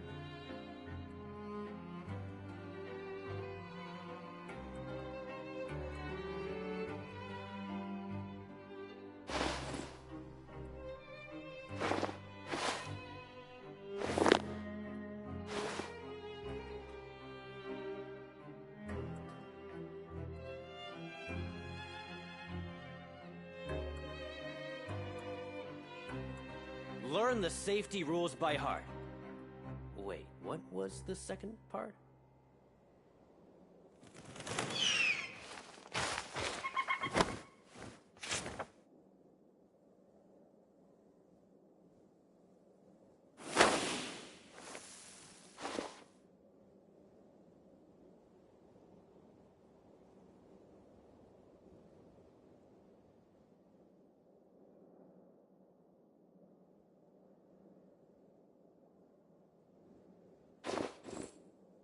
Learn the safety rules by heart. Wait, what was the second part?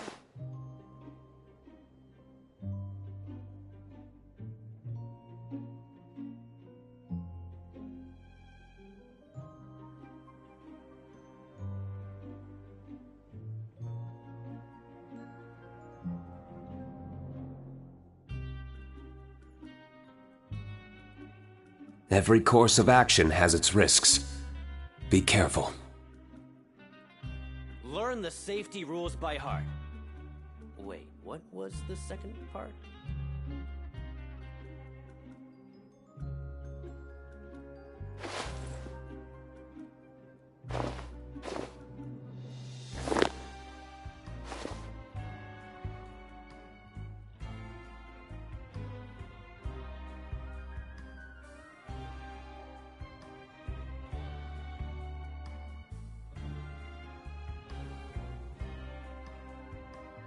Learn the safety rules by heart. Wait, what was the second part?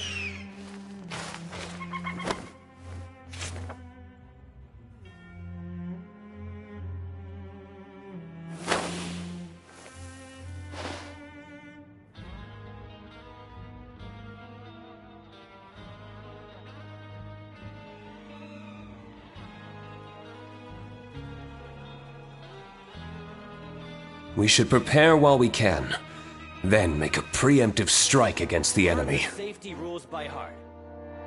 Wait, what was the second part?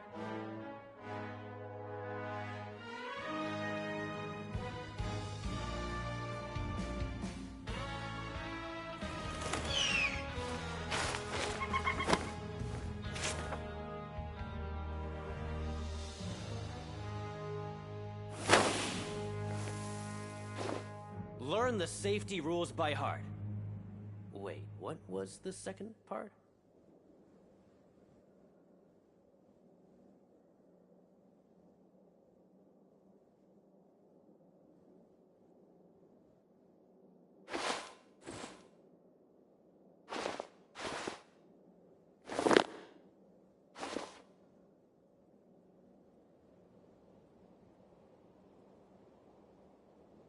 Learn the safety rules by heart. Wait, what was the second part?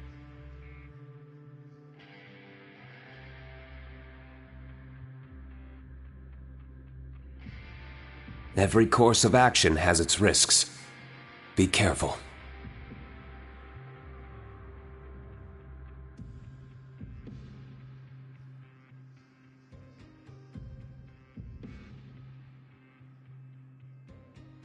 Learn the safety rules by heart.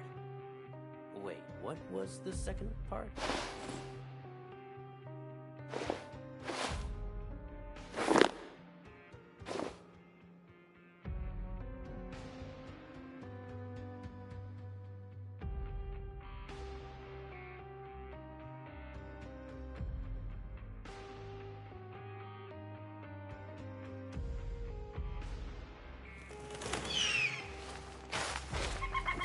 Learn the safety rules by heart. Wait, what was the second part?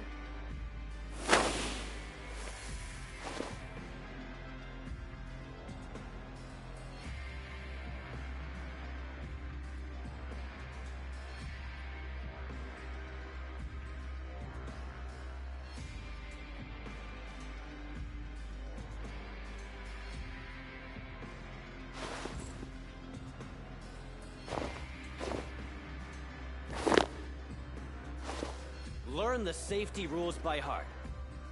Wait, what was the second part?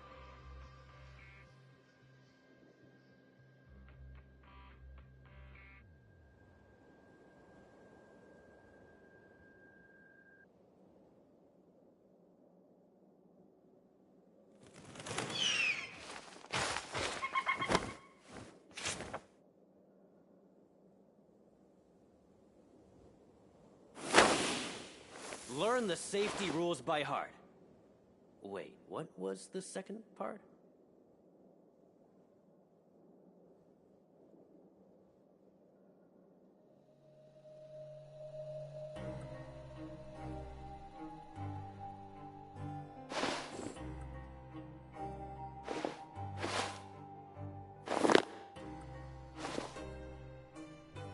Learn the safety rules by heart. Wait, what was the second part?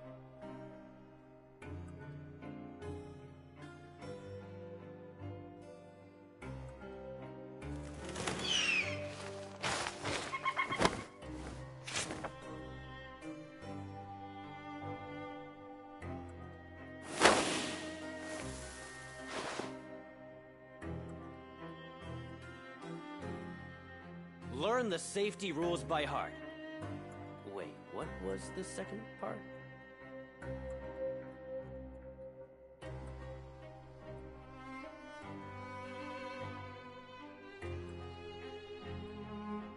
Let's take a moment to rest and plan our next move.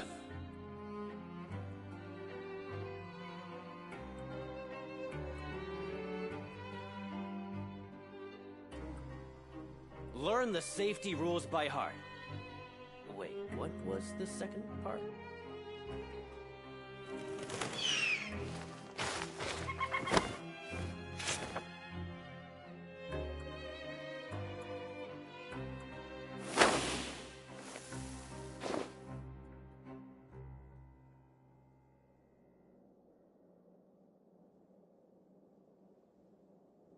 Learn the safety rules by heart. Wait, what was the second part?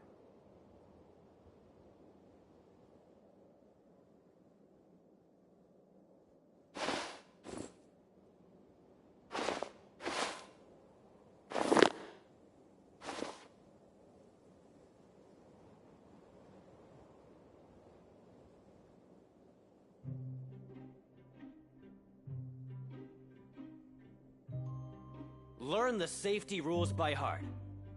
Wait, what was the... Every course of action has its risks. Be careful.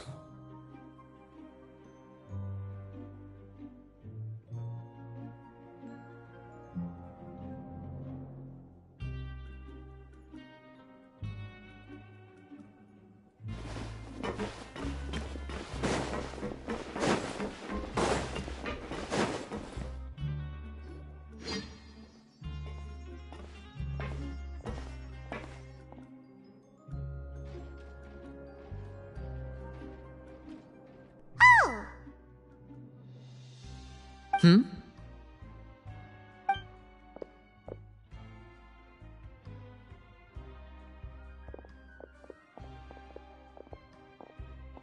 Did you two run into any trouble over the past few days? No, we just worked our shifts according to the schedule. Nothing weird happened. That's good. That means you didn't raise any suspicions when you infiltrated the infirmary. We've taken a look at the slip you've sent. Fremine successfully left the grounds via the pipes 2 days ago, and as of last night, Lynette has also infiltrated the infirmary after faking an illness.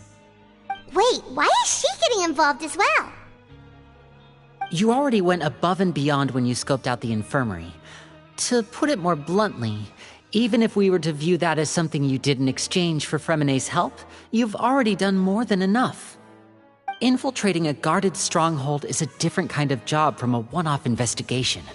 We want to avoid using the same faces over and over and reduce the amount of suspicion that will fall on any given person. Lynette also felt like you have already taken the first step for us, so she should be the one to finish the job. So that's what Lynette thinks. Oh, Paimon hopes everything's going well for her.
Then, let's go check on Lynette before Fremine returns. If everything went well, then she should be wrapping up her investigation right about now. Is now really a good time to go over? According to my observations, Sigewinne always spends around half an hour away from the infirmary right before lunch. Lynette knows this as well, so this should be a good time to meet up with her.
Also, I'm her brother, remember?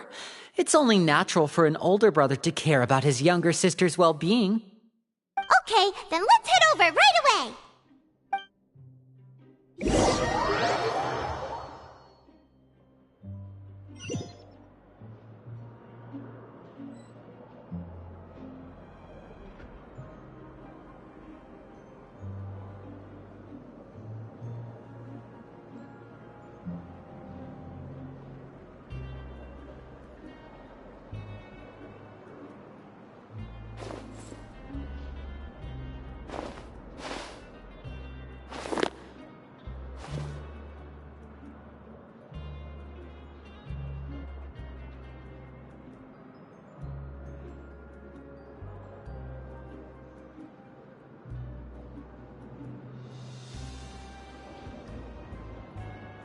Every course of action has its risks.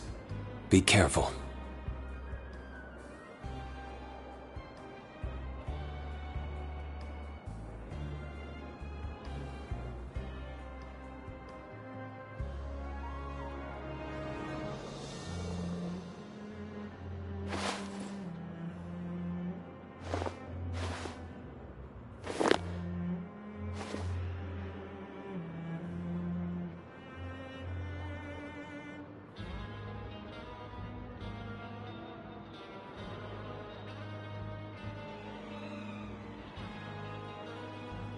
Let's take a moment to rest and plan our next move.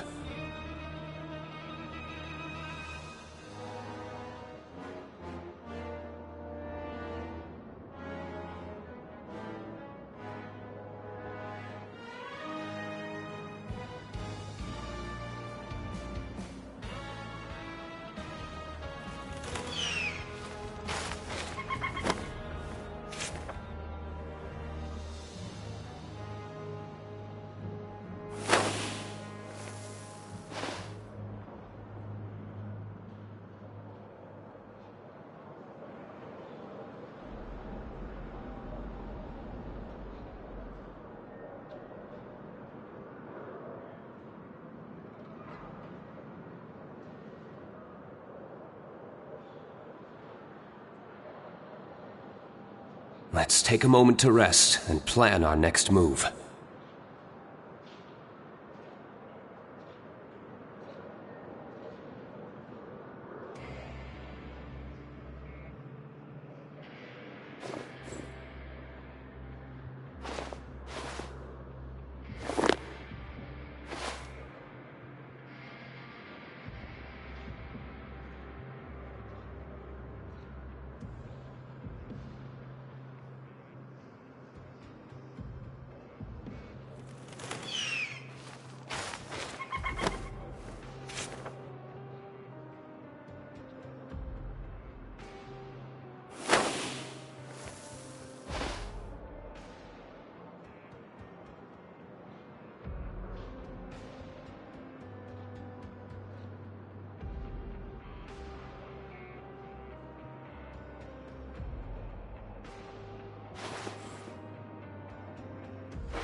Let's take a moment to rest and plan our next move.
Every course of action has its risks. Be careful.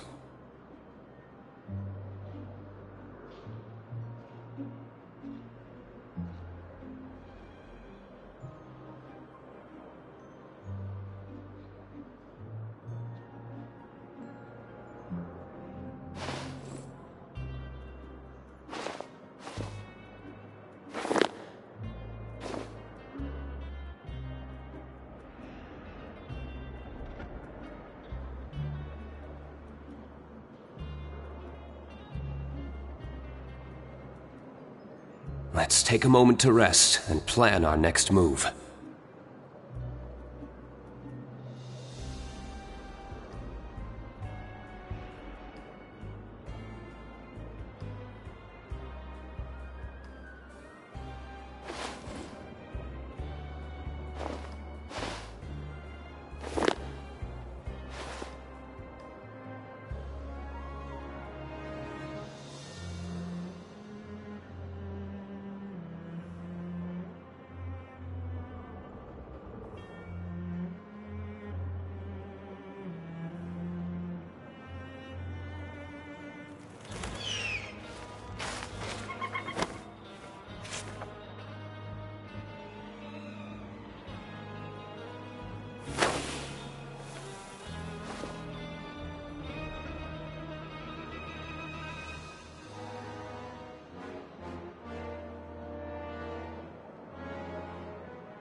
Let's take a moment to rest and plan our next move.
We should prepare while we can, then make a preemptive strike against the enemy.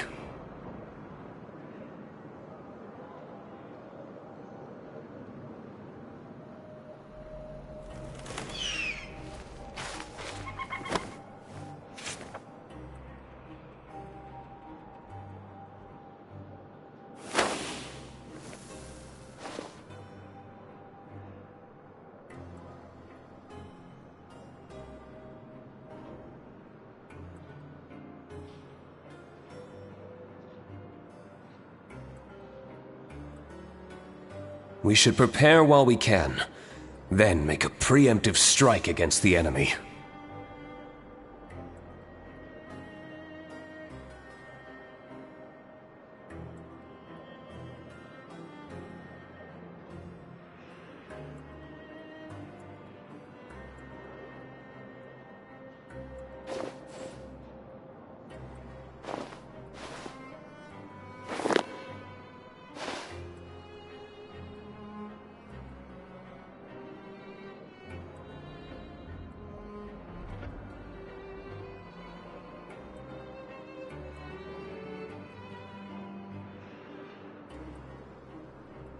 Let's take a moment to rest and plan our next move.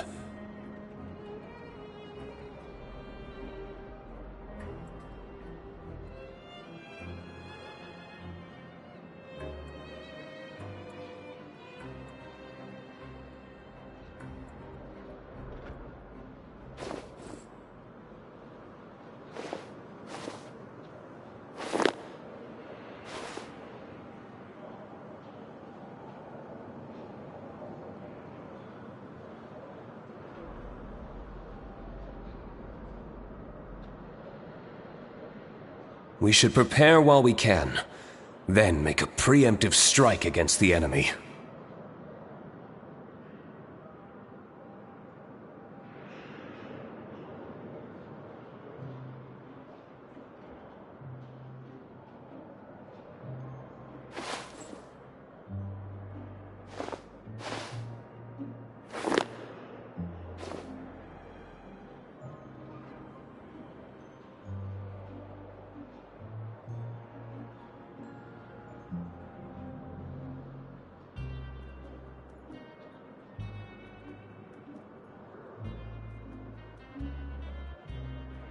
We should prepare while we can, then make a preemptive strike against the enemy.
Let's take a moment to rest and plan our next move.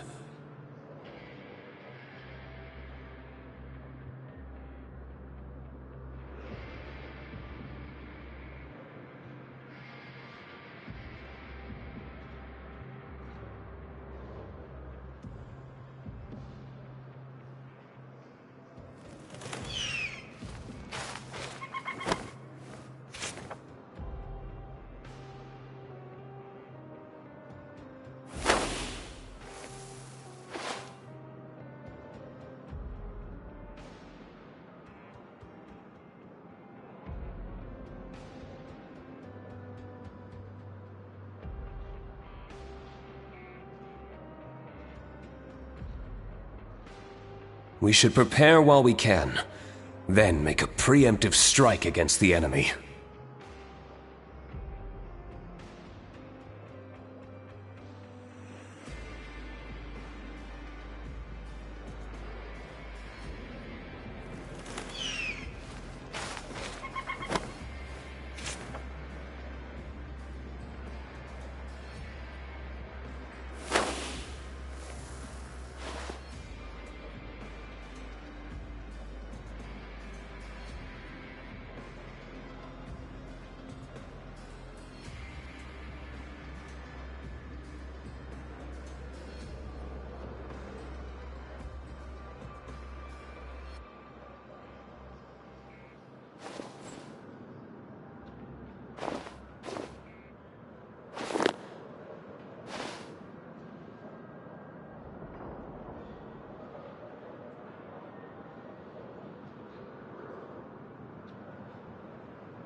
Then make a preemptive strike against the enemy.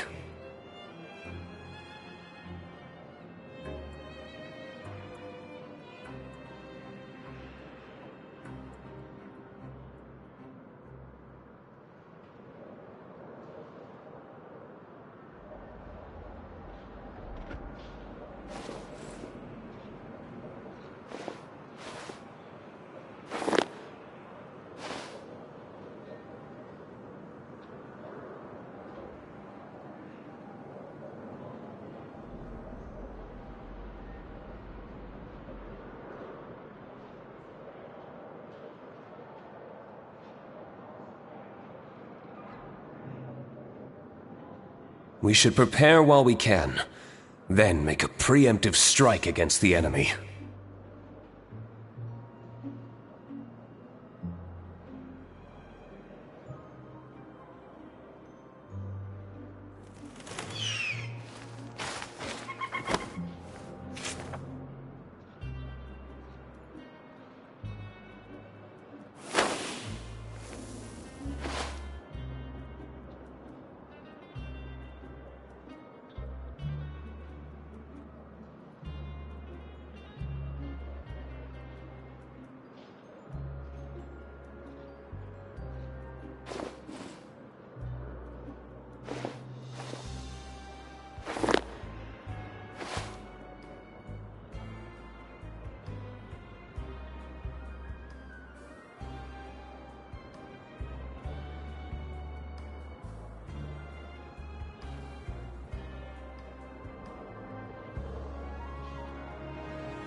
We should prepare while we can, then make a preemptive strike against the enemy.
We should prepare while we can, then make a preemptive strike against the enemy.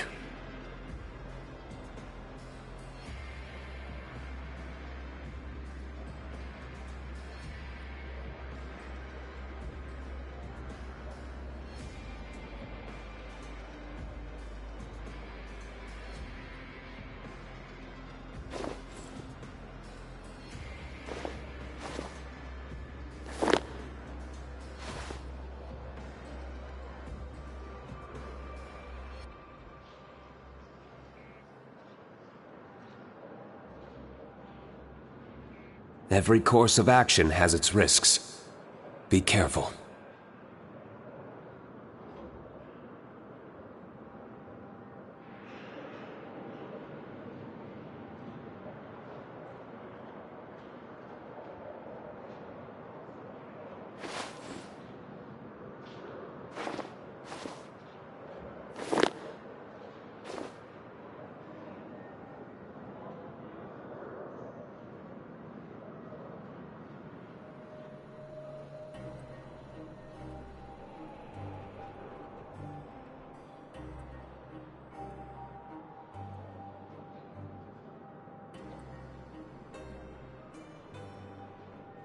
Let's take a moment to rest and plan our next move.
Every course of action has its risks.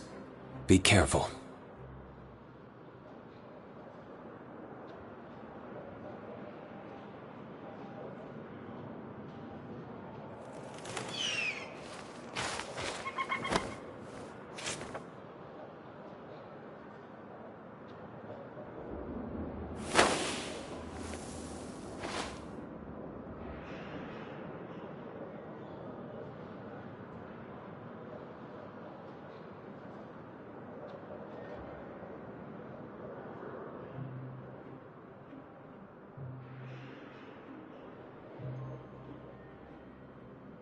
We should prepare while we can, then make a preemptive strike against the enemy.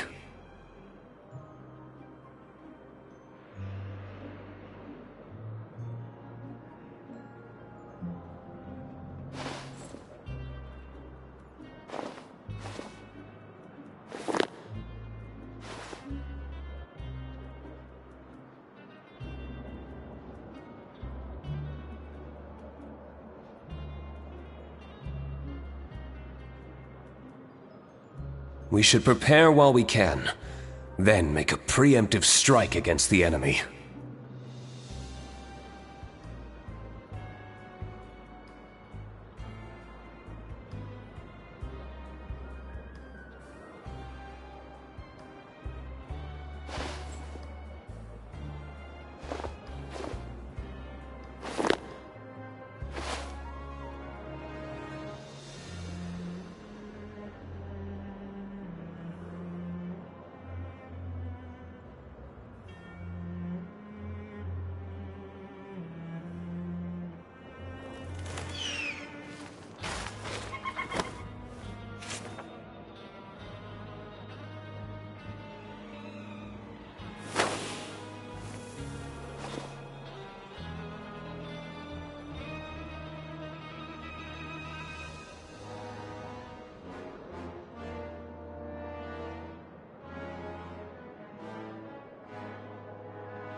let's take a moment to rest and plan our next move.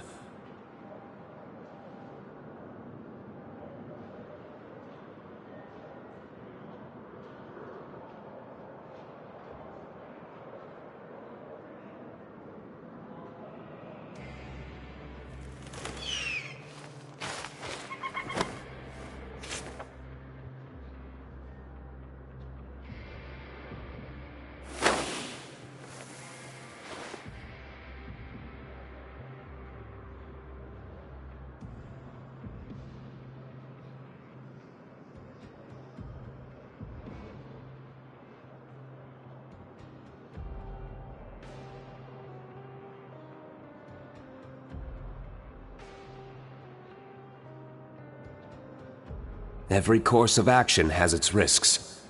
Be careful.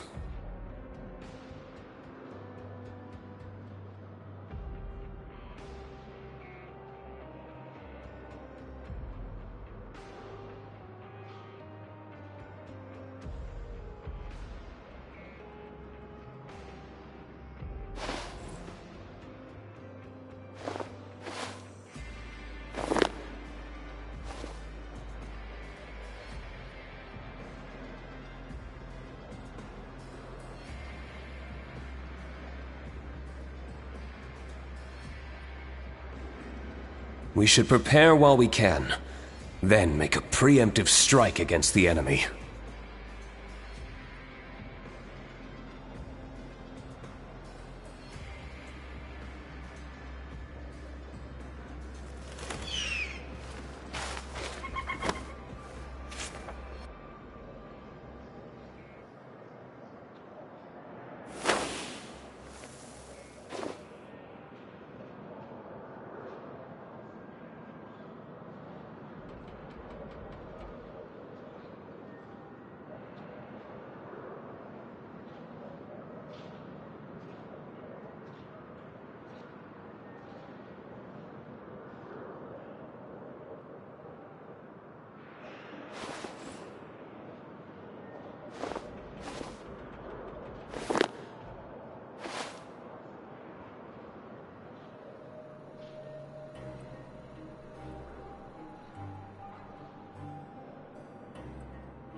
We should prepare while we can, then make a preemptive strike against the enemy.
We should prepare while we can, then make a preemptive strike against the enemy.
Let's take a moment to rest and plan our next move.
Every course of action has its risks.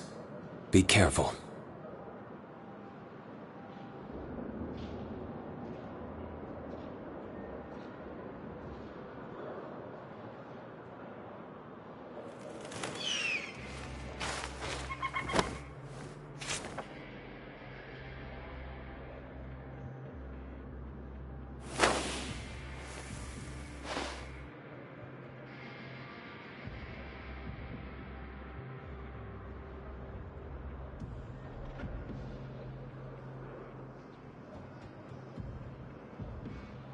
We should prepare while we can, then make a preemptive strike against the enemy.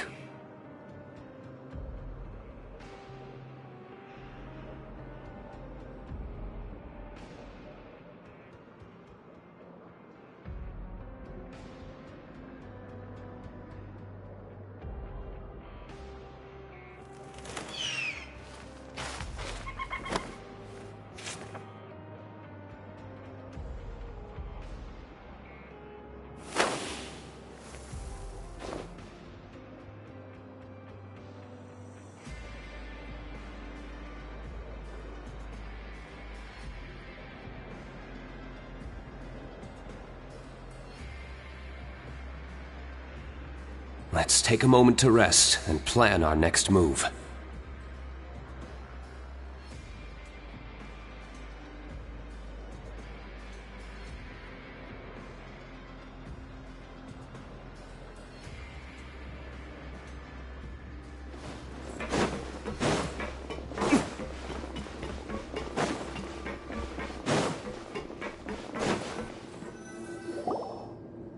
Lynette should be here right now. Huh. Strange. Lynette? As expected, Siegewein isn't here, but why isn't Lynette here?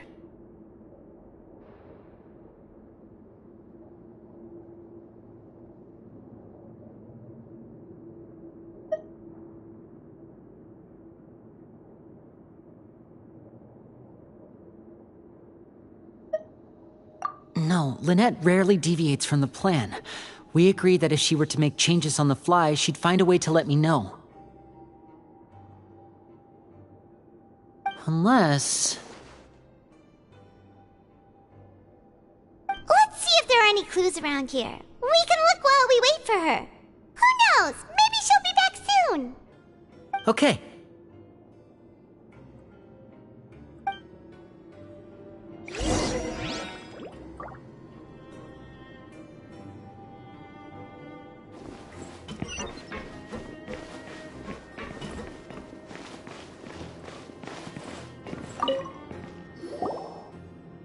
Ah, this is it! We saw it before! Wait, this thing? It doesn't look like it's been disguised that well.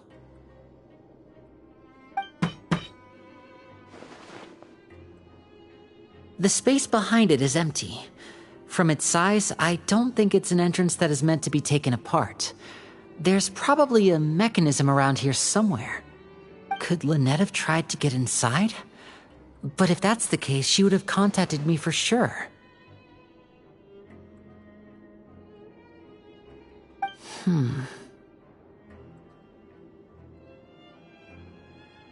Let's look around here for some more clues.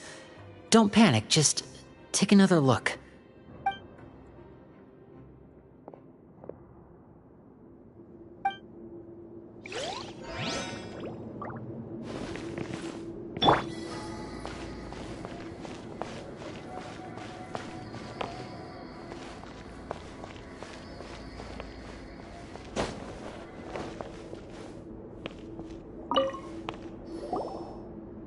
None of the beds have any signs of having been slept in.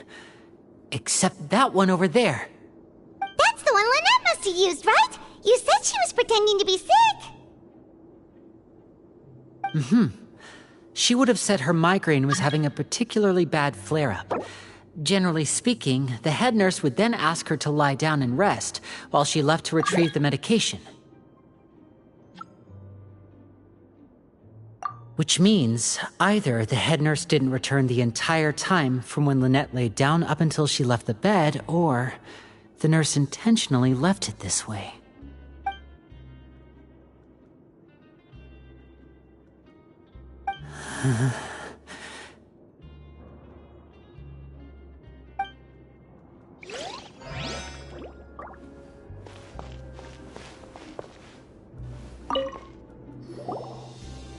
There are some books here and a few files. They all look like medical records.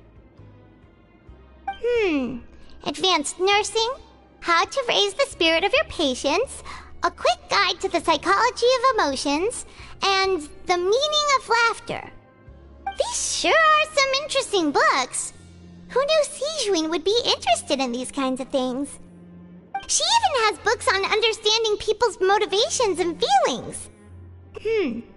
Is it because she's a Melazine? Or does she have a need to understand her patient's emotional state? Seems quite normal to me.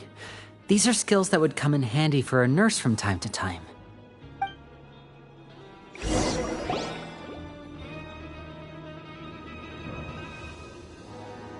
Hey, you guys, there's a slip of paper over here! A slip of paper? It's right over here, and there's a bunch written on it too. It reads, "Out of respect for your usual practices, I'll use a piece of paper or card as the medium to pass on my message. You may consider this as me giving you my best regards." This is... Is that all?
The back! This is... Show me! Now! That look on your face! Paimon's reading it now! Would you care to guess where Miss Lynette of the Fatui could be right now? No! Could she have... Is she already... Wriothesley. Did he deliberately leave the infirmary unguarded to use it as bait? Wait, you mean he was aware of our goals from the very beginning? But why? We didn't run into any trouble last time, and he also never reached out to us since! Yes, that is a crucial question. Wriothesley, he doesn't do anything without a clear goal or reason. So this means he had no concerns about your activities from the very beginning. You're not from the same camp as us. You were sent down here by Nervulet, so you have no conflict of interest with Wriothesley. We're a completely different story, though.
I'd like to know that too. Why did he only go after her? Don't panic, just think everything over. I have to stay calm. This is not like what happened last time. The situation's different now.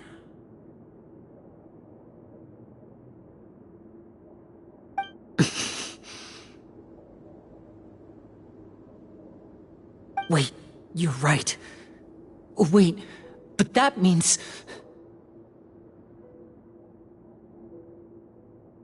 The fact that Fremine was able to leave the grounds, could Wriothesley have let him go as well? But what does he gain by letting Fremine leave like that?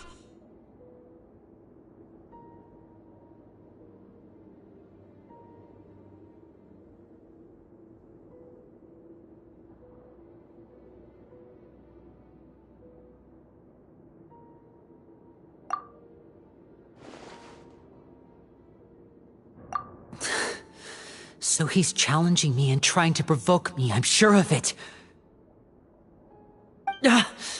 We never should have sent out Fremine. We had to go through all that trouble to find an opening to sneak him around the guards and into the pipe, and we even thought luck was on our side. If Wriothesley let him leave on purpose, then he's probably in a terrible spot now as well. Lenny's getting more and more panicked. We have to calm him down!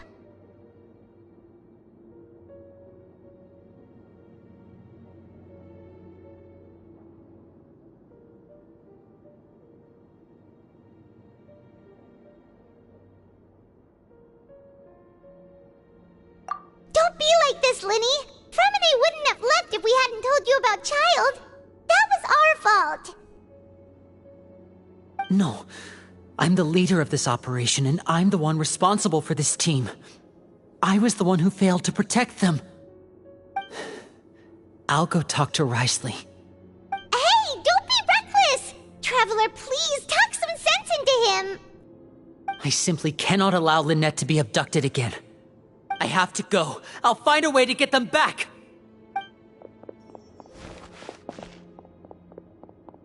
He's rushed out the door! After him!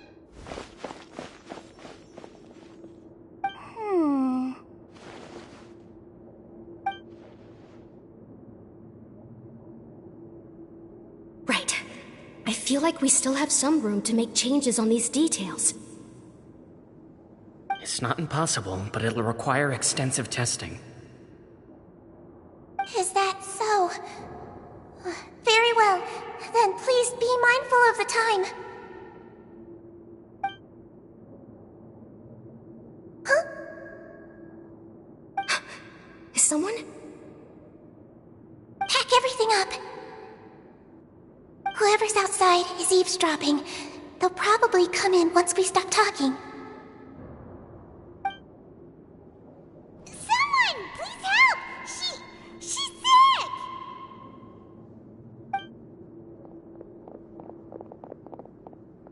Whoa, are you okay?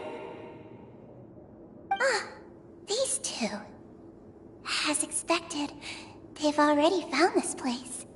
Oh, they are quite sharp. What a delightful turn of events. I like smart people, but I also like playing dumb. I like the feeling of being trusted. Oh my! What's wrong, little one? There's no need to panic.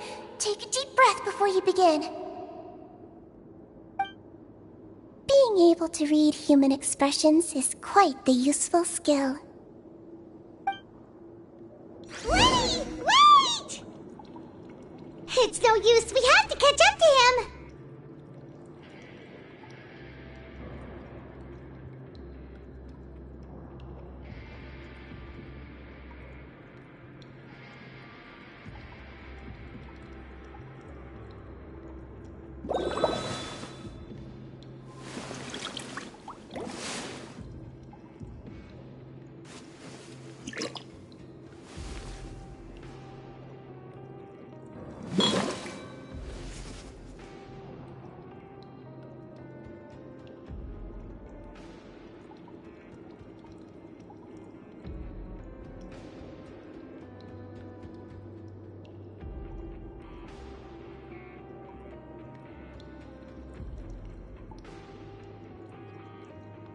Water comes in many flavors to the discerning palate.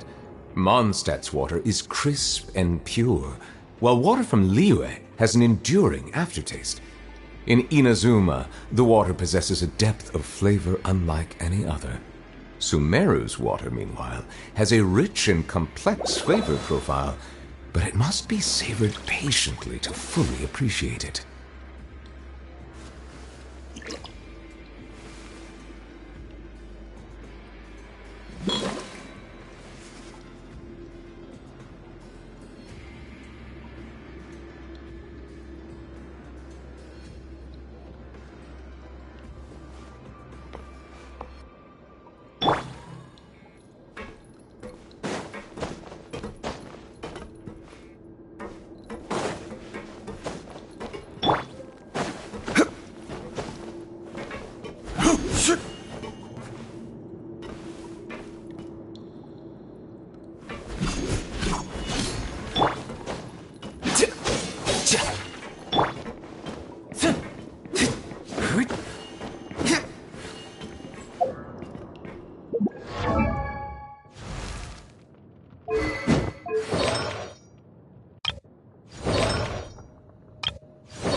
come out and face me, Risley!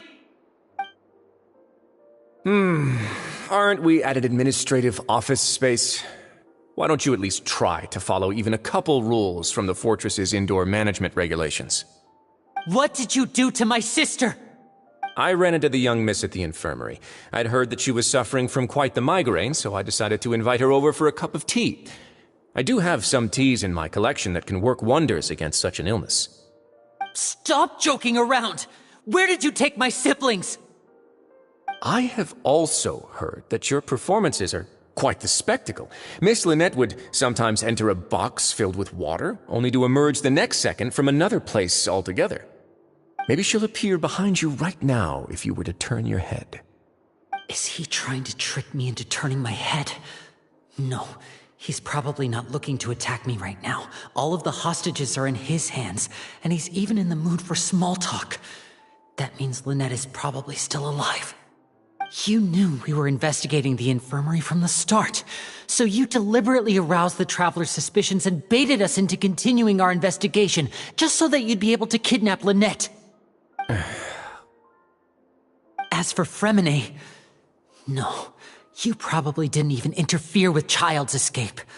You let him go, so you could purge the Fatui members that we had planted into your ranks. There was no need to do so.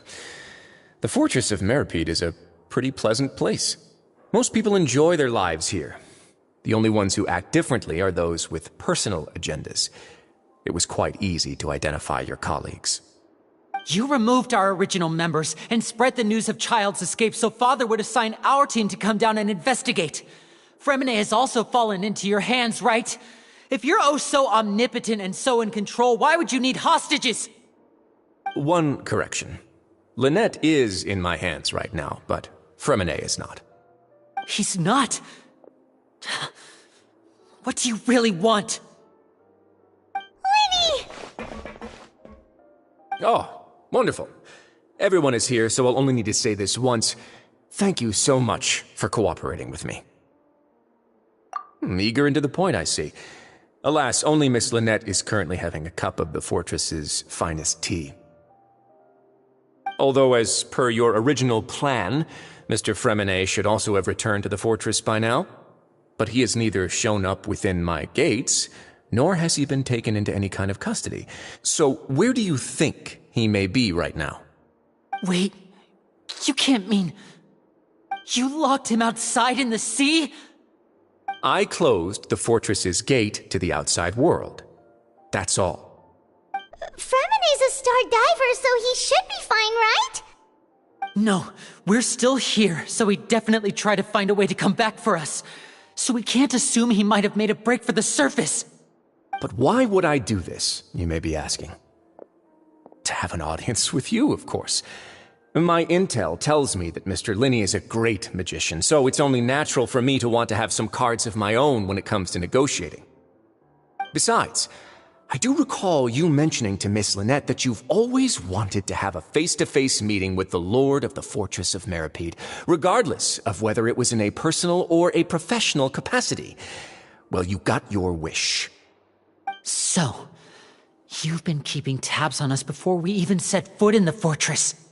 Some of my folks just happened to hear a thing or two, that's all. In any case, I will be straight with you. I was willing to play dumb and turn a blind eye, so we had a pleasant few days playing games together here. But once you started focusing on the Forbidden Zone, all of that changed. Mr. Linney, the cards are stacked against you right now.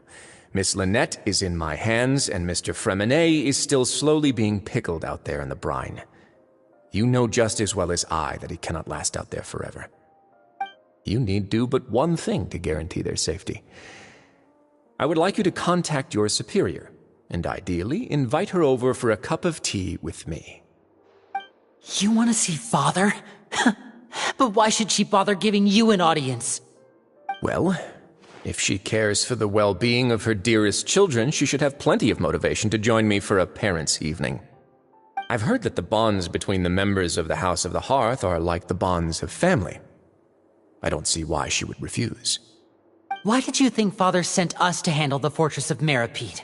This place is basically a no-man's land. It wouldn't be fitting for anyone as important as a harbinger like Father to come here in person. Oh, I see. So it's because she doesn't care for my place here. That's such a shame. After all, I've amassed quite the tea collection. I was looking forward to sharing it with her. Both Monsieur Neuvillette and Lady Farina have already received many samples as gifts. Was this the extent of your master plan to get to Father? No matter how much pressure you may put on me, I won't allow you to use us to blackmail her. You people really are difficult to get along with. All I'm asking for is a face-to-face conversation. Does she truly have no interest in the fortress's secret?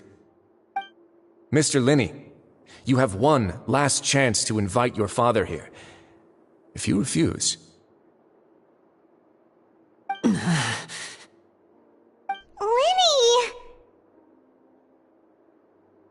Instead of asking why I'm doing this, why don't you try to see things from my perspective for a second? From the very beginning, the Fatui has been actively infiltrating my fortress. I gave you a warning by cutting off the first few operatives I found, but that only caused you to double down. Had you given up on the fortress then and there, I'd have no reason to want to talk. Mr. Fremenet left the fortress on his own, and Miss Lynette tried to pry out my secrets right in front of me. No matter how you look at it, the responsibility for this falls on you. I shouldn't ask Father to do anything because of us. 6, 5... Wait, 2, 1. Time's up. It really is a shame, Mr. Linney. Risley! Negotiations have broken down. Please leave, ladies and gentlemen. It's time for my afternoon tea. Yeah,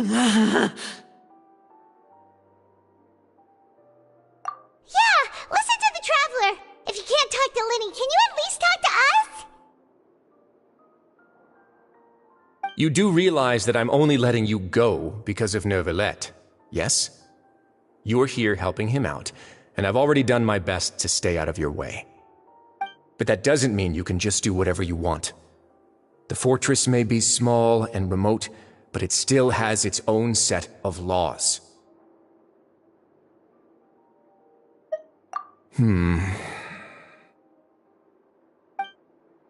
how about this?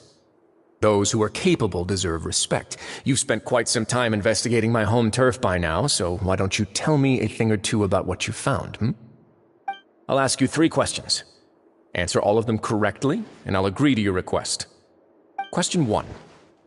Regarding the hidden rules of the production zone, what is the truth behind the one about not being allowed to work for 3 days in a row?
We often see Miss Sijuin observing the prisoners at work near the production zone.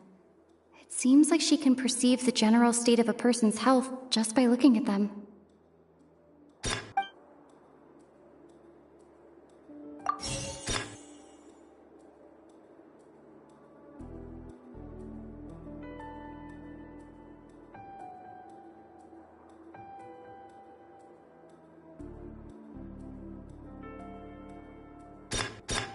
I've been told that the infirmary is always empty for the half hour just before lunch.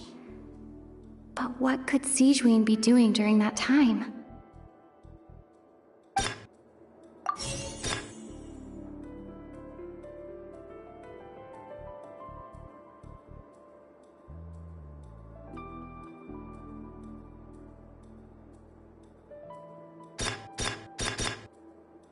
The research notes said that the Melusine race perceives the world very differently from humans. Because of that, the Melusines have also developed a sense of aesthetics that appear rather strange and alien to humans.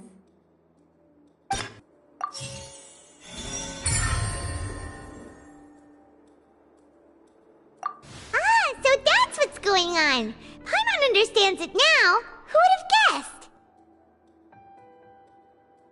The hidden rule of the production zone. People are not supposed to work 3 days in a row, and if they do, they'll get strange meat in their welfare meal. At first we thought this strange meat must have something to do with the people who disappeared, but in reality, they were all prepared by Sijuin, the head nurse. She often visits the production zone to observe the workers' health and makes a note of anyone who has worn themselves out after 3 full days of work. Out of her sense of duty as the head nurse, as well as her genuine concern for the workers' health, Sijuin visits the cafeteria right before lunch and cooks an extra dish for those who can use the stamina boost. Sijuin has only the best intentions with her surprise gift and doesn't want anyone to find out about what she does. However, unfortunately, Melusines as a race perceive the world differently from humans, and their sense of aesthetics is even more alien to us. The recipients of her lovingly prepared special meals cannot taste the care within and usually just freak out. Are we on the right track? Not bad. You've uncovered Sijuin's secret and even guessed her intentions correctly as well. It's nice to know that her efforts have not gone unacknowledged. Alright, now for my next question. There are also some hidden rules in the Pancration Ring, including the one that you're not allowed to support both sides of a fight. Why is that?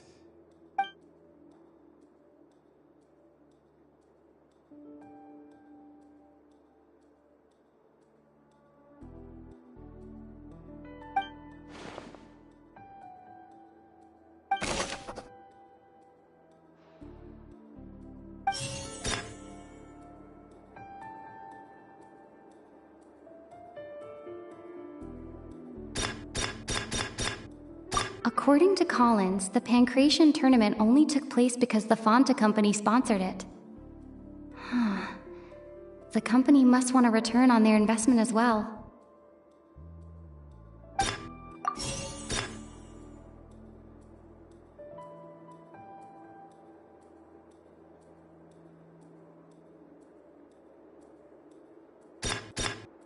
The Fanta promoter has been struggling because he doesn't recognize the real value of coupons.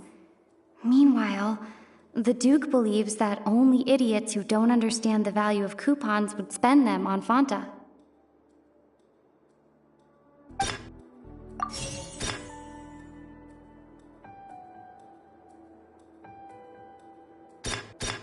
Fanta's internal reports suggest that they're starting a new trial of an unnamed and unpackaged product. But the product has to undergo a trial because even Fanta's own employees have a lot of reservations about it.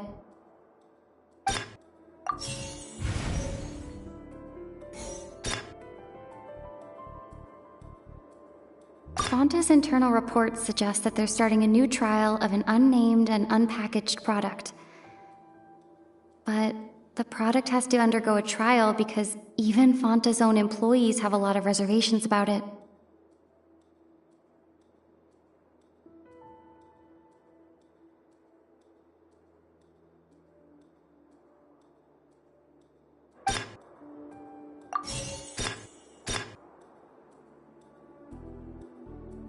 The Fanta promoter has been struggling because he doesn't recognize the real value of coupons. Meanwhile, the Duke believes that only idiots who don't understand the value of coupons would...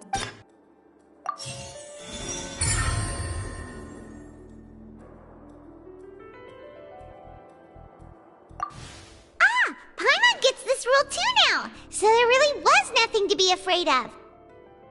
That hidden rule of the pancreation ring is about how, people are not supposed to bet on both boxers at the same time. And if they do, they'll receive a package containing a strange, blood-colored liquid. People get scared when they see it because they've subconsciously begun to associate it with the missing boxer. But really, it's just a bottle of the latest yet-to-be-named and packaged new Fanta trial product. A blood-red drink. It's no wonder even Fanta's own staff were questioning the company's decision-making. The company, facing backlash from its own staff, decided to try to trial the product on a smaller scale to see how it might be received by customers. They came to the fortress of Meropide and offered to sponsor the Pancration tournament so they could push their new product. But the Duke completely refused to even entertain the idea. The Duke, knowing how valuable coupons are in the fortress, knew that only total idiots who didn't understand their true value would bother buying a Fanta product here. And so, only those who proved their stupidity by being dumb enough to bet on two opposing sides of the same match were selected to receive the drinks. I acknowledge the effort you've put into bringing the truth of this mystery to light. Although, based on your description, that Fanta promoter is a bit too careless with his words, I may just reconsider my collaboration with the company. All right, and here's the final question. What's the secret behind our head nurse and all of her patients in the infirmary?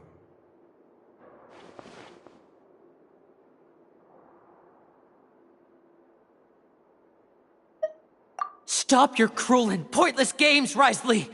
You know that we haven't finished our investigation, so there's no way we can answer the last question. The thought of sparing Lynette and Fremine never even crossed your mind. You'll pay for this! Ah! Lenny, are you alright? Oh, close one. I owe you, Sigewinne. That was a fantastic shot. It was nothing, Your Grace. Sigewinne? Though this gun may look like a toy, it's actually fully functional, as I just demonstrated. Sigewinne... You... Not at all. I am merely a resident of the fortress, and thus protecting it is my duty.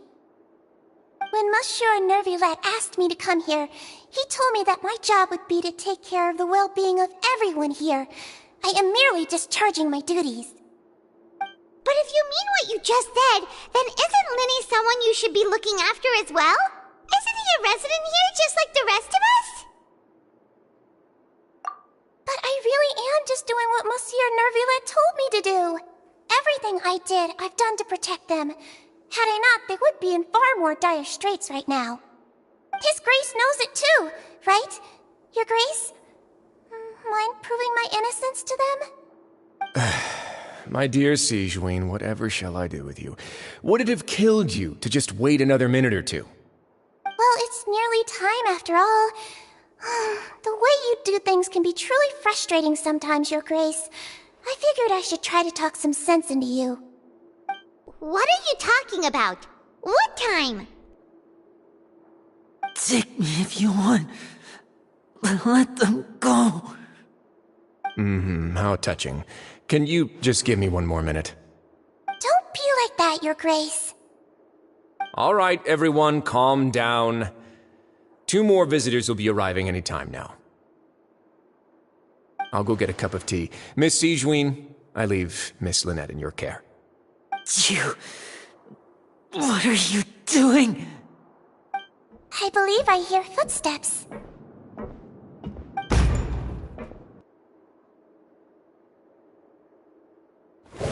Some space, please.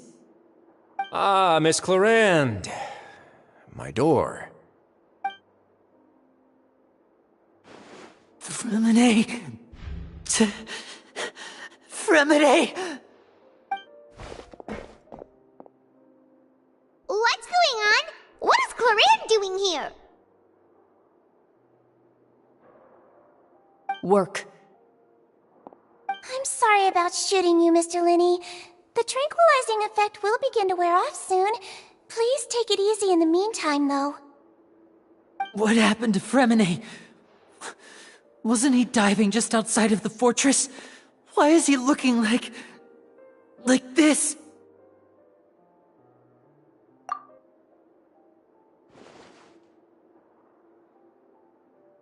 A flushed face, an accelerated pulse. He must have consumed primordial seawater. What did you say? Please, make some space. I'll need to give Mr. Fremine a more thorough checkup. Your Grace, I'll leave the rest to you. I'll talk to Clarand while you get Fremine to where he needs to be. Everything else can wait.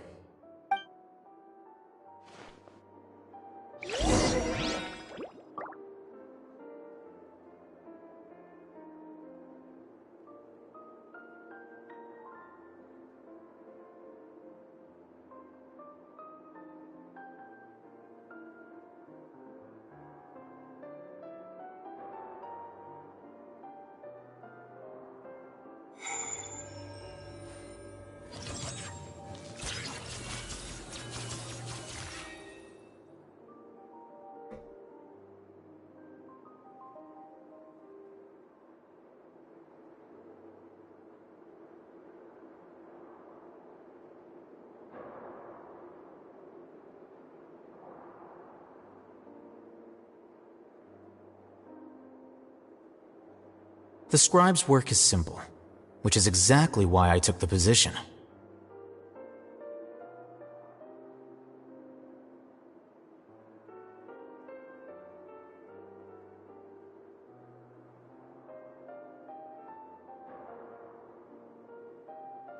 Wait. Huh? No. Whatever.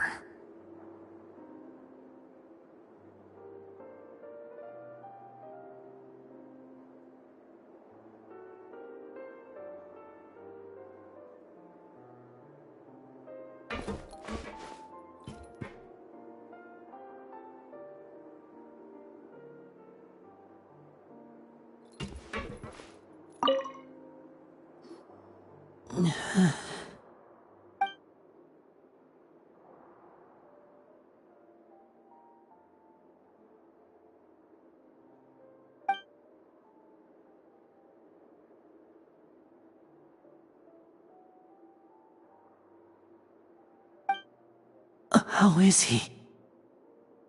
These symptoms are probably caused by an acute ingestion of a large amount of primordial seawater. Still, his condition is not critical. Of course, it would be best if he stayed for further observation. Let's leave him here for now, and move him to the infirmary once he's recovered a bit more.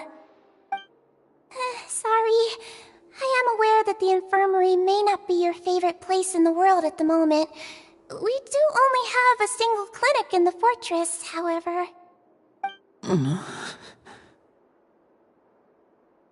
Why would he ingest a large amount of primordial seawater after leaving the fortress?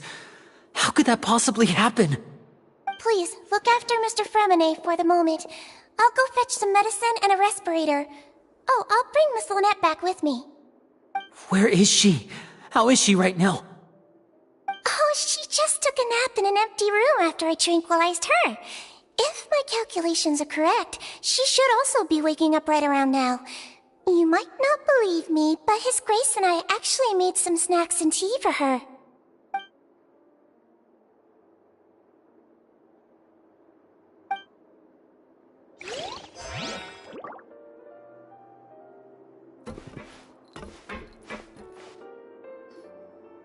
What's that look on your face? I thought I made good time on the way back. Oh, I'm just admiring your punctuality. Had you arrived just a few minutes later, Sijween may have been forced to shoot Mr. Linney again.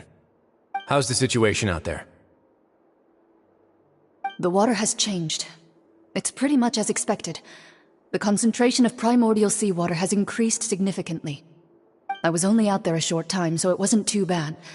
But if one were to stay for any significant amount of time... well, you can see how that boy's doing. Where was he when you found him? The abandoned zone at the end of the pipes. A good distance into the water. Closer than I thought. He must have recognized it early on and tried desperately to swim back. Locking the door was necessary. I don't think we could have saved two. Well, I did try to convince him that I had my reasons. Never seems to work, though. It would probably work on Neuvillette. He has a knack for picking out who had good intentions, even when the outcomes were all terrible. It's a bad sign if you're having to plead your case to Neuvillette. Want some tea? Not particularly. If you want to drink some that badly, just say so. Fine, I'd like to get some tea. Want me to get you a cup too, since I've already made it? Might as well then, I suppose. Actually, do you have a towel? I would like to dry my hair.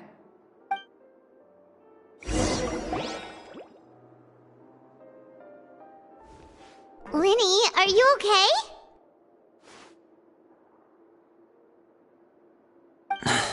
I'll be fine. They're all here now. Don't worry about me. Are you sure? You don't look alright.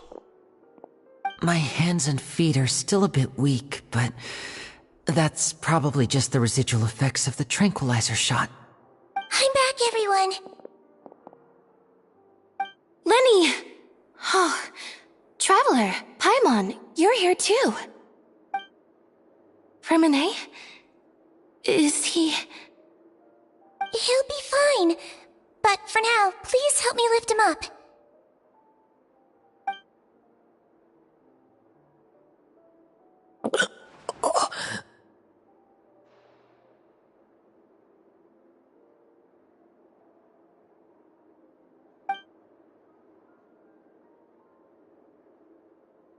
His breathing's beginning to slow down. Give me a hand and help me get him to the infirmary.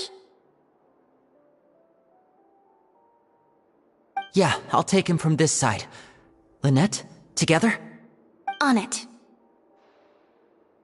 Traveler, you seem pretty worried about him. Want to come with us?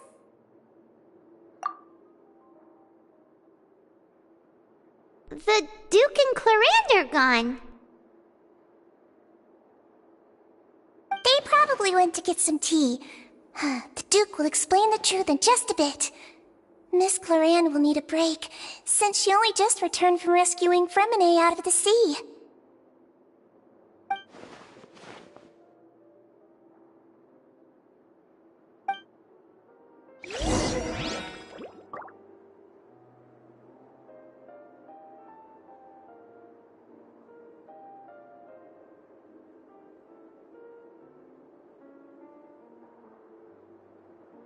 Book learning alone is not enough to cultivate intelligence. All those scholars in the academia are prime examples.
He's awake.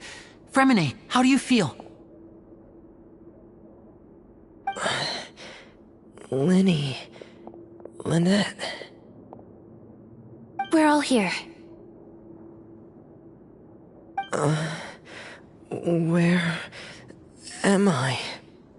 The infirmary, at the Fortress of Meripede, Mr. Fremine, and you are no longer in any danger. How do you feel? Don't push yourself if you're not feeling up to it. Traveler. Paimon. It's been so long. The sea. There's something wrong with the seawater. Shh, it's okay. We can talk about it after you've recovered. No, listen to me. This is really serious. There's primordial seawater mixed into the regular seawater. I don't know why it's there, but no one should touch it. Pipes. Right, the pipes. It's all coming back to me now.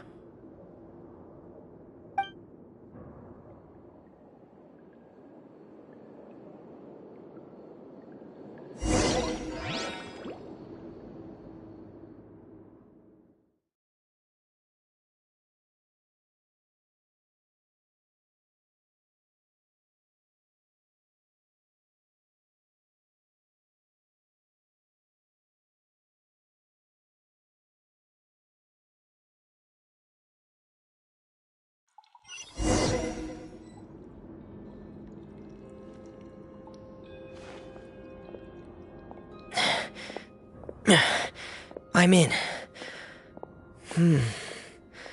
Seems like this pipe hasn't been used in a long time.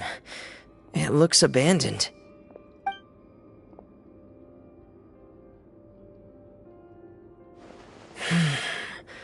Where could Master Child be?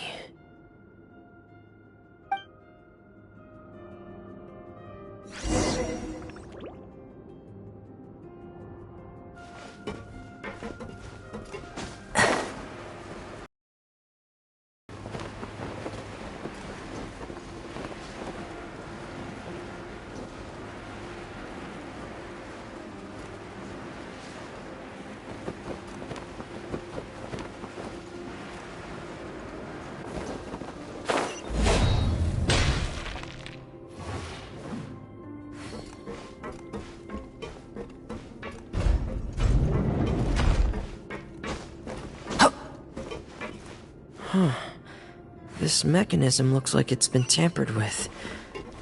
Could he have done it?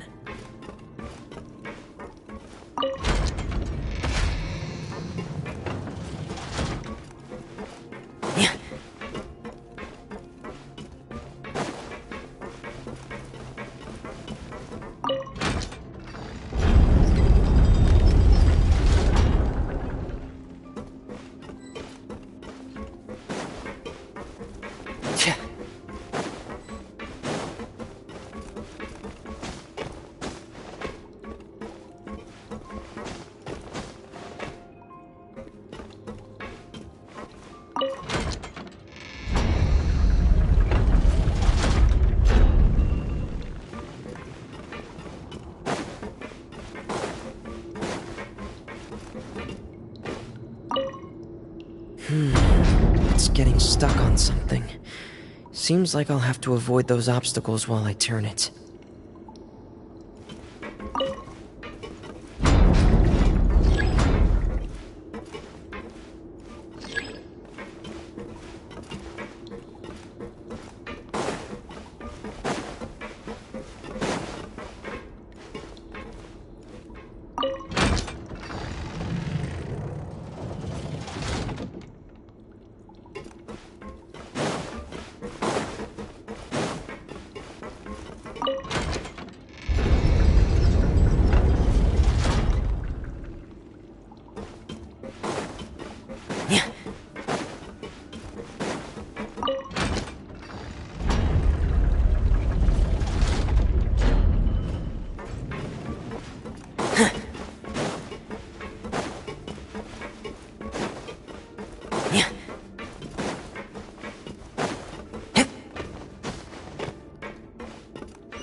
This is where the water starts.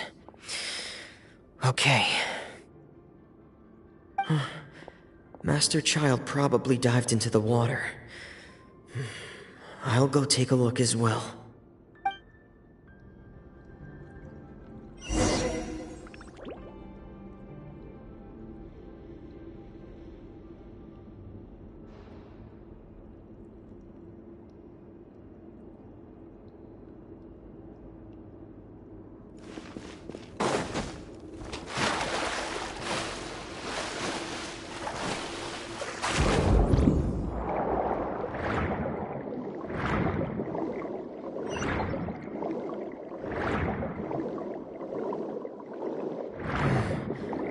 The vegetation here is a bit more sparse. These traces aren't natural. A person must have left them, and recently. I should be going in the right direction. Oh, there are traces here too. I need to keep going. Huh? The traces are gone. But I don't see where he could have gone from here. Wait, what the?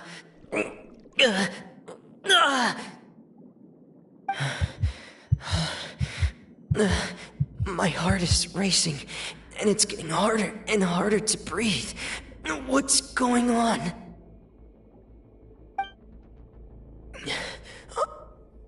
No good. I have to get back. They still don't know anything about what's going on. If I turn back right now, I should still be able to make it.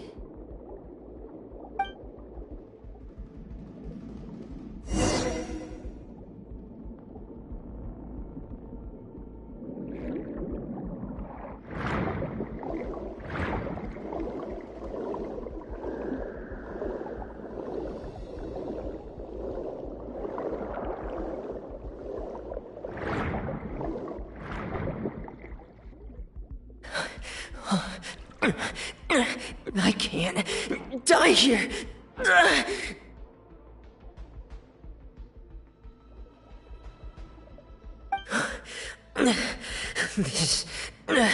This is bad. I'm feeling worse and worse, and I'm still underwater.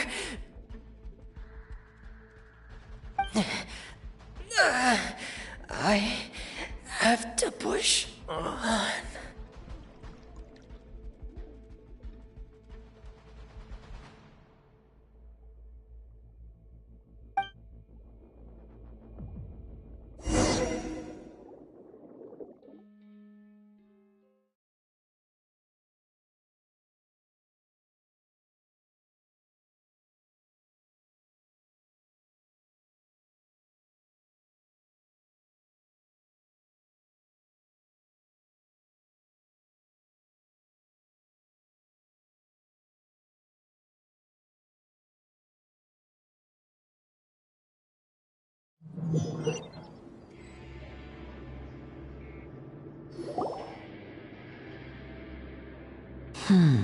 So, in other words, the trail you were following vanished, and you had no idea where Master Child could have gone, but there was also no obvious place for him to have disappeared to.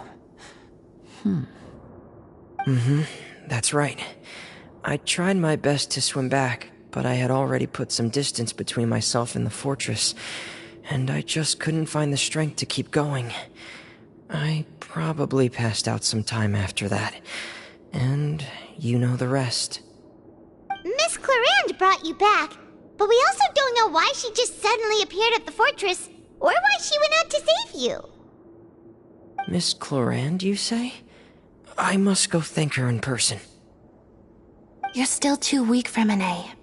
You can go after you've had some more rest. Miss Lynette is right. I believe Miss Clarande will stay here as a guest for another few days, so there's no need to hurry. A guest? Then I can assume Risley was the one who invited her to come down here? You should ask His Grace about that. He'll be able to explain better than me.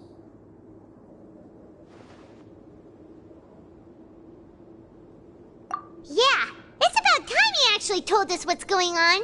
Wanna come with us, Liddy? No, please go on without me. I don't want to leave just yet. Lenny. The logical part of my brain is aware that we're safe right now, but I still can't bring myself to leave. Both of you are just in danger. Understood. Then let's just sit together for a while. In that case, I'll leave the infirmary to you. The Traveler and I are going to head out for now. As long as you stay in here, I don't think you'll be disturbed. Thank you.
Excuse me! I take it Mr. Fremonet's condition has stabilized? Of course! I wouldn't have left the infirmary otherwise. I've been expecting those two, but might I inquire as to the purpose of your visit, Miss Siegewien? I wanted to check up on Miss Cloran. How are you feeling? Mostly fine, I think. If you don't mind, I'd like to perform another quick physical exam. It'll just take a few minutes. All right. Thank you for looking out for me. I'll take my leave for now, then. Well, want to explain yourself, Risley? Of course, but I'm not partial to the word choice of explain. How about enlighten? Where should I begin? How about you start by asking me any questions you have? You can start with whichever one you'd like to get answered the most. Then Paimon will begin. Did you know about Lenny's goals from the very beginning? No. I just knew they were Fatui operatives sent to the fortress by the Knave. As for their specific goals, I only figured those out as you made progress on your investigation. You managed to monitor and stay ahead of them even though you didn't know what they were trying to do? They came here with ulterior motives. I'm quite adept at discerning what that kind of behavior signals. Initially, I thought their goal was just to investigate Child's disappearance.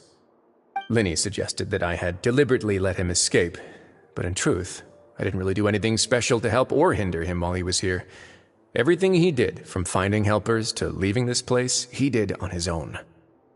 Of course, it's inevitable that the Knave would make a big deal out of her fellow Harbinger's unexplained disappearance. I'm also quite curious about where that Harbinger went, so I figured I might as well let the Fatui do their own investigative work. All I care about is the answer. So you were hoping Lenny's group would just do your work for you? You make it sound like that's a bad thing. Unfortunately, things didn't go as planned. I assume that Fremine has told you already the ratio of primordial seawater around the fortress of Meripede is on the rise. The Forbidden Zone has always been Linny's target, and you got roped into that investigation after running into him. I began to intervene out of concern for your safety, and also to prevent the fortress from becoming entangled in more irksome matters. Are the rumors true? That you're also a former criminal? Now, why would you put it like that? Isn't staying here all day and serving as the manager of the fortress a kind of sentence unto itself? Another form of prison? I just happen to have some support from the rest of the inmates. That's all. Oh, right! Paimon wanted to ask, who invited Clorant down here? Me, of course. I paid her good mora to come down to the fortress for some field work. As a champion duelist, Miss Clorant could be considered to be an independent party. I needed to find an exceptionally capable person to help me get through the impending crisis. And saving Fremine was part of that crisis? You can think of it like that, yes. Credit where credit is due, that boy is quite adept at diving. Had conditions not been as hostile as they were, he probably would have found the missing Harbinger already. That's not something you should be asking after. Neuvillette only asked you to investigate Child's whereabouts. All I need to prove to you is that the Forbidden Zone had nothing to do with the Harbinger's disappearance. That should be clear now that you've spoken to Fremine. But we've already uncovered that there's something wrong with the infirmary, and we've answered a bunch of questions that you threw at us. Isn't it about time that you answer our last question in return? You make a compelling case. Do you really want to know the answer that badly? Yeah, Paimon really wants to know. Even if the truth may not be pleasant?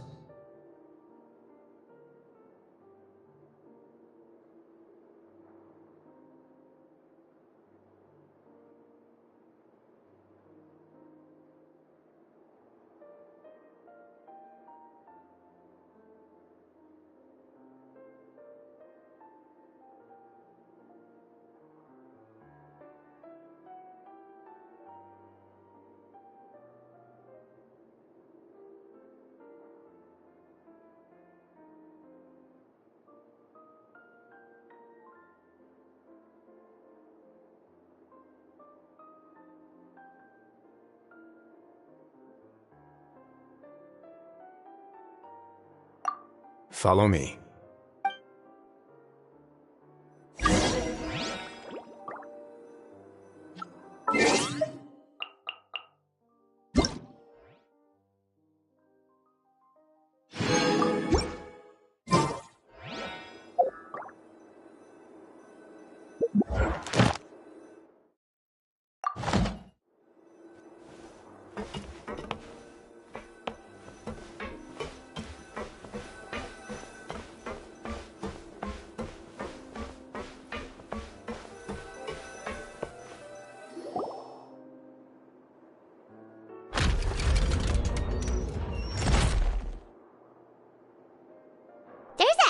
Door here? And a whole basement behind it? Huh. You're pretty good at hiding stuff, Risley. It seems you've forgotten just what kind of place the Fortress of Meripede is.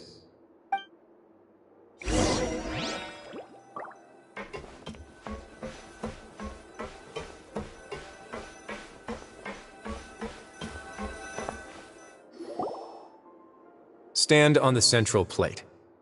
Wait, is there a secret mechanism or... Whoa!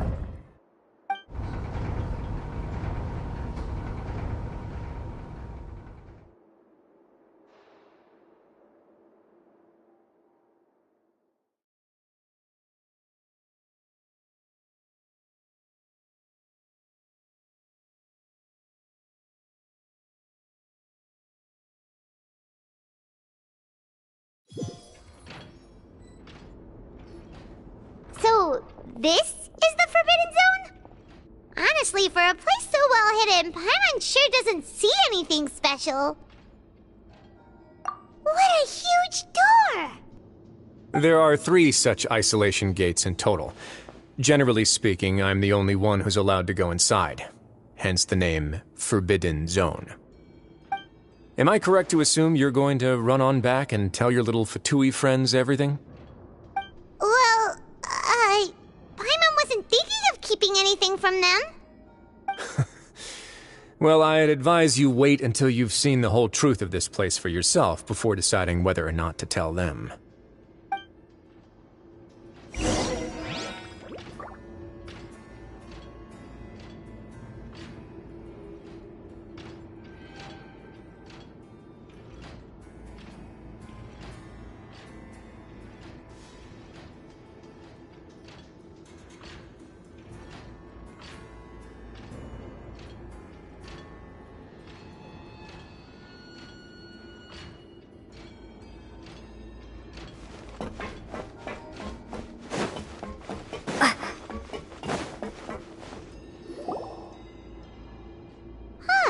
So there's a switch on the side. Stand back.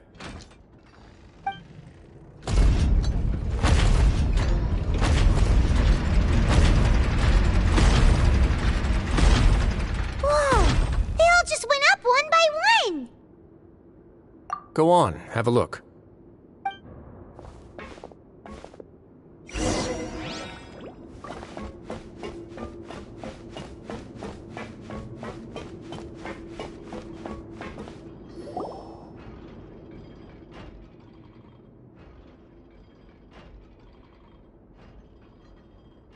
I've been interested in what lies beyond that gate ever since I assumed leadership of the Fortress of Meripede. Of course, it would be unwise to recklessly open it, but it'd also be risky and negligent to simply ignore any potential danger that could be behind it. The readings on that dashboard have not budged since the day when I first laid eyes on this place. But over the past year, the needle has crept upwards from its original position, likely because some parameter it's been tracking has changed, if only infinitesimally. Normally I would have ignored it, but I happened to have some free time when I noticed it, so I investigated. Any guesses what the reading could be tracking? Very reasonable guesses. I've considered both of those as well. Unfortunately, our dashboard is tracking something less ordinary. The temperature should vary with weather and climate changes, so for something that rarely shifts, the water pressure is more likely. We ran a few tests to increase the pressure from the outside, but the readings didn't change at all. Later on, a few more possibilities occurred to me, such as a potential connection with the primordial sea. I began to make a few preparations based on that hypothesis. Over the past few days, the needle has moved again. With that, and the symptoms that Fremine displayed after leaving the fortress, I can now confidently conclude that the readings represent the concentration of primordial seawater in the seawater nearby. The concentration of primordial seawater? But we're already under the sea! And that is precisely the problem. We're at the bottom of the sea, and now we're surrounded by toxic seawater. Somehow, primordial seawater got mixed in, and the concentration is steadily rising. Yes, that's very likely. But forget about the two of us! Not even Novelette knows where the primordial sea could be, much less where we could find and plug a leak. Oh. Oh! Seems like you've figured it out. I believe the primordial sea lies directly beneath this sluice gate. For some reason, the primordial seawater levels have risen significantly, and it's now very close to us. The indicators are now red. Although the gate still stands, some primordial seawater has already leaked out and mixed into the sea around us. If this continues, soon it will no longer be able to hold back the primordial sea at all.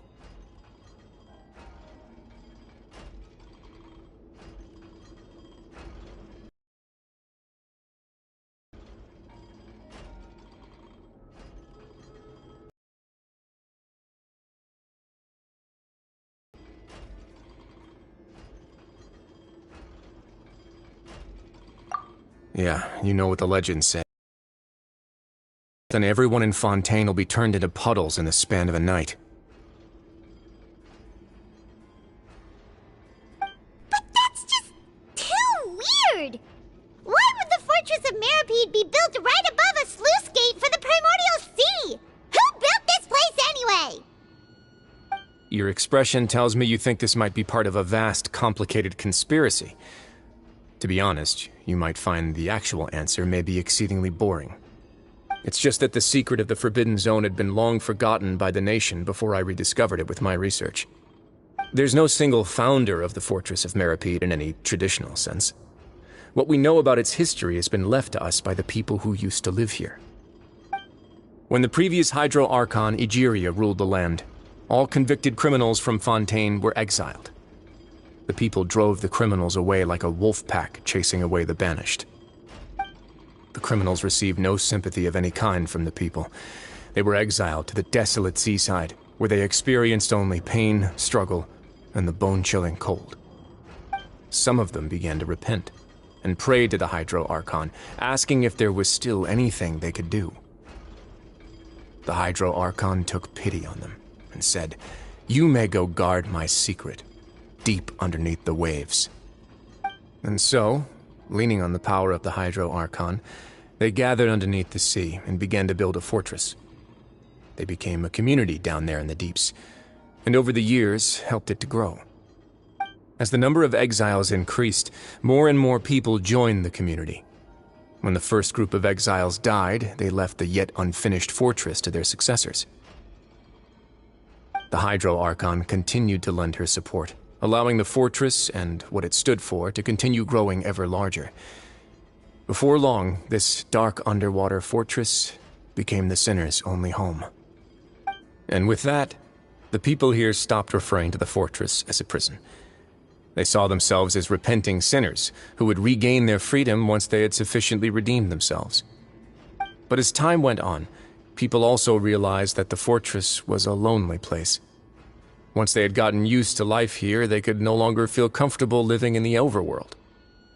Once they had finished serving their sentences, some people left and some others chose to stay. They'd find some idle position and let their withered souls fade away with the ancient secrets of the past. After many, many centuries, few people still remember the reason for the fortress's founding.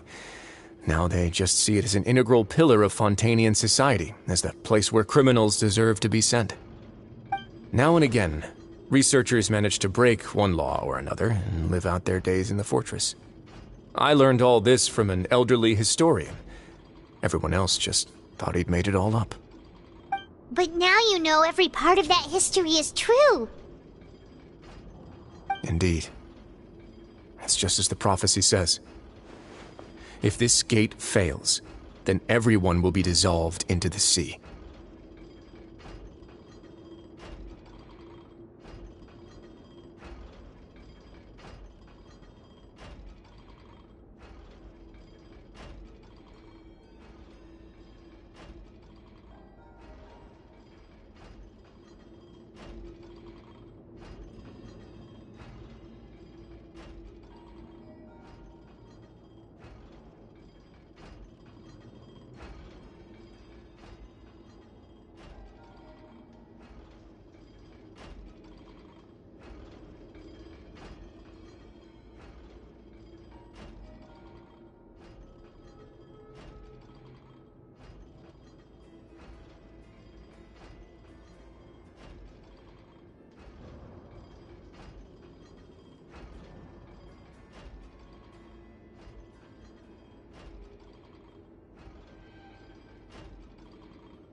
To be frank, not really.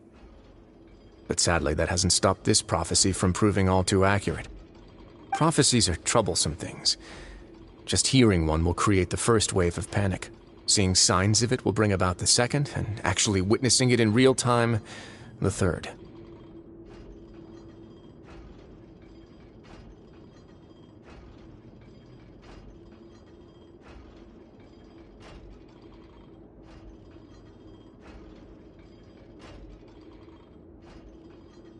Let's go somewhere else. I want to show you something.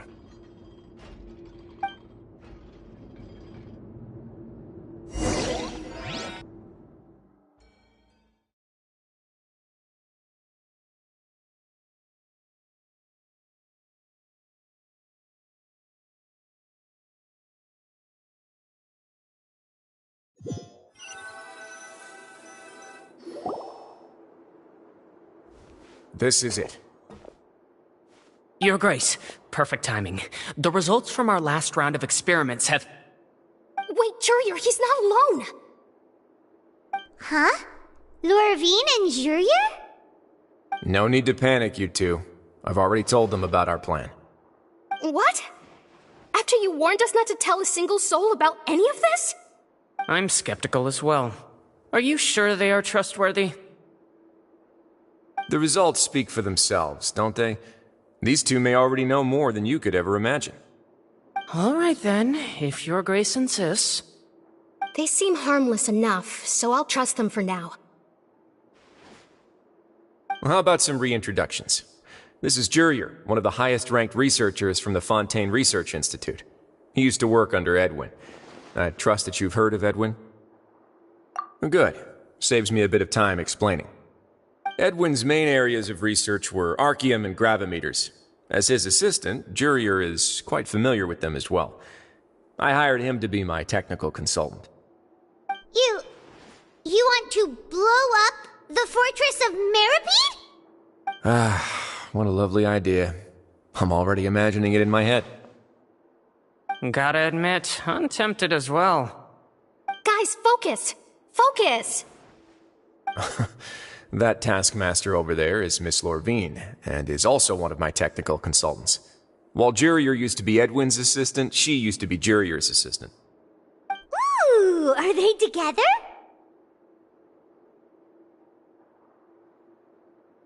See, everyone keeps asking this question. Are you too sure you're not a couple and just using your work as a convenient cover? Your Grace, I am not in a relationship with this man. If I dated her, I'd officially be madder than Edwin. Jeez, forget I said anything then. Follow me. Whoa, there's another door that goes right up. Your constant amazement makes it seem like the fortress can do anything.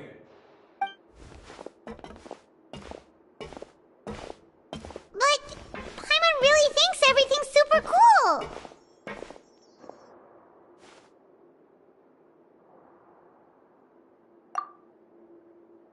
Well, let's spice it up a bit.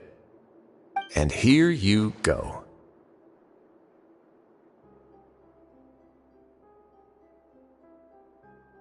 What a huge ship? This is also a production zone that Paimon's never seen before. What's going on? How much do you know about Fontanian history? Not much at all. Well, then maybe you haven't heard the story of ancient Lemuria. To give you a quick rundown, Fontaine used to be ruled by the Lemurian dynasty.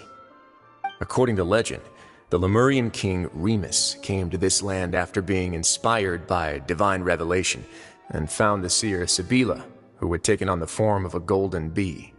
Taking the golden bee with him and riding on a huge ship, the Fortuna, he created his nation above the surging waves. He called his nation Lemuria and used the Fortuna to incessantly search for new tribes and islands, calling on them to join his empire. There's a ship in this story too? Where there's water, there'll be ships. People believe that hope can always be found at the end of a voyage. Do you believe that too? To a point, I think. As you've already seen, I have a whole factory's worth of labor, materials, and technology at my disposal. Certainly can't hurt to give it a try. So the moment I began to speculate that the primordial sea might lie underneath the gate, I also began this project. Were you inspired by the legendary Fortuna? Maybe. Fontanians need something to hold on to cope with the impending disaster.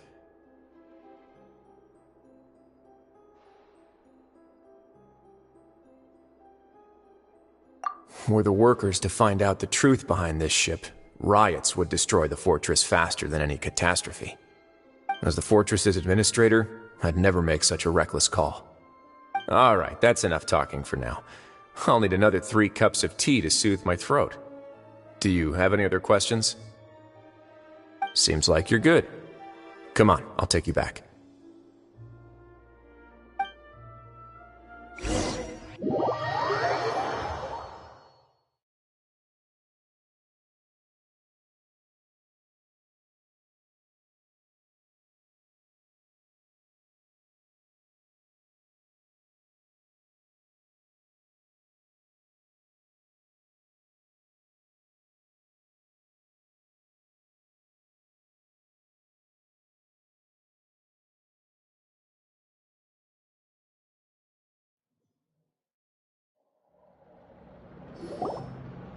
I'll leave you here for now. Oh, thank you so much. No worries. But don't forget, it's up to you whether or not you want to share what you just saw.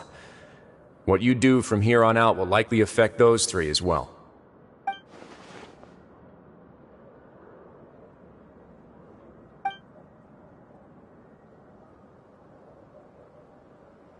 Yeah, we'll put a lot of thought into it for sure. Great. I look forward to what happens next.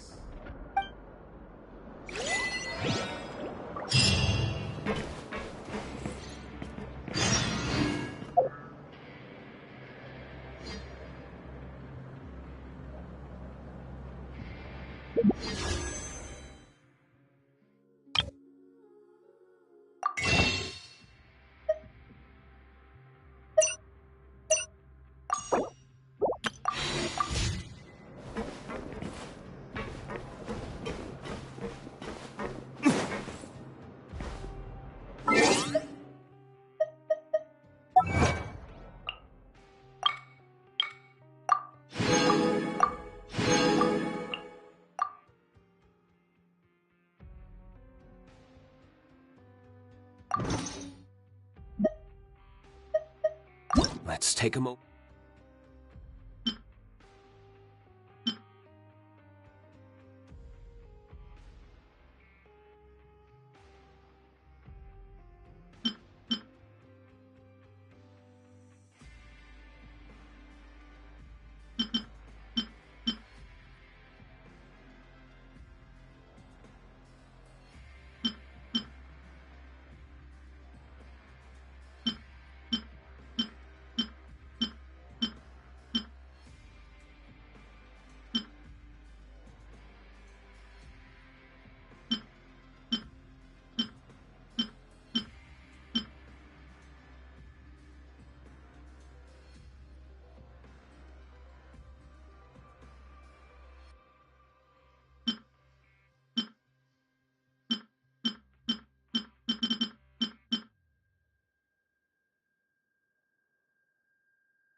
Welcome back. Do you want a cup of tea? How can you be so much like Risley, always drinking tea? Huh. Actually, now that you mention it, I just remembered something now. While I was sedated, I could still barely hear two people talking next to me. They were discussing everything, from the leaves to the water and even the teacups themselves. Must have been Risley and Sijwin. Yeah, I heard one male voice and one female, so it should have been the two of them. They really were just talking about brewing tea. I really can't make sense of this place. So, Traveler, Paimon, were you able to learn anything from Risley? Yeah, he explained everything. Very well. Then, would you mind checking your answers against my speculations?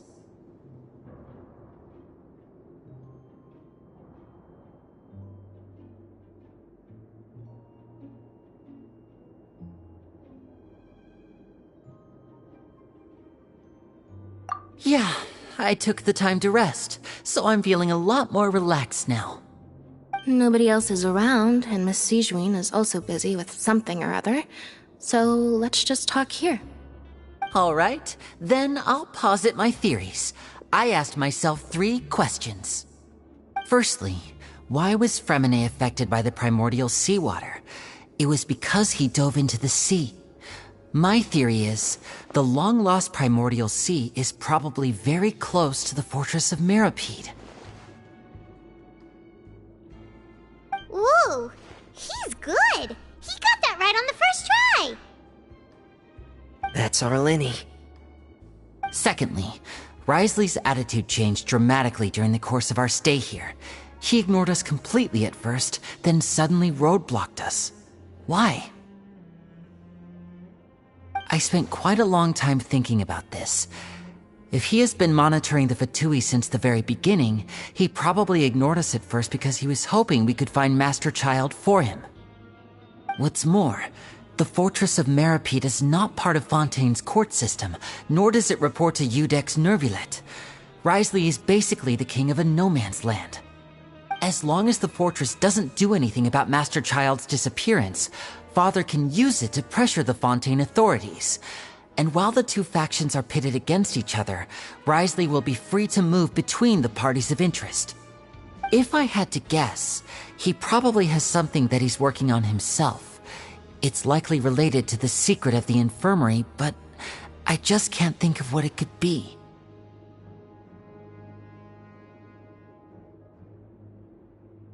You're super smart. Thanks so much. Then finally, there's the last question. If Risley does have a plan, what could it be? All I know for now is that his plan probably has something to do with the changing nature of the seawater. He's even gotten Cloran to help him out. That can't be the full extent of what he's doing. There's probably a secret passageway behind the block in the infirmary, and there's something big in the fortress that most people here never get to see. He has a bargaining chip, and it could be important enough for Father to deal with him directly. I don't have enough information, so I have no idea what his chip might be. But let me guess. You have the last piece of the puzzle.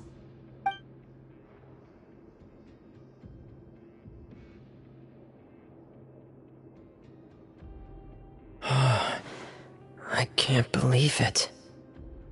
The sea will engulf everyone. Just like the prophecy said. Could Risley have wanted to meet Father to figure out a way to deal with this crisis? If you remember, I once mentioned that Father sees the House of the Hearth as her base of operations, and she truly wants to resolve the crisis. But how could Risley have known that?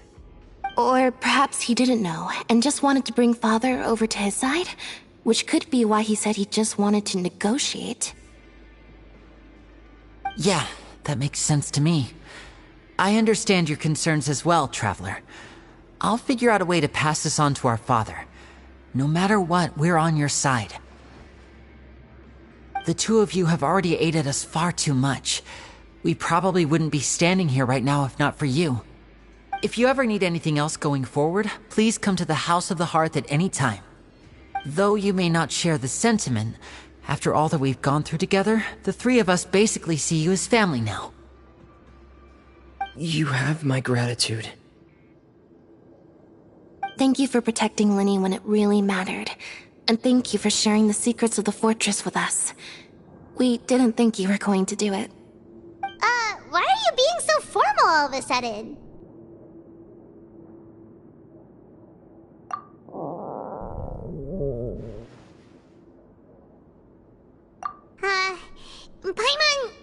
Paimon's hungry. Oh, you've done so much already. Go get some food. Alright, then we'll catch you guys another time.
It's time for dinner. Welfare meals now being served in the coupon cafeteria. Come on, let's go pick up ours as well. Traveler and Paimon, over here. Are you here for dinner too, Miss Sijween? And I'm taking the opportunity to prepare Miss Cloran's dinner as well. Huh. You're right. She's actually sitting in the fortress cafeteria. What would you like to eat?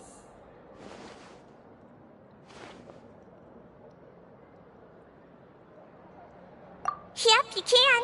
I've already talked to our chef, Mr. Wolsey. It's all on me today, so you can get whatever you'd like.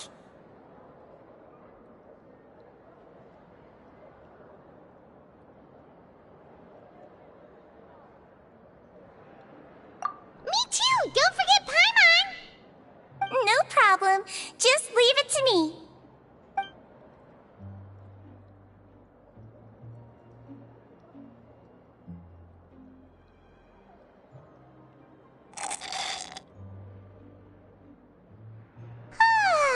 So delicious.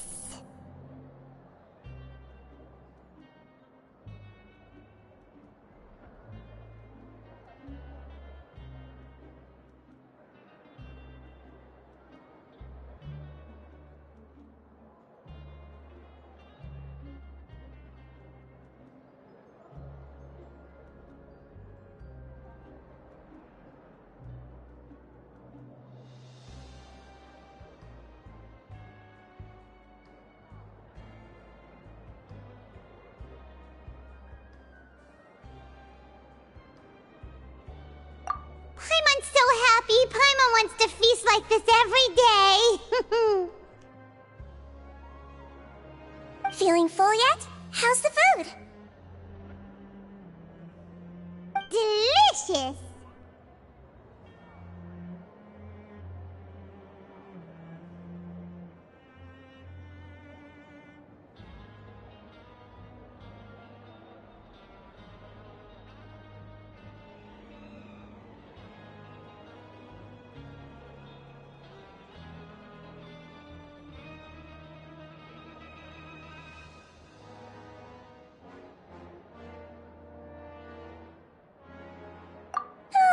I'm so glad to see you all so happy.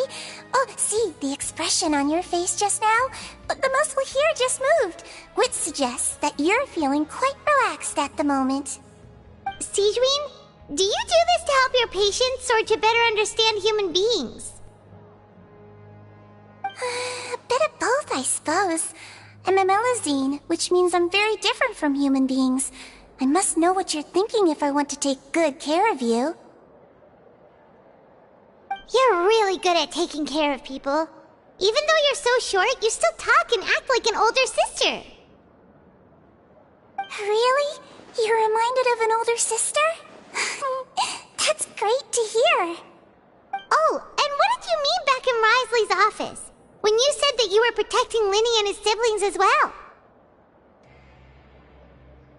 Oh, that. I just asked His Grace to look out for those children, especially that diver boy. I was getting a bit worried after hearing that something was wrong with the water. Thankfully, Glorand is very strong and managed to save him in the nick of time. His Grace also sealed the pipes after Glorand left, to make sure that Linny wouldn't impulsively chase after his brother. Although the path was blocked, we still stationed some guards there to stop anyone from approaching. They were instructed to only open the door once Miss Glorand had returned. Oh, and I was keeping an eye on Mr. Linny as well. We had to press him, but we couldn't allow him to be in any real danger. You were all super considerate and really thought everything through. It's just what we do down here at the fortress. At least this has been His Grace's style for as long as he's been the leader. Oh, I really wish Monsieur Nervula would come down here more often too. I feel like he'd like it here, with all the darkness and chaos.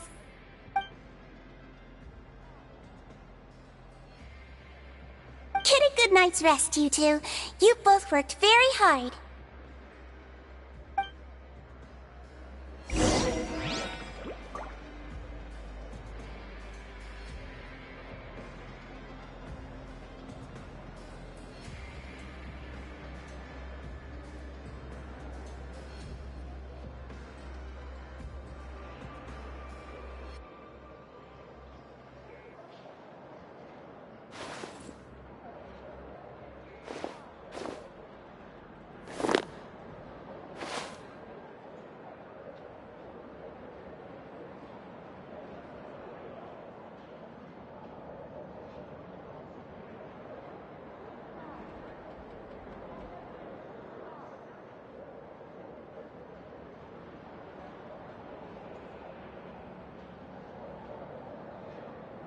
Every course of action has its risks. Be careful.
Let's take a moment to rest and plan our next move.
much has happened.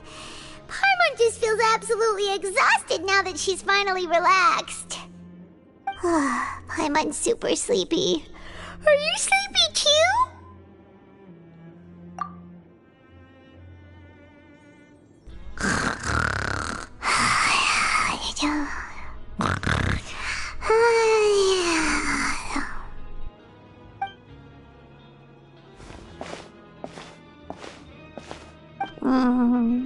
Delicious. Paimon wants seconds for free.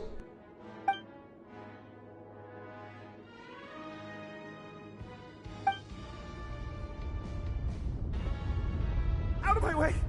Get out of my way! What happened? Why is everyone running? No idea, but something must have happened. Stop asking!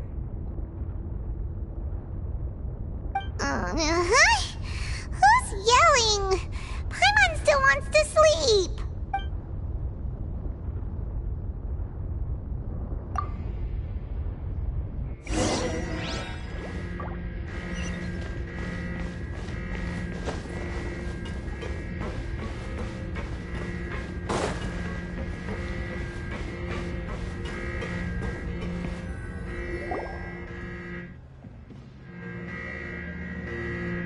What happened? Why is everyone running around? Hey! What are you doing? No time to explain, mate. Goodbye! Hey! Wait! What's wrong with these people? They won't even talk to us. They're here! There you are! Oh, thank goodness! Quisto and Lavaroon, do you know what happened here? We came here especially to inform. Seems to have gone terribly wrong just now. His Grace is telling everyone to evacuate and get out of here. Lavaroon was saying you two are new here and you don't have many friends, so you might slip through the cracks. Haven't you heard all the stories like that? An evacuation is successfully completed, yet you only find out once you do a head count that 1 or 2 people are missing. Wait, weren't you the one who brought that up? Why is it suddenly my idea? Hey, shut up! Okay, whatever. The point is, you should come with us.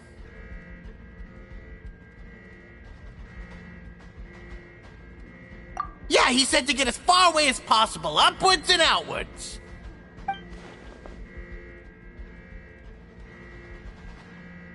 Oh no, it can't be that thing!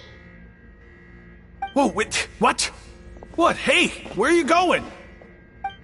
We have to go find the Duke! You two just go and get out! Go on without us! Hey, hey! Be careful! Attention, please evacuate upwards and outwards, upwards and outwards. If you're already at the topmost layer, then try to move as far outwards as possible.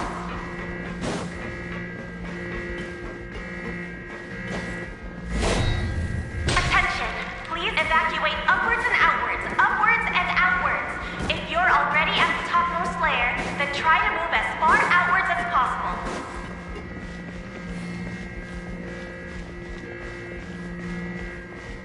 Attention, please evacuate upwards and outwards, upwards and outwards. If you're already at the topmost layer, then try to move as far outwards as possible.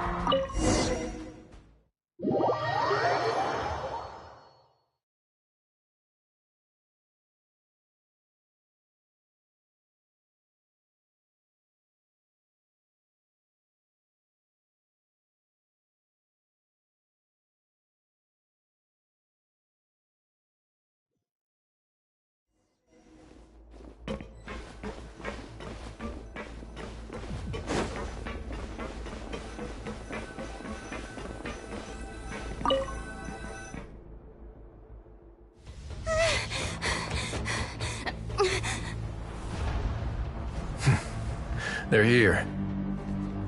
Just like I said. What happened? Huh.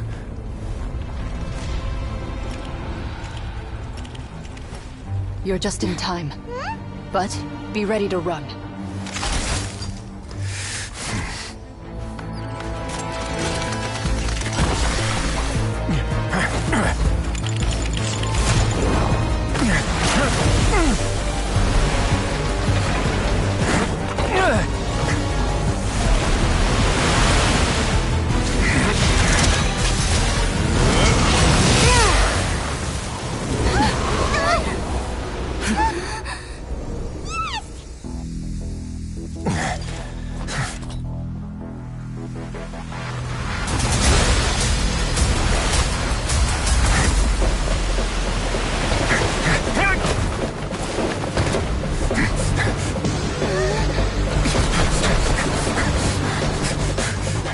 Three, two, one.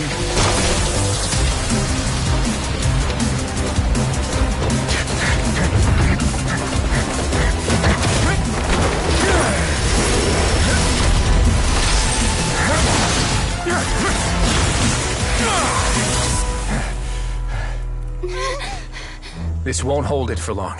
Find Neuvillette.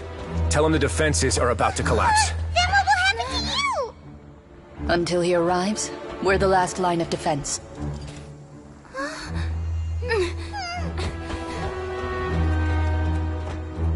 The gate. How long do you think it'll hold? That depends on us.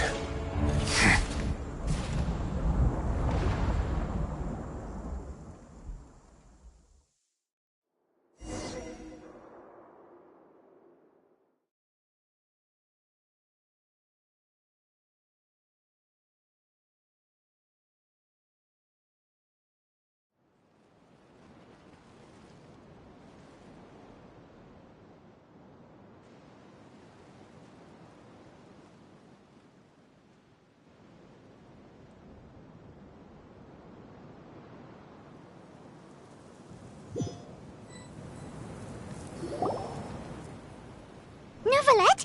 Why are you here? Traveler, I need you to head to the Opera House immediately. Farina will soon be meeting with the knave there. You must protect Farina, and make sure she doesn't spend too much time alone with her. Will do. You have my sincerest gratitude.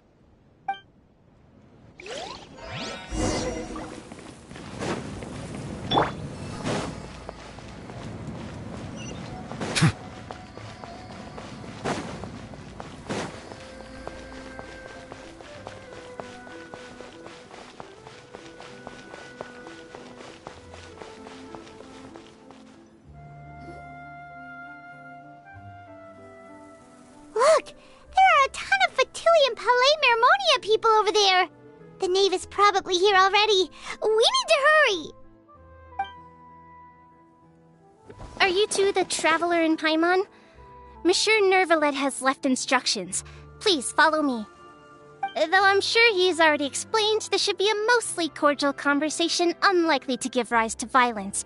But it would be most appreciated if you could protect Lady Farina to the best of your abilities.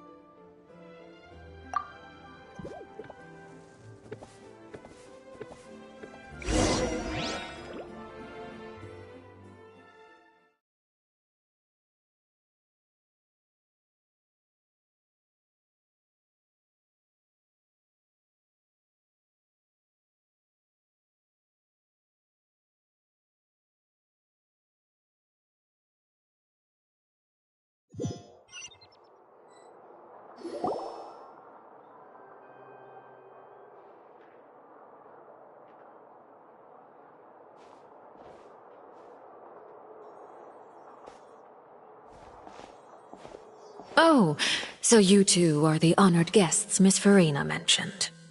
Of course! How could they not attend a meeting such as this? I must always have 2 or more guests at my dessert table. Otherwise, the occasion would be too lonely and unbecoming of my station. It is my pleasure to make your acquaintance, traveler. I have heard much of your accomplishments. I am the knave, one of the 11 Fatui Harbingers.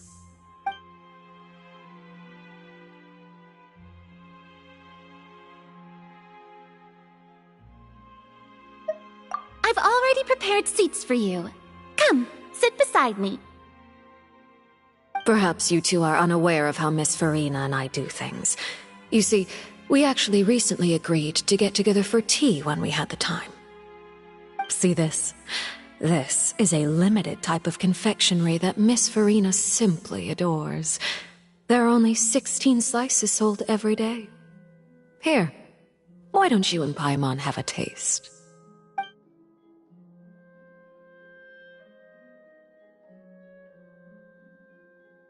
Traveler, what do you think of this cake?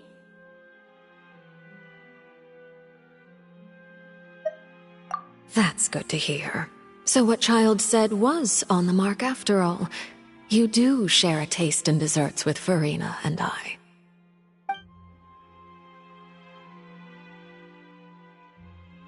I wonder how he's doing nowadays. You must have heard, right? He's suddenly gone missing. I'm really worried about his safety, you know.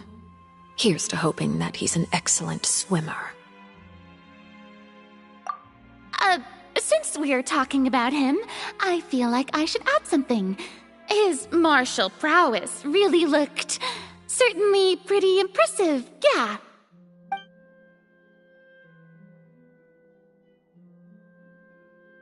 Oh, so you're also familiar with his aptitude for fighting, Miss Farina. Oh, right. I almost forgot. Child was subdued by Udex Neuvillette right in front of you. Against ordinary people, my colleague would never be on the back foot. But alas, he just never imagined he'd run into such a person. I must express my admiration for Monsieur Neuvillette. Coming from you, that's not surprising at all. But I thought you would be happier to hear the news. Of course, but it's still a bit of a shame. You see, I would have been far happier had I received this news somewhat earlier. As you well know, a long time has passed since Child disappeared.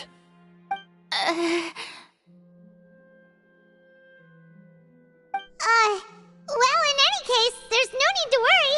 We know for sure that Child is still alive. Oh, and just how do you know that? Because we found evidence that proved he left the Fortress of Meripede. And where did he go after leaving the fortress? Well...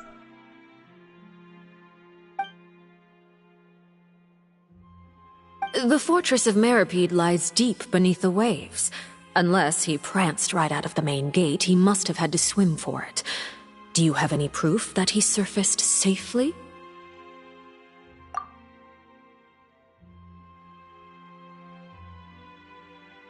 Ah, that is good news at least. His sister Tonya sent a letter to Fontaine not too long ago. Since he was unfortunately unavailable, I picked it up on his behalf. Do you have any idea how he usually writes back to his family? Dear Tonya, your letter made me feel like we were still enjoying our time in Snezhnaya together. I'm currently admiring the scenery on the streets in front of the opera house. Is it something like that?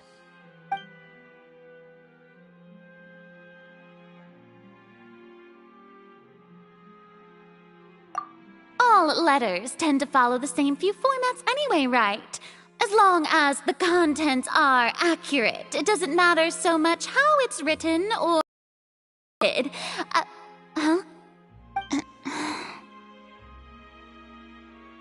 Hold on. The water in the teacup is shaking. I suppose this is also a sign of things to come, Miss Farina. I don't quite understand what you're trying to say. Have we entered into the next stage of the prophecy?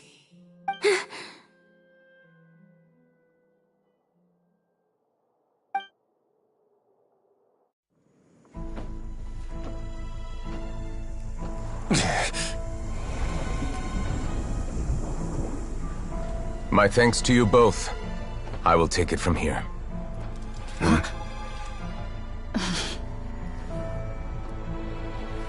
Sure you don't need a hand? Quite sure. Wow. So, what's your secret, huh? Let me guess. Nah, who knows?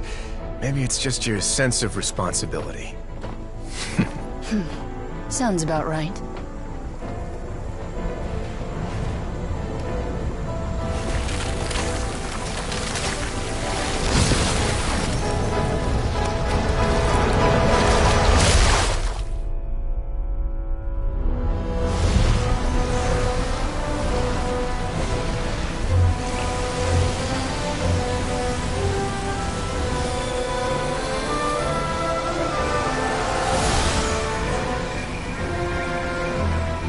day may come when the prophecy is fulfilled and the waters burst forth.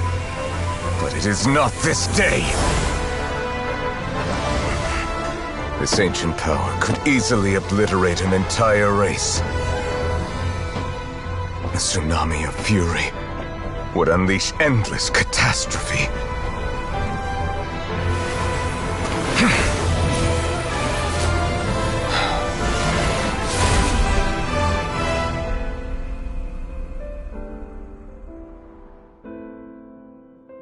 This sentence is too severe. Forgive me for overruling it.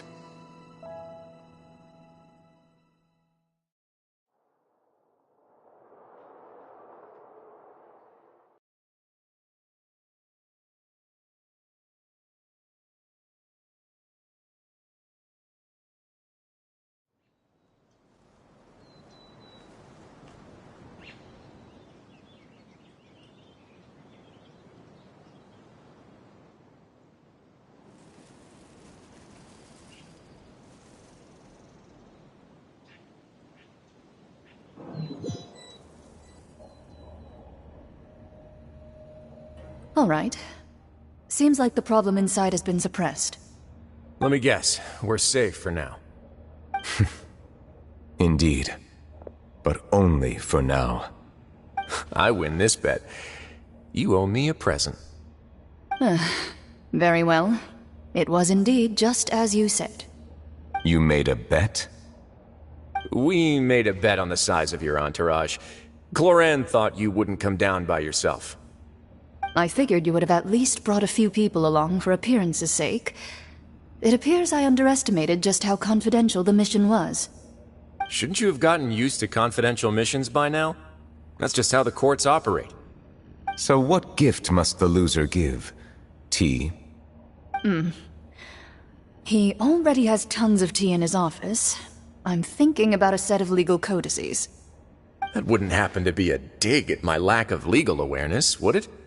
Well, I'm sure His Grace doesn't consider the fortress to be outside the law. I was under the impression the residents of a place like this would be uninterested in the legal codices.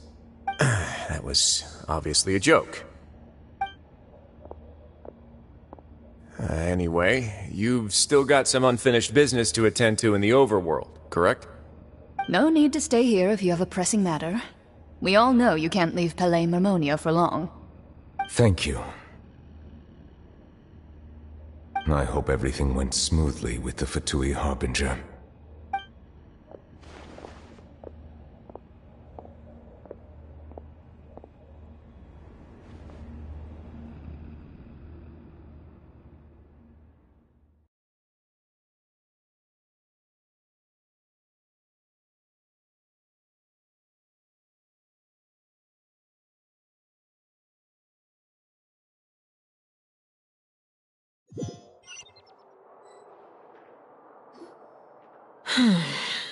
I must say, we've spent long enough playing house.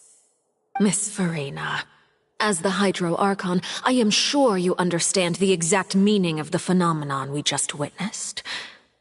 Or should I say, that's what I originally thought. But looking at your expression, was I wrong?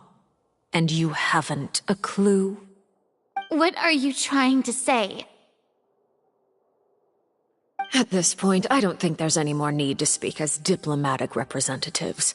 Allow me to speak to you now as just a Fontanian. You know the prophecy by heart, and also that every part of it is being proven true. Yet, here you are, relaxing, drinking tea, and eating desserts as if it's all nothing more than a few stray bugs in your garden. Do you really think that's acceptable? The prophecy's hanging above our necks like a guillotine. Every faction is looking for a way to either avert the disaster or save their own. Even the orphans of the House of the Heart have devoted everything to saving their homeland. But you? It beggars belief just how nonchalant and carefree you have been. From the very beginning, you, the god Focalor, you have utterly failed to take action. You're wrong. I've never ignored the prophecy, nor have I just been passing the time in self-indulgence. Retract your accusation and stop doubting the wisdom of the gods with such absurd conjectures! I am not alone in my doubts, you know. All the children of Fontaine may be harboring the exact same thoughts right now. Oh, great Hydro Archon. How are you going to save them? Save us? How are the people you've sworn to protect supposed to survive in a land that will soon disappear beneath the waves? I have my ways, and I've been working on them for all this time. Even if you look down upon me, you have no right to judge me. Fontaine will be saved. Even if I still cannot see the true future right now, as long as I continue on as I am, I will be able to hold my head up high!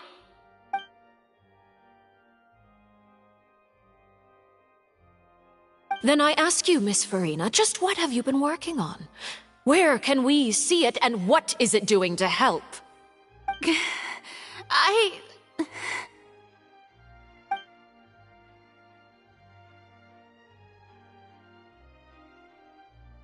My machinations are just like the prophecy itself. They will only reveal themselves at the fated time. It is just that beings like yourselves are unable to perceive them as of yet. I see.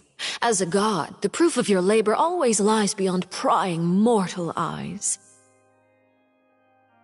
Allow me to be so bold as to ask another way.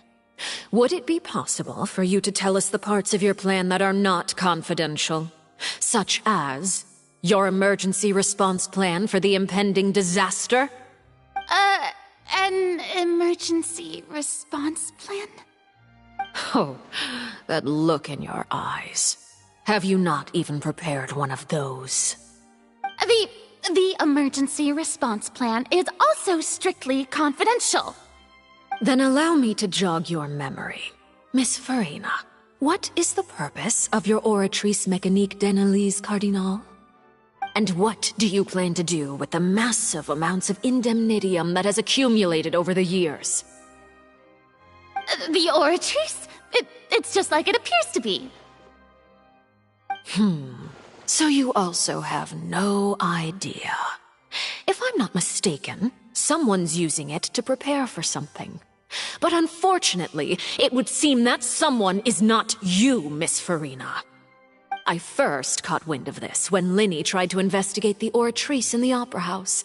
You see, even just getting close to the core contaminated him with an extremely large amount of indemnitium. But even if that had nothing to do with you, then what could you possibly be working on, oh great Hydro Archon? Oh, right. I almost forgot. Udex Neuvillette is not at the tea party with us today. Miss Farina, I suppose you must have ordered him away to take care of some troublesome business. Yes, that's exactly right. Please keep it a secret for me. Of course I will. Although, I must say, Miss Farina, you seem quite insecure without the Udex by your side. Oh, very well. Let's stop that conversation here. There are still a few slices of cake left, so please, help yourselves, everyone.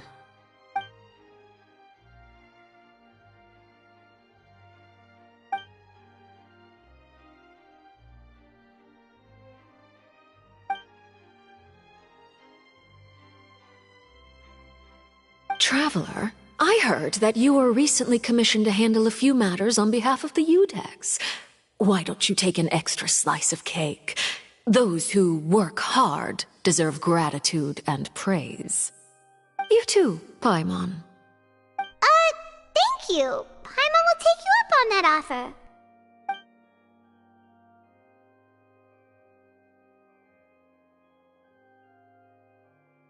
Oh, Paimon's super full. That cake was great.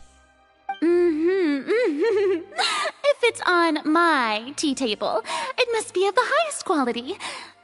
Yes, and we must thank the knave for bringing these over as well. You're welcome. I'm sure the cake also felt greatly honored to be featured at Miss Farina's table, and I was merely catering to Miss Farina's tastes, seeking a chance to chat over tea. It is getting late. Why don't we call it a day? There are still a few matters that I need to take care of, so I must take my leave now. Very well. We'll end it here. Mind seeing me off, traveler? We could use the opportunity to discuss Child before I must be on my way. Paimon's coming too!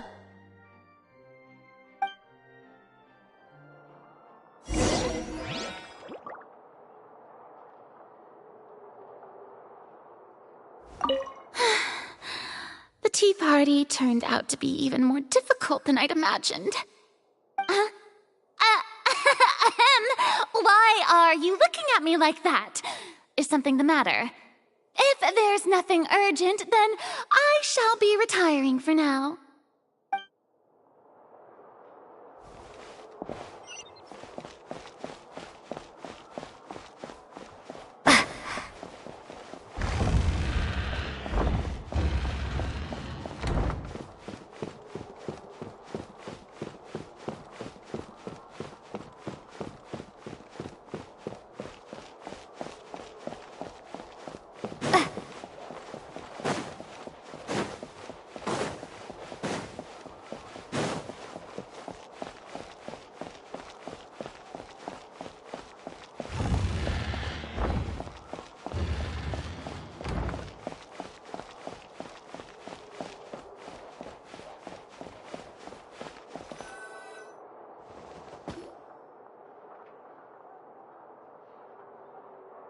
I'm glad that you were willing to come with me.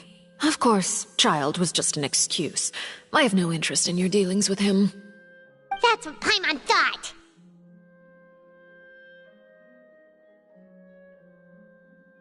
You lent your aid to the children of the House of the Hearth. As their father, I would like to express my gratitude.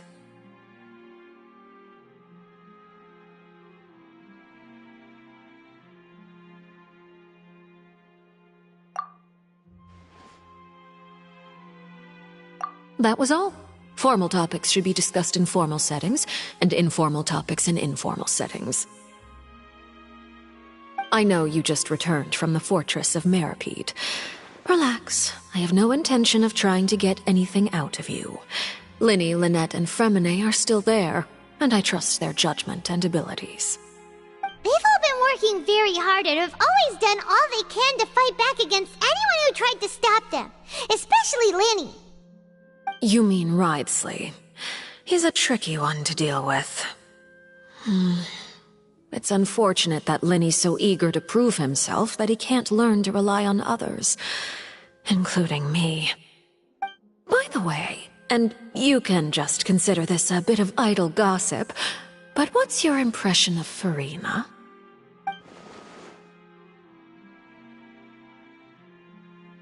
You are outside of our disputes, and the freest person in all of Fontaine, able to move around most easily. Allow me to share my perspective with you. And that's everything that happened during the trial. Master Child was declared guilty and immediately transported to the Fortress of Meripede. Didn't he say he was coming here on vacation? Does he not feel an ounce of shame for all the trouble he has caused?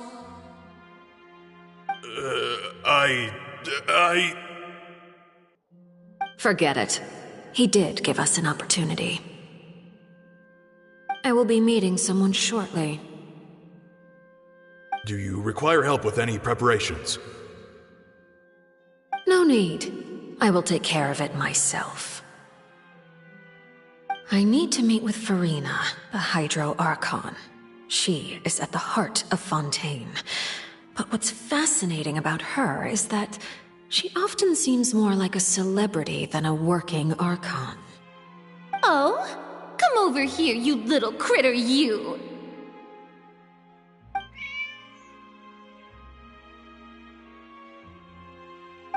dare to run from me? Stop right this instant! My goal is just to discover the location of the Gnosis.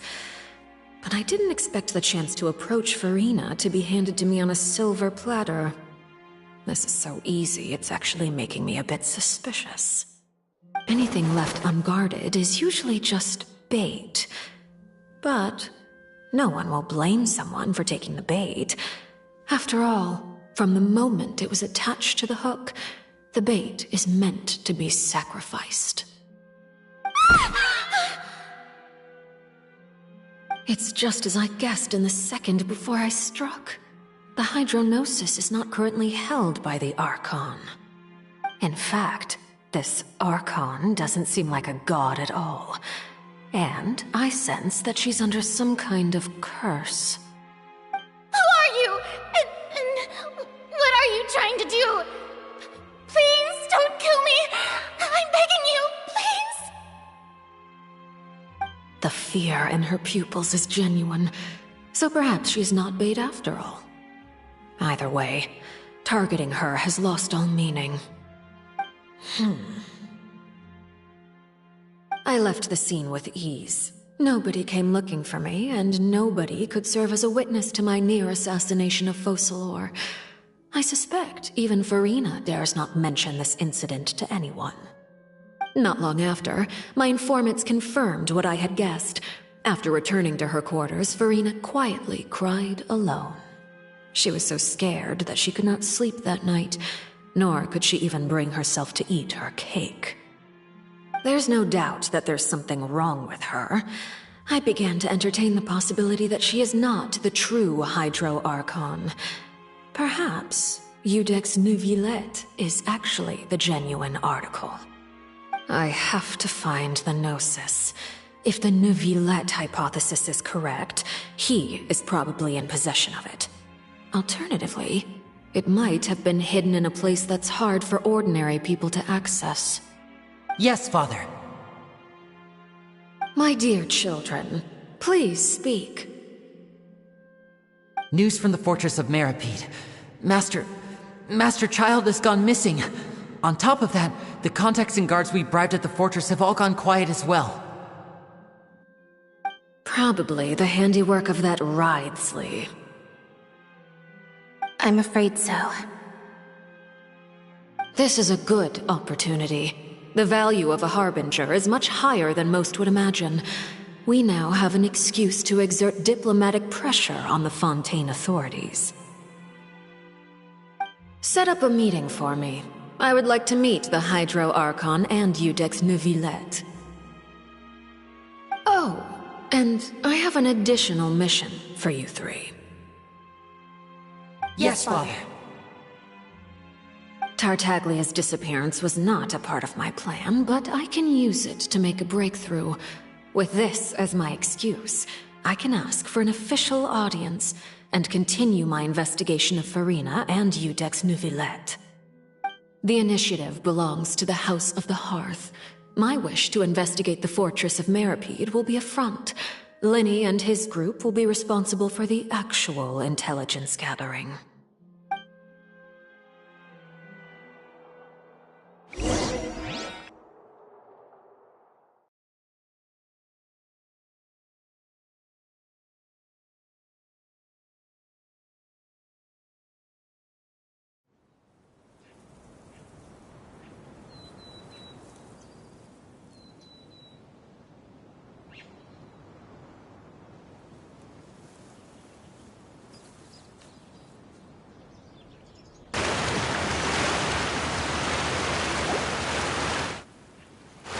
You should know the rest.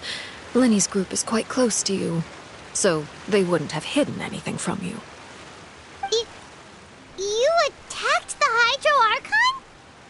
It wouldn't mean anything, even if you shouted it from the rooftops. After all, even Farina herself is still pretending that nothing of that sort ever happened. Alright then.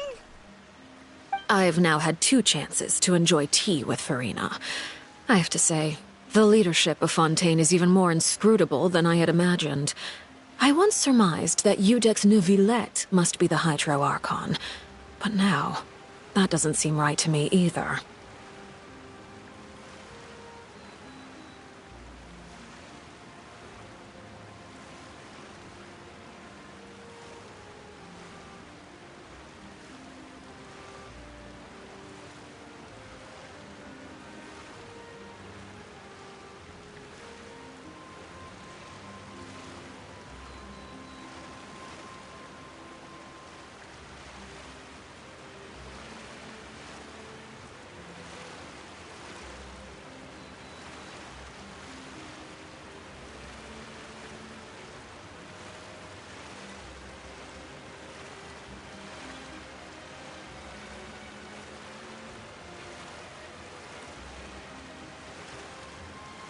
I am a servant of Her Majesty the Tsaritsa.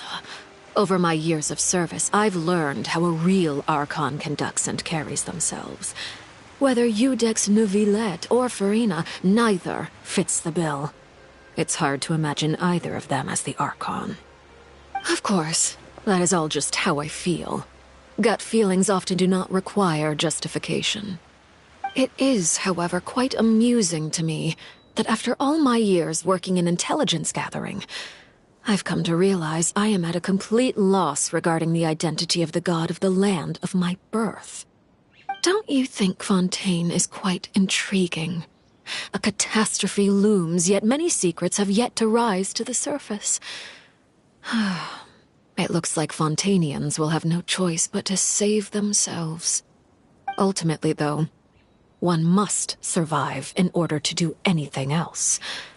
Should the need arise, I would be happy to cooperate with you. You don't need to commit to anything right now, of course. I have a feeling that the situation will continue to evolve, and as your name is often connected with noble deeds, I'm sure we will work together someday.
He certainly returned quickly. You must want to catch up with each other, so I'll leave you to him.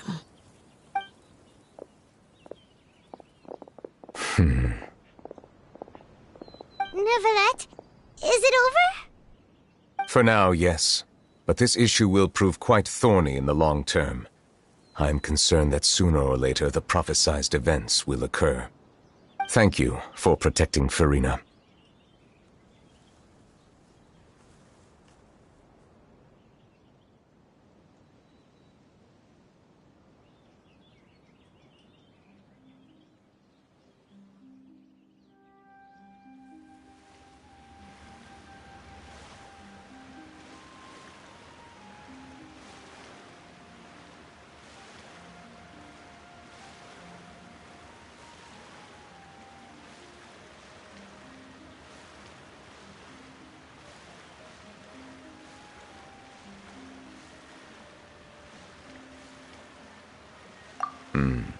To put it simply, I used my power to force back the primordial sea and reseal the sluice gate.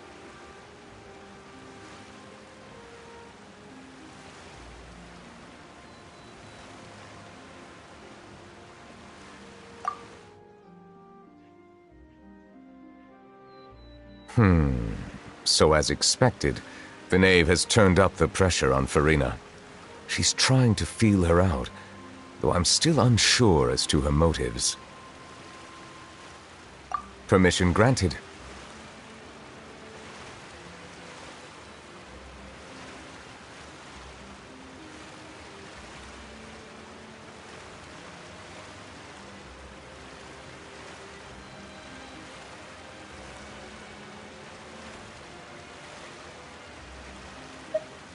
Whoa. It can't be that you're the real Hydro Archon, right? But that's just a speculation on our part, though. You can't tell us? Then that's okay. We can talk about something else. We won't try to force you. You guys in Fontaine are super strange. If by the phrase, you guys, you are referring to Farina and I, then although I'm not sure just what you are trying to imply, I must clarify that I do not share her positions on a multitude of topics.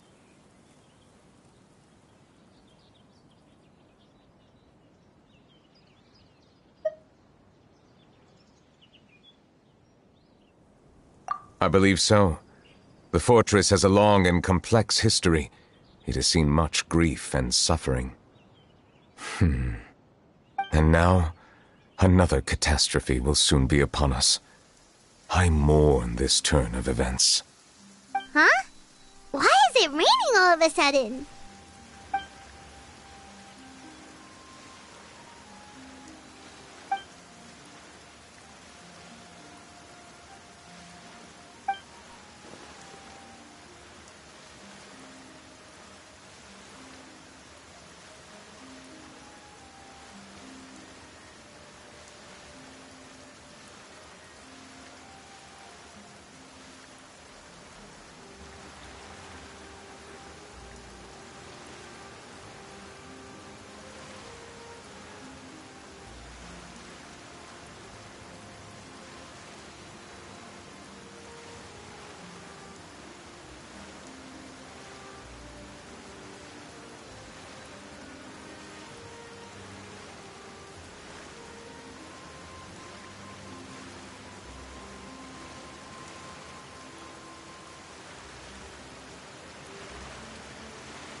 You may be closer to the truth than you think.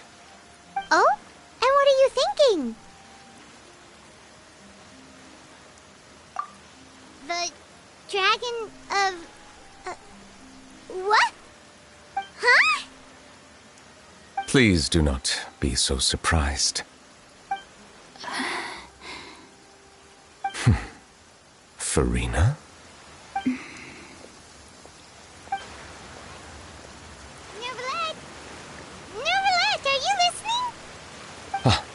My apologies. We were just guessing randomly. randomly, we didn't guess right, did we? You're not actually the Dragon Sovereign of Water, right? Well, if you don't want to confirm or deny... You guessed correctly. I sincerely hope you'll be able to keep this a secret for me. Right, of course. We'll definitely help you keep it a secret. There's still something Paimon wants to ask you, though. Please, go ahead. Well, if you are the Dragon Sovereign of Water, and you were able to force back the primordial sea from the fortress, then since Fontaine's prophecy is all about seawater, couldn't you just use your power to solve the crisis? None of the currently living dragon sovereigns in the world, myself included, possess our full dragonhood. They say that when the first usurper arrived on Tivat, they seized a part of the dragon's power. Today, that stolen power is the basis of the Archon's authorities. There are 7 elemental Archons and 7 matching dragon sovereigns. The dragon sovereign of water who lived through that era perished a long time ago. As their successor, I know far less of that part of our ancient history. In any case, I believe I will not be able to do much unless the Archon disappears and returns their elemental authority to me. Given the status quo, however, I would recommend finding another way to deal with the prophecy. Oh, so even you can't solve it. I still have some urgent matters to attend to at my office. If you have any more questions regarding ancient history, you are welcome to discuss them with me at a later time. Please go right ahead. There's a place that Paimon wants to go too. Traveler, why don't we pay another visit to the Fortress of Meripede? Paimon is a little worried. We'll see you another time. Take care.